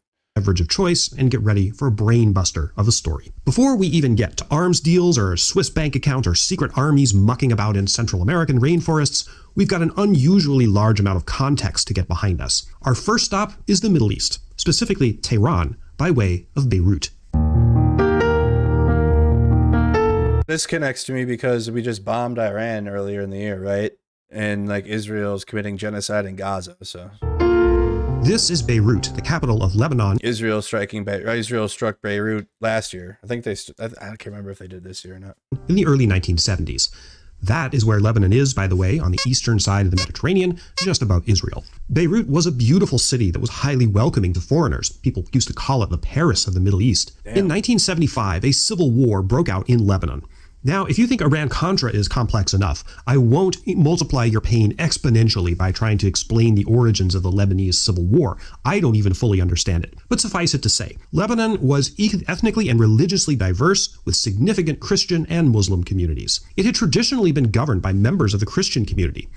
Oh, Uh-oh. But as more and more Palestinians settled in Lebanon, many of them driven out of their homeland by the Israeli-Palestinian conflict, the demographics of Lebanon began to shift. The Lebanese Civil War, which turned the Paris of the Middle East into a blasted hellhole of crumbling rubble, was not fought primarily by organized state armies, but by militias that tended to be ethnically and religiously homogenous. So you had Christian militias fighting Muslim militias, and you had Sunni Muslim militias and Shia Muslim militias, and militias with various ideologies from rightist to leftist and everywhere in between. It was a huge mess, and the war seemed to go on forever. Let's leave Beirut behind us for now. We'll have to return soon enough and shift to Tehran, the capital of Iran.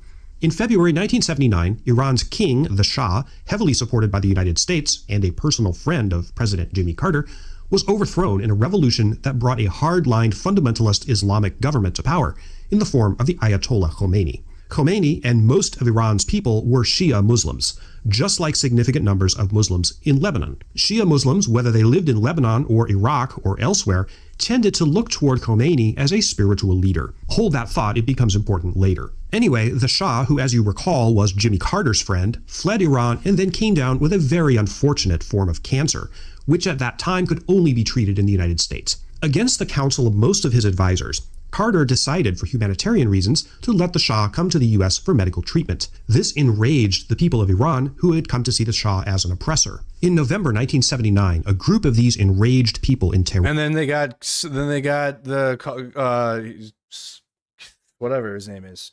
He's still the Ayatollah. He's still there. Iran stormed the U.S. Embassy and took a bunch of its employees as hostages. They demanded that Carter send the Shah to Iran to face trial for his crimes against the Iranian people. Carter refused. Though taking the hostages wasn't Khomeini's idea, he backed that guy. He's still there. The radical group that did it, so it effectively became his policy. The hostage crisis dragged on for more than a year. At one point, Carter attempted a military rescue of the hostages, but it failed. In case you're wondering, the Shah's cancer treatment didn't work. He died, but Iran would still not release the hostages. Oh, it's a new guy? Oh, different, not the same guy. The Hammer said died, new guy. Okay, new. Shift now from Tehran to Detroit. So has it been one person since this one?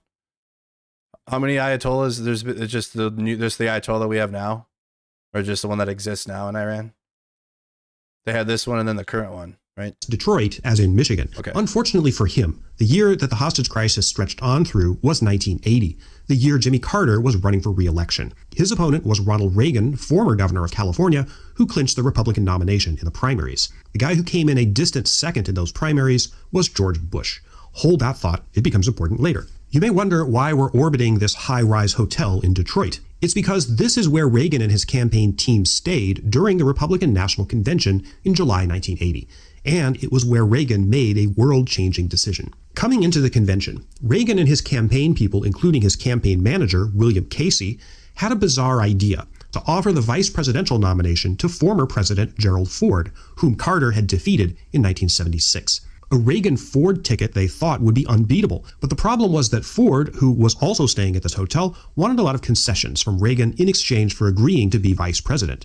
We don't need to go into all that, but suffice it to say, the deal to get Ford on the ticket fell apart at the last minute, just before Reagan was supposed to announce his vice presidential running mate. Reagan and Casey were so hot on the Ford idea that they had no plan B. When Ford was suddenly out of the running, they had to scramble to find an acceptable vice presidential nominee. In 3 minutes, yes, 3 minutes, Reagan made the snap decision to offer the VP spot to George Bush. That's crazy.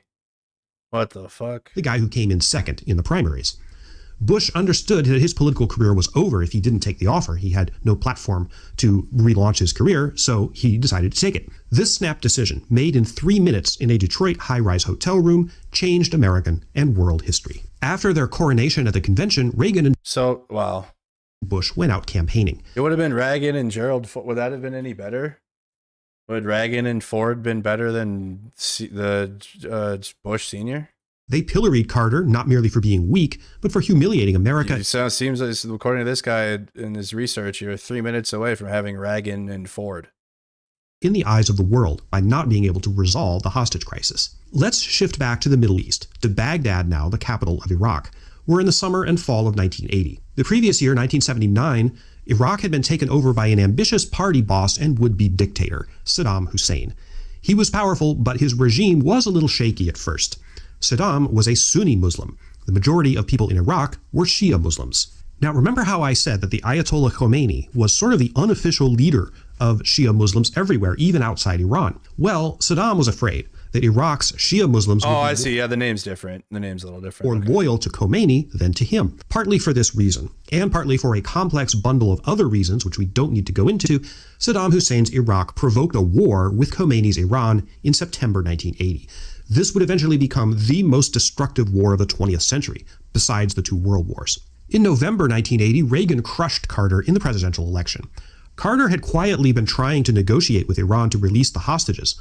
Ultimately, there were 52 Americans held in Tehran. After the election, but before Carter left office, his people managed to negotiate an end to the crisis, using the government of Algeria as an intermediary. The United States ended up unfreezing a bunch of financial assets belonging to Iran. Khomeini, in any event now, had bigger problems to worry about, such as that war with Iraq. However, just as one last gratuitous poke at Carter, Khomeini delayed the release of the American hostages until just after Ronald Reagan had taken the oath of office as President of the United States. In reality, Reagan had nothing to do with the release of the hostages. But he wasn't it. So the Khomeini was installed over the Shah, which the Shah was connected to Jimmy Carter, and then Khomeini waits until Reagan is elected, then to make Carter look bad, obviously, and probably add to the propaganda around Reagan. I'm just trying to, I know it's hard to put like today's politics into the past, but like it's really not.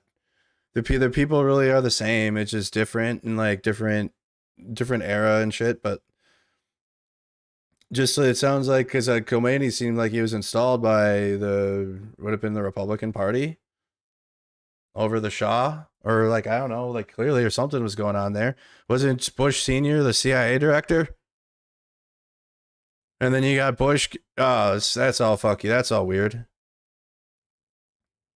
But Khomeini helped him out with optics that made him look good and which reinforced the appearance of Carter as a hapless wimp. Now, there was a conspiracy theory popular in the early 90s about this called October Surprise. The idea was that officials of the Reagan campaign, in some versions of the story George Bush himself, negotiated supposedly with... Weird! That's really where the term October Surprise comes from? Whoa. That's where October Surprise comes from. The government of Iran to delay the release of the hostages until after the 1980 election. Duh. These allegations were investigated in the 90s, including by a congressional committee, and no evidence supporting them was found.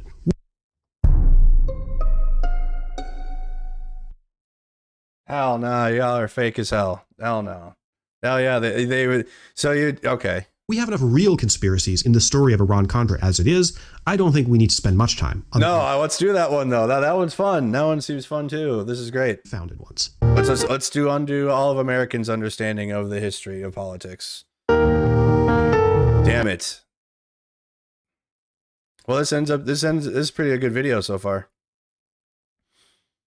It's a pretty damn good video so far. I guess let's okay, this is still kind of like background shit. So let's go till where he gets to the Reagan White House. This is still background in the cycle here. Let's shift back to Lebanon, where, as I hope you recall, that brutal civil war was still going on. By 1982, the war had begun to pull in various other factions and countries from outside Lebanon, including the PLO, Palestinian Liberation Organization, which was the chief coordinator of Palestinian resistance to Israeli occupation of the West. Yeah, I know that's what happened before. So Khomeini came out due to revolt against the Shah. The Shah was due to, so it sounds like a coup for a coup to me. Obviously, we couped the Shah in there, and then it seems like the Ayatollah was couped right back. I mean, they put him right back into this position that they were taking out. West Bank and Gaza Strip. Confused yet? Syria was also involved. In June 1982, Israel invaded southern Lebanon to try to crush the PLO, which was operating from that area. In response to this, in July 1982, the president of the American University of Beirut, a man named David Dodge, was abducted by terrorists in Beirut. The group that kidnapped him, Islamic Jihad, was a militant Shia organization sponsored by the government of Iran. The idea was to use Dodge, an American, as a hostage to get the Reagan administration to pressure Israel to withdraw from Lebanon. You could say that this crime, the abduction of David Dodge, was the seed of Iran-Contra. Dodge was released about a year later in July 1983, but his abduction was the start of a whole new hostage crisis, a new spin in the endless cycle of terrorism connected to Iran and the Lebanese Civil War. In the late summer of 1982, the United States, as well as a few other Western countries, did try to broker a ceasefire between Israel and the PLO in Lebanon. Weird how there's so many hostages. Force comprised of troops from the U.S., Britain, France, and Italy. Just when they think we're out, they're right back in. Went into Beirut to supervise the withdrawal of PLO forces from Lebanon. This force included about 800 U.S. Marines. On April 18, 1983, Islamic Jihad, that same terrorist group that was holding David Dodge, probably working with another group called Hezbollah, carried out an attack against the U.S. Embassy in Beirut. A suicide truck bomber blew up 63 people, including 17 Americans. This was bad enough, but an even more monstrous attack occurred a few months later. On October 23, 1983, Iranian-sponsored terrorists, again using suicide truck bombs, blew up 2 barracks buildings containing U.S. Marines and French troops. The French suffered 58 casualties, the Americans 241. The Reagan administration's response to these attacks was incoherent for reasons I'll get into in the next chapter. Despite talking tough about not being pushed around by terrorists, there was no coordinated retaliation.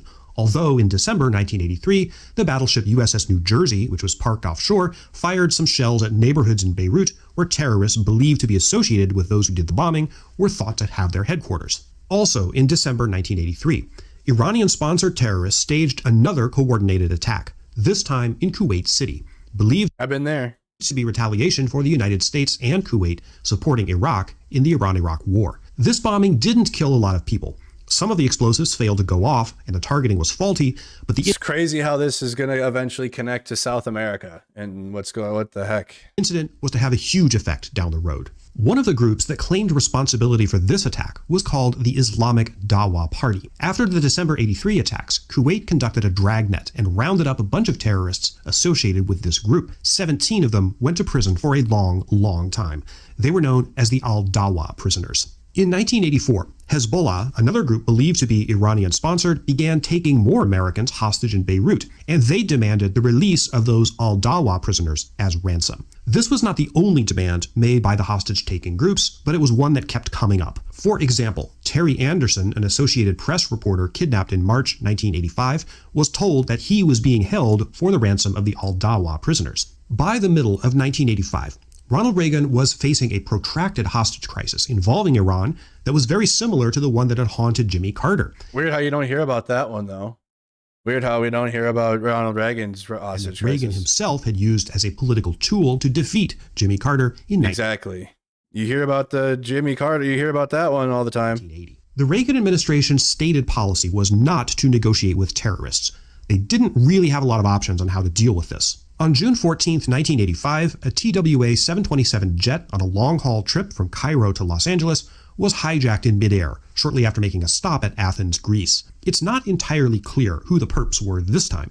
Probably Hezbollah, but not a slam dunk. The terrorists killed one American, a U.S. Navy enlisted man named Robert Steedham, and they dumped his body out of the plane onto the runway. Jesus. This iconic image, one of the most famous of the 1980s, resulted from this attack, where one of the terrorists the 80s were nuts. This is crazy. held a gun to the head of the TWA pilot during his conversation with news media. The terrorists demanded the release of hundreds of prisoners across the Middle East, including the Al-Dawa prisoners, as well as many others being held by Israel. After leapfrogging to various airports around the region for 2 weeks, the TWA hostages were eventually released on June 30th. Israel had indeed begun to free many of the prisoners that the hijackers demanded, but Reagan administration officials assiduously denied that they had pressured Israel to do it, even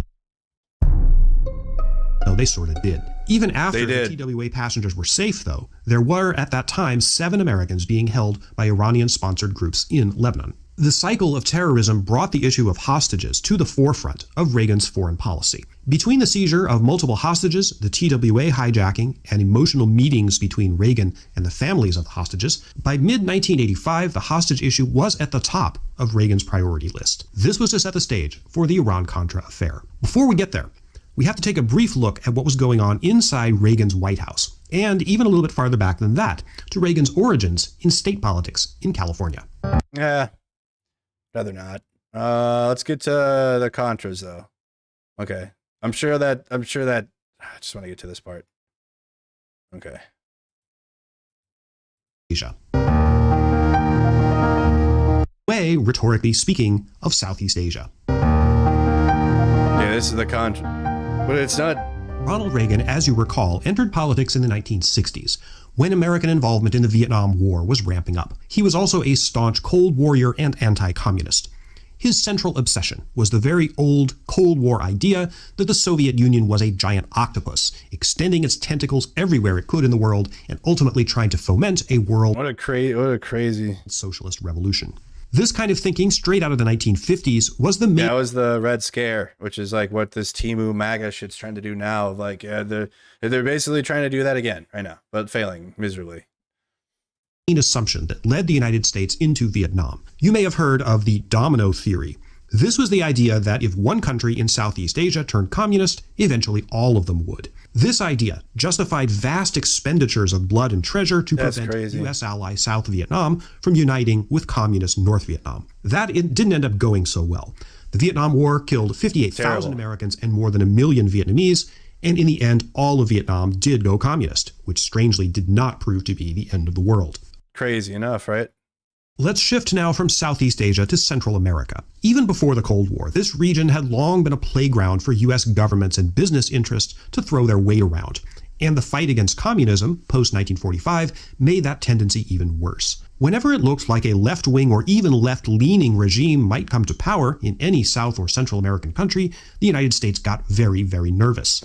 Cuba, after all, had become a Soviet client state after a leftist revolution overthrew the US-backed government there in 1959. If you believed in domino theory in Southeast Asia, chances are pretty good that you believed the same thing applied in Central America too. This was why Ronald Reagan was really scared of what happened in Nicaragua. In 1979, after a revolution and a bloody civil war, a party called the FSLN came to power in Nicaragua. The FSLN was a socialist party, commonly called the Sandinistas, named after a guerrilla hero who died in the 1930s, and they revolted against the right-wing government of Anastasio Somoza, who had been backed by the U.S. until Carter ended his support for him. Leftist guerrillas fighting right-wing that's important. Governments, often backed by the U.S., was a common thing in Central America. It was also happening in El Salvador, going through its own bloody civil war, and also Guatemala. The CIA was deeply involved in these countries, often running covert operations to disrupt the leftist guerrilla factions.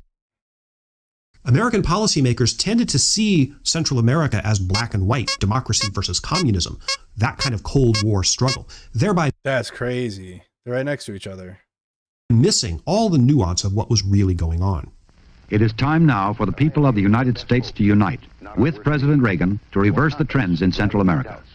Will you back President Reagan and make your voice heard for peace through strength by signing this resolution? When Reagan came to power in 1981, he was alarmed at the Sandinista regime in Nicaragua. A strong believer in domino theory, Reagan desperately wanted to take the Sandinistas out to prevent, as he saw it, all of Central America eventually going communist. But Congress, controlled by Democrats, who by 1981 generally didn't believe in domino theory anymore, didn't see it that way. When the FSLN, the Sandinistas... Who coined the domino theory? That's so stupid. Who did that? What an idiot. Probably some stupid... Who started it? 1954? Or some loser Republican congressman?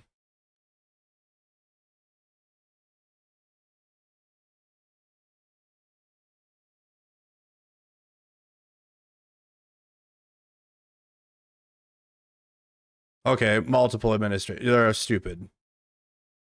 You sent you a link in the Fun Cold War board game. Yeah, we might as well play that next. And play Cold War games on my gaming channel next. We need to have narco terror extraction shooter coming up.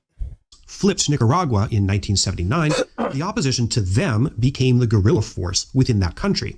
They were known as the Contras, but they weren't that unified. In fact, there were 3 major factions within the Contras that were constantly squabbling with each other. In 1981, the CIA started supplying weapons to the Contras and helped them run covert operations against the Sandinista government. Predictably, they did not tell Congress about any of these operations. The head of the CIA under Reagan was What does that sound like? William Casey, the same guy who had managed his 1980 campaign and who was involved in the botched effort to get Ford on the ticket. Weird. A veteran of World War II espionage operations, Casey was himself an I wonder why it was botched then. Though you handed. Oh, weird. Okay. reconstructed Cold Warrior who wanted to take a hard line against communism and thought Congress and the democratic process. So Ford and Reagan would have been the popular take probably back then. I don't know, I wasn't alive, but like just that would have been like American, but like they needed to do this shit. So they needed someone connected to the CIA so they could do their thing, which we're learning about. Just gummed up the works, and Casey loved covert operations. In 1982, the Democratic-controlled Congress, afraid that the Reagan administration and the CIA were going to get the U.S. pulled into another Vietnam-style quagmire, passed a law officially banning the United States from giving military aid to the Contras.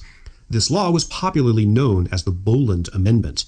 Fear of another Vietnam wasn't the only motivating factor. The Contras themselves were, in fact, pretty horrible, routinely assassinating civilians, including priests and healthcare workers, engaging in torture, and committing numerous human rights violations.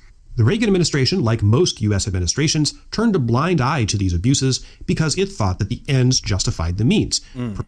Preventing communism from taking over Central America was, to them, worth the carnage, a rather cynical view. Reagan was incensed that Congress had cut off military aid to the Contras. No, but look at how homely he looks, and he's just like so... oh God, he just looks like Jesus, doesn't he? Really, when you see Reagan smile, you think of home cooking and Jesus. He wanted to keep backing them.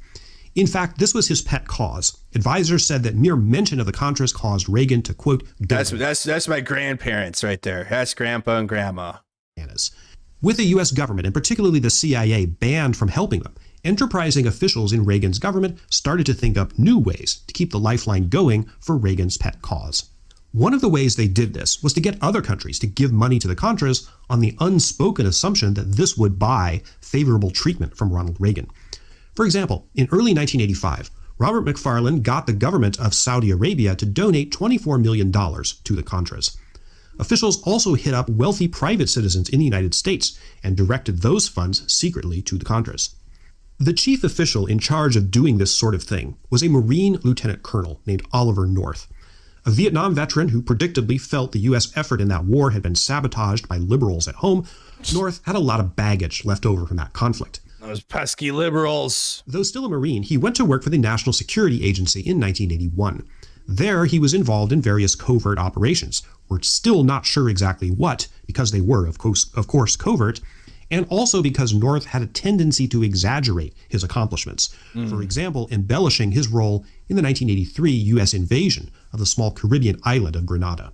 Concerning Nicaragua, North's job was we invaded. When was that? Basically to run and fund a secret war on behalf of the Contras. A war. So now, like, because we're doing all this, it's like, and learning never should end. But like a lot of the history that you do learn, and there's still more to learn, is like, for me, it was like World War II. Maybe like Cold War a little bit, but like the 80s and 90s and the conflicts that were happening. And then like, honestly, like nothing until War on Terror for me.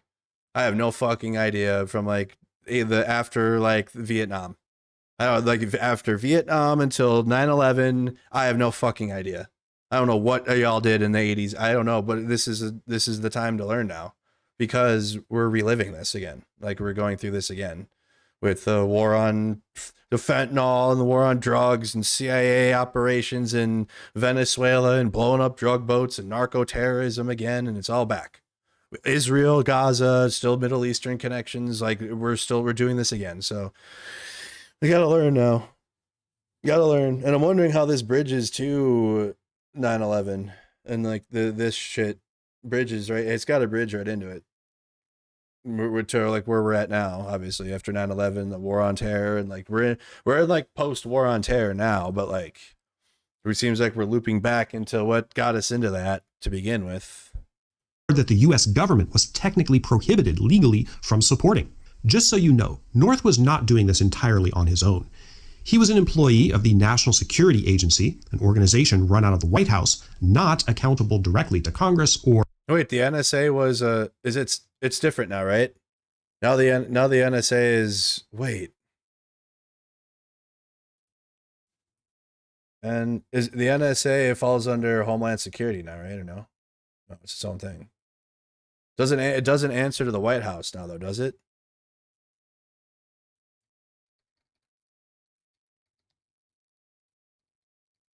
I think it answers to Congress now, right?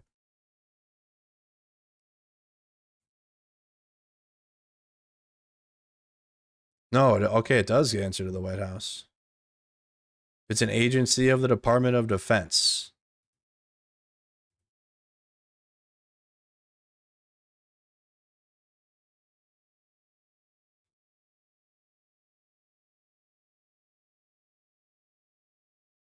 Okay. That's okay.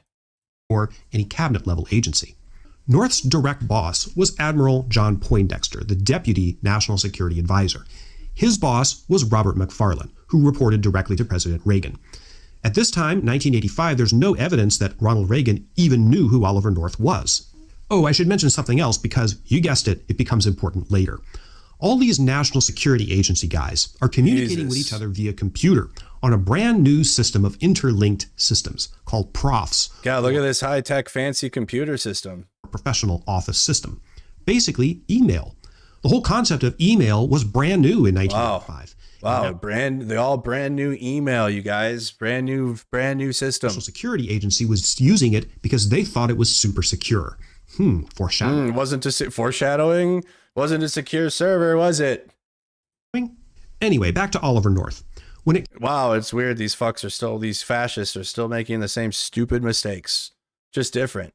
So they were openly communicating on the brand new email system back in the 80s, and now you got them doing similar fascist shit with the WhatsApp.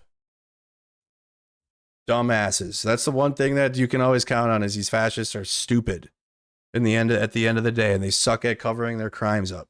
That's the one good news, I guess I can tell you. When it came to the Contras, North was in charge of sending privately raised funds to them and then helping them buy the stuff they needed. Fancy toys like helicopters and missiles, and then basic stuff like bullets and rifles and uniforms. North's little scheme went by a couple of names, such as the Enterprise and also Project Democracy. It had secret Swiss bank accounts to shift money around without being noticed. North was also able to use, off the record of course, CIA tools to get the stuff he needed to the Contras.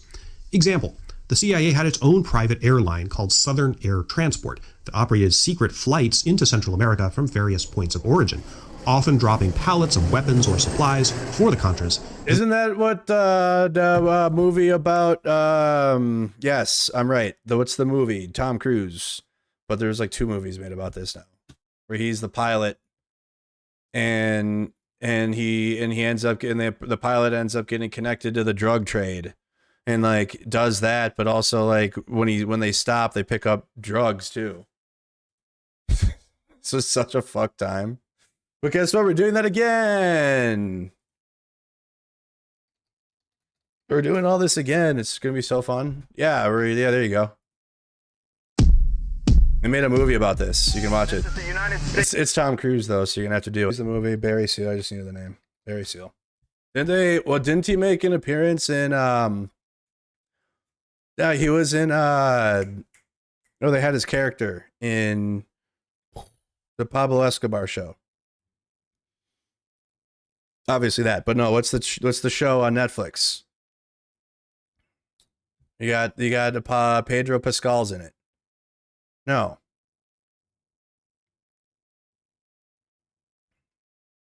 Damn, these are like an hour long. Yeah, the real guy. No. Narcos. Yes, thank you. Narcos.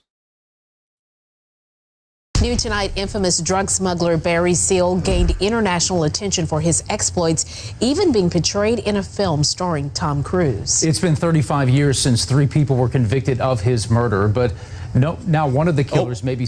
Spoiler alert. Oops. ...set free. Nick Perlin spoke with Seal's family about it. Yeah, Michael Sylvia, the family of Barry Seal is frustrated after a clemency hearing was held for a man involved in Seal's killing. He may be able to get out of jail. The camera was mounted here on this bulkhead. Barry Seal is known. Wait, he told his story? for being a famous drug dealer, smuggling hundreds of thousands of dollars of cocaine into the United States. Today, he is a huge figure in pop culture. And being paid by the CIA. Tina Seal says at the end of the day, he was still her father, and says he was unfairly taken from her when he was assassinated by 3 people at a halfway house near Airline Highway. So whatever. I didn't know that happened. So like I'm watching the movie and I'm like, oh look, he gets away, and then nope. Nope. It was so abrupt how they did it in the movie too. It's an old movie now, so I guess like here, just turn the sound down if you want to watch it without being spoiled. But it's based on a true story.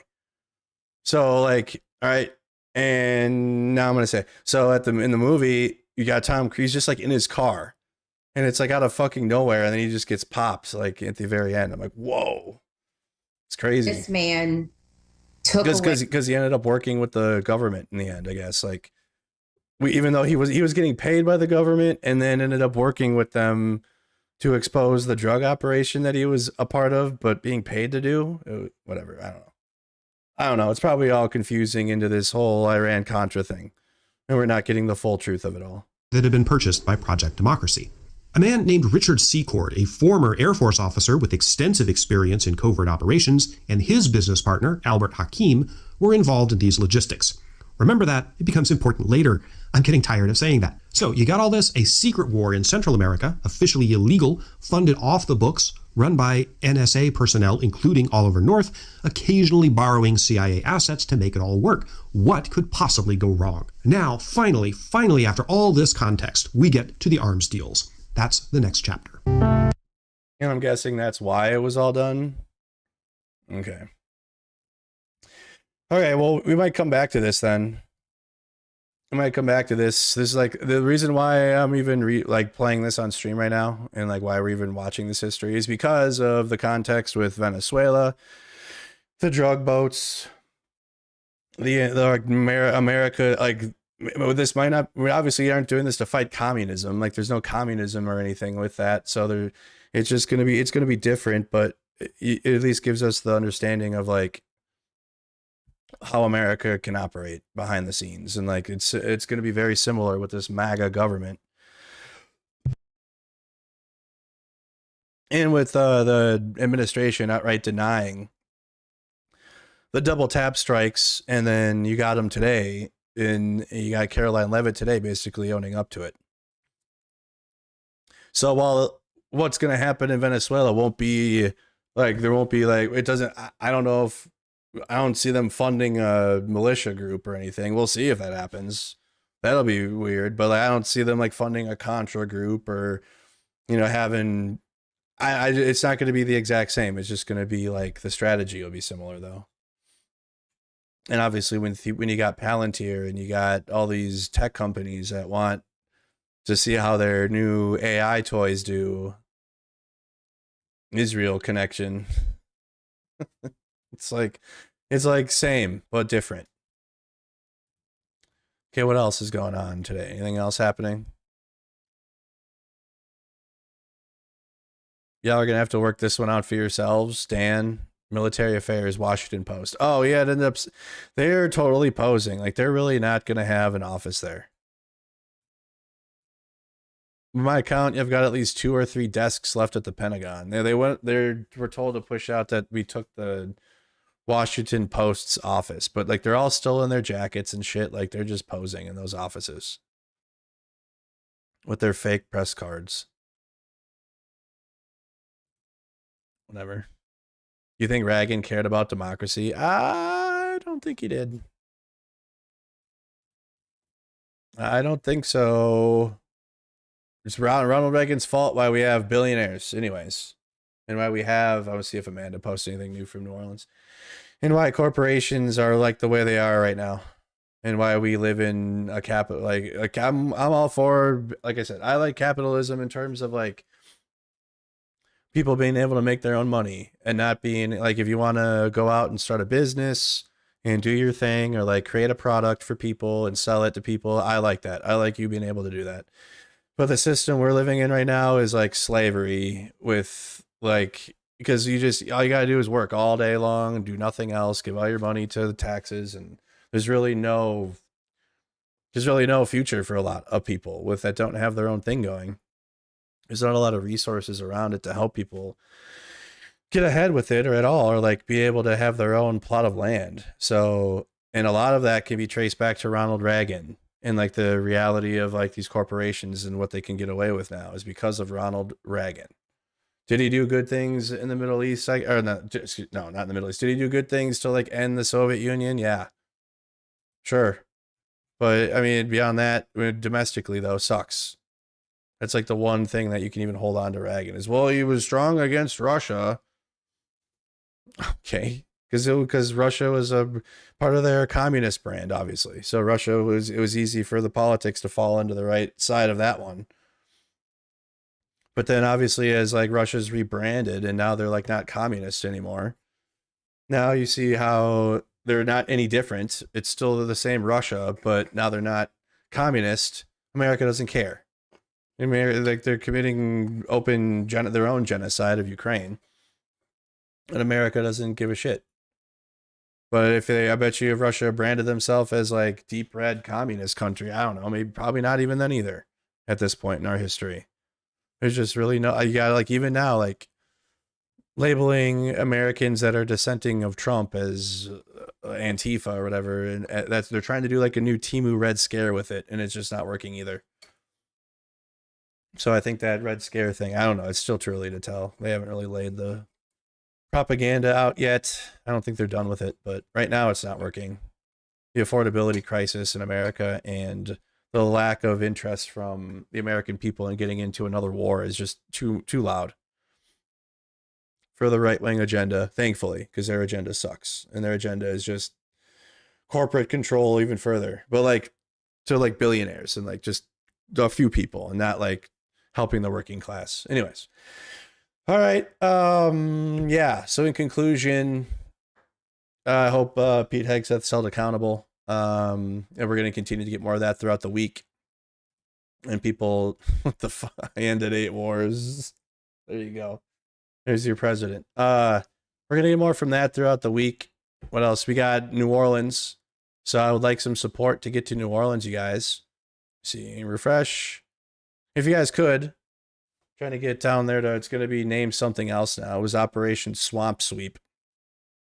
But it's going to be called something else. But my attention's on New Orleans to try to get out there to try to cover what Border Patrol, Greg Bavino, and the immigration raids are doing. I might not have to travel too far coming up here because Minnesota has been a target of these immigration raids now multiple times this year, just recently in the past couple weeks. So I might not have to go too far. I might just have to go to St. Paul. If you're from St. Paul, just keep me updated on those raids. Let me know. And we'll get out there and cover them just like I am across the country, like I have in Chicago. And the protests will continue. I don't think there will be any. We're in December now, so it's pretty cold outside. There's protests in New Orleans and like around in the community response to the immigration raids, but I don't think we're gonna have like a monthly I don't know. There could be. I gotta look, I guess, and I gotta see if there's one planned. But as of now, I don't think there is one. Operation Swamp Ass for New Orleans. Yeah, it's what the Border Patrol have. So if you guys want to support, thank you to everybody that does. Don't feel obligated to do so. Just sharing, liking, subscribing, all that stuff helps enough. But if you guys would like to, you guys can. So thank you guys again so much for watching. Leave a like, subscribe to the YouTube channel. I'm going to be live on my gaming channel. I don't know what game I'm going to play yet, though. I don't know what game I want to play. It's not going to be basketball, I promise. But we're gonna, like last stream I did this morning was so many people tuned in. I didn't know what to do. So we need to take a break from basketball. It might be Anno, it might be something. But I'm going to be on my gaming channel later. So make sure you come over and like and subscribe to Mercado Gaming on the YouTube. And also be live on Twitch, too. So if you guys like watching on Twitch, I'll be streaming on Twitch. My gaming will be on Twitch from now on. So you guys can watch there, too. All right, guys. That's it. Have a good night. Be live again tomorrow. See you guys then. Join the Discord server. Link is in the description. Have a good night. Peace.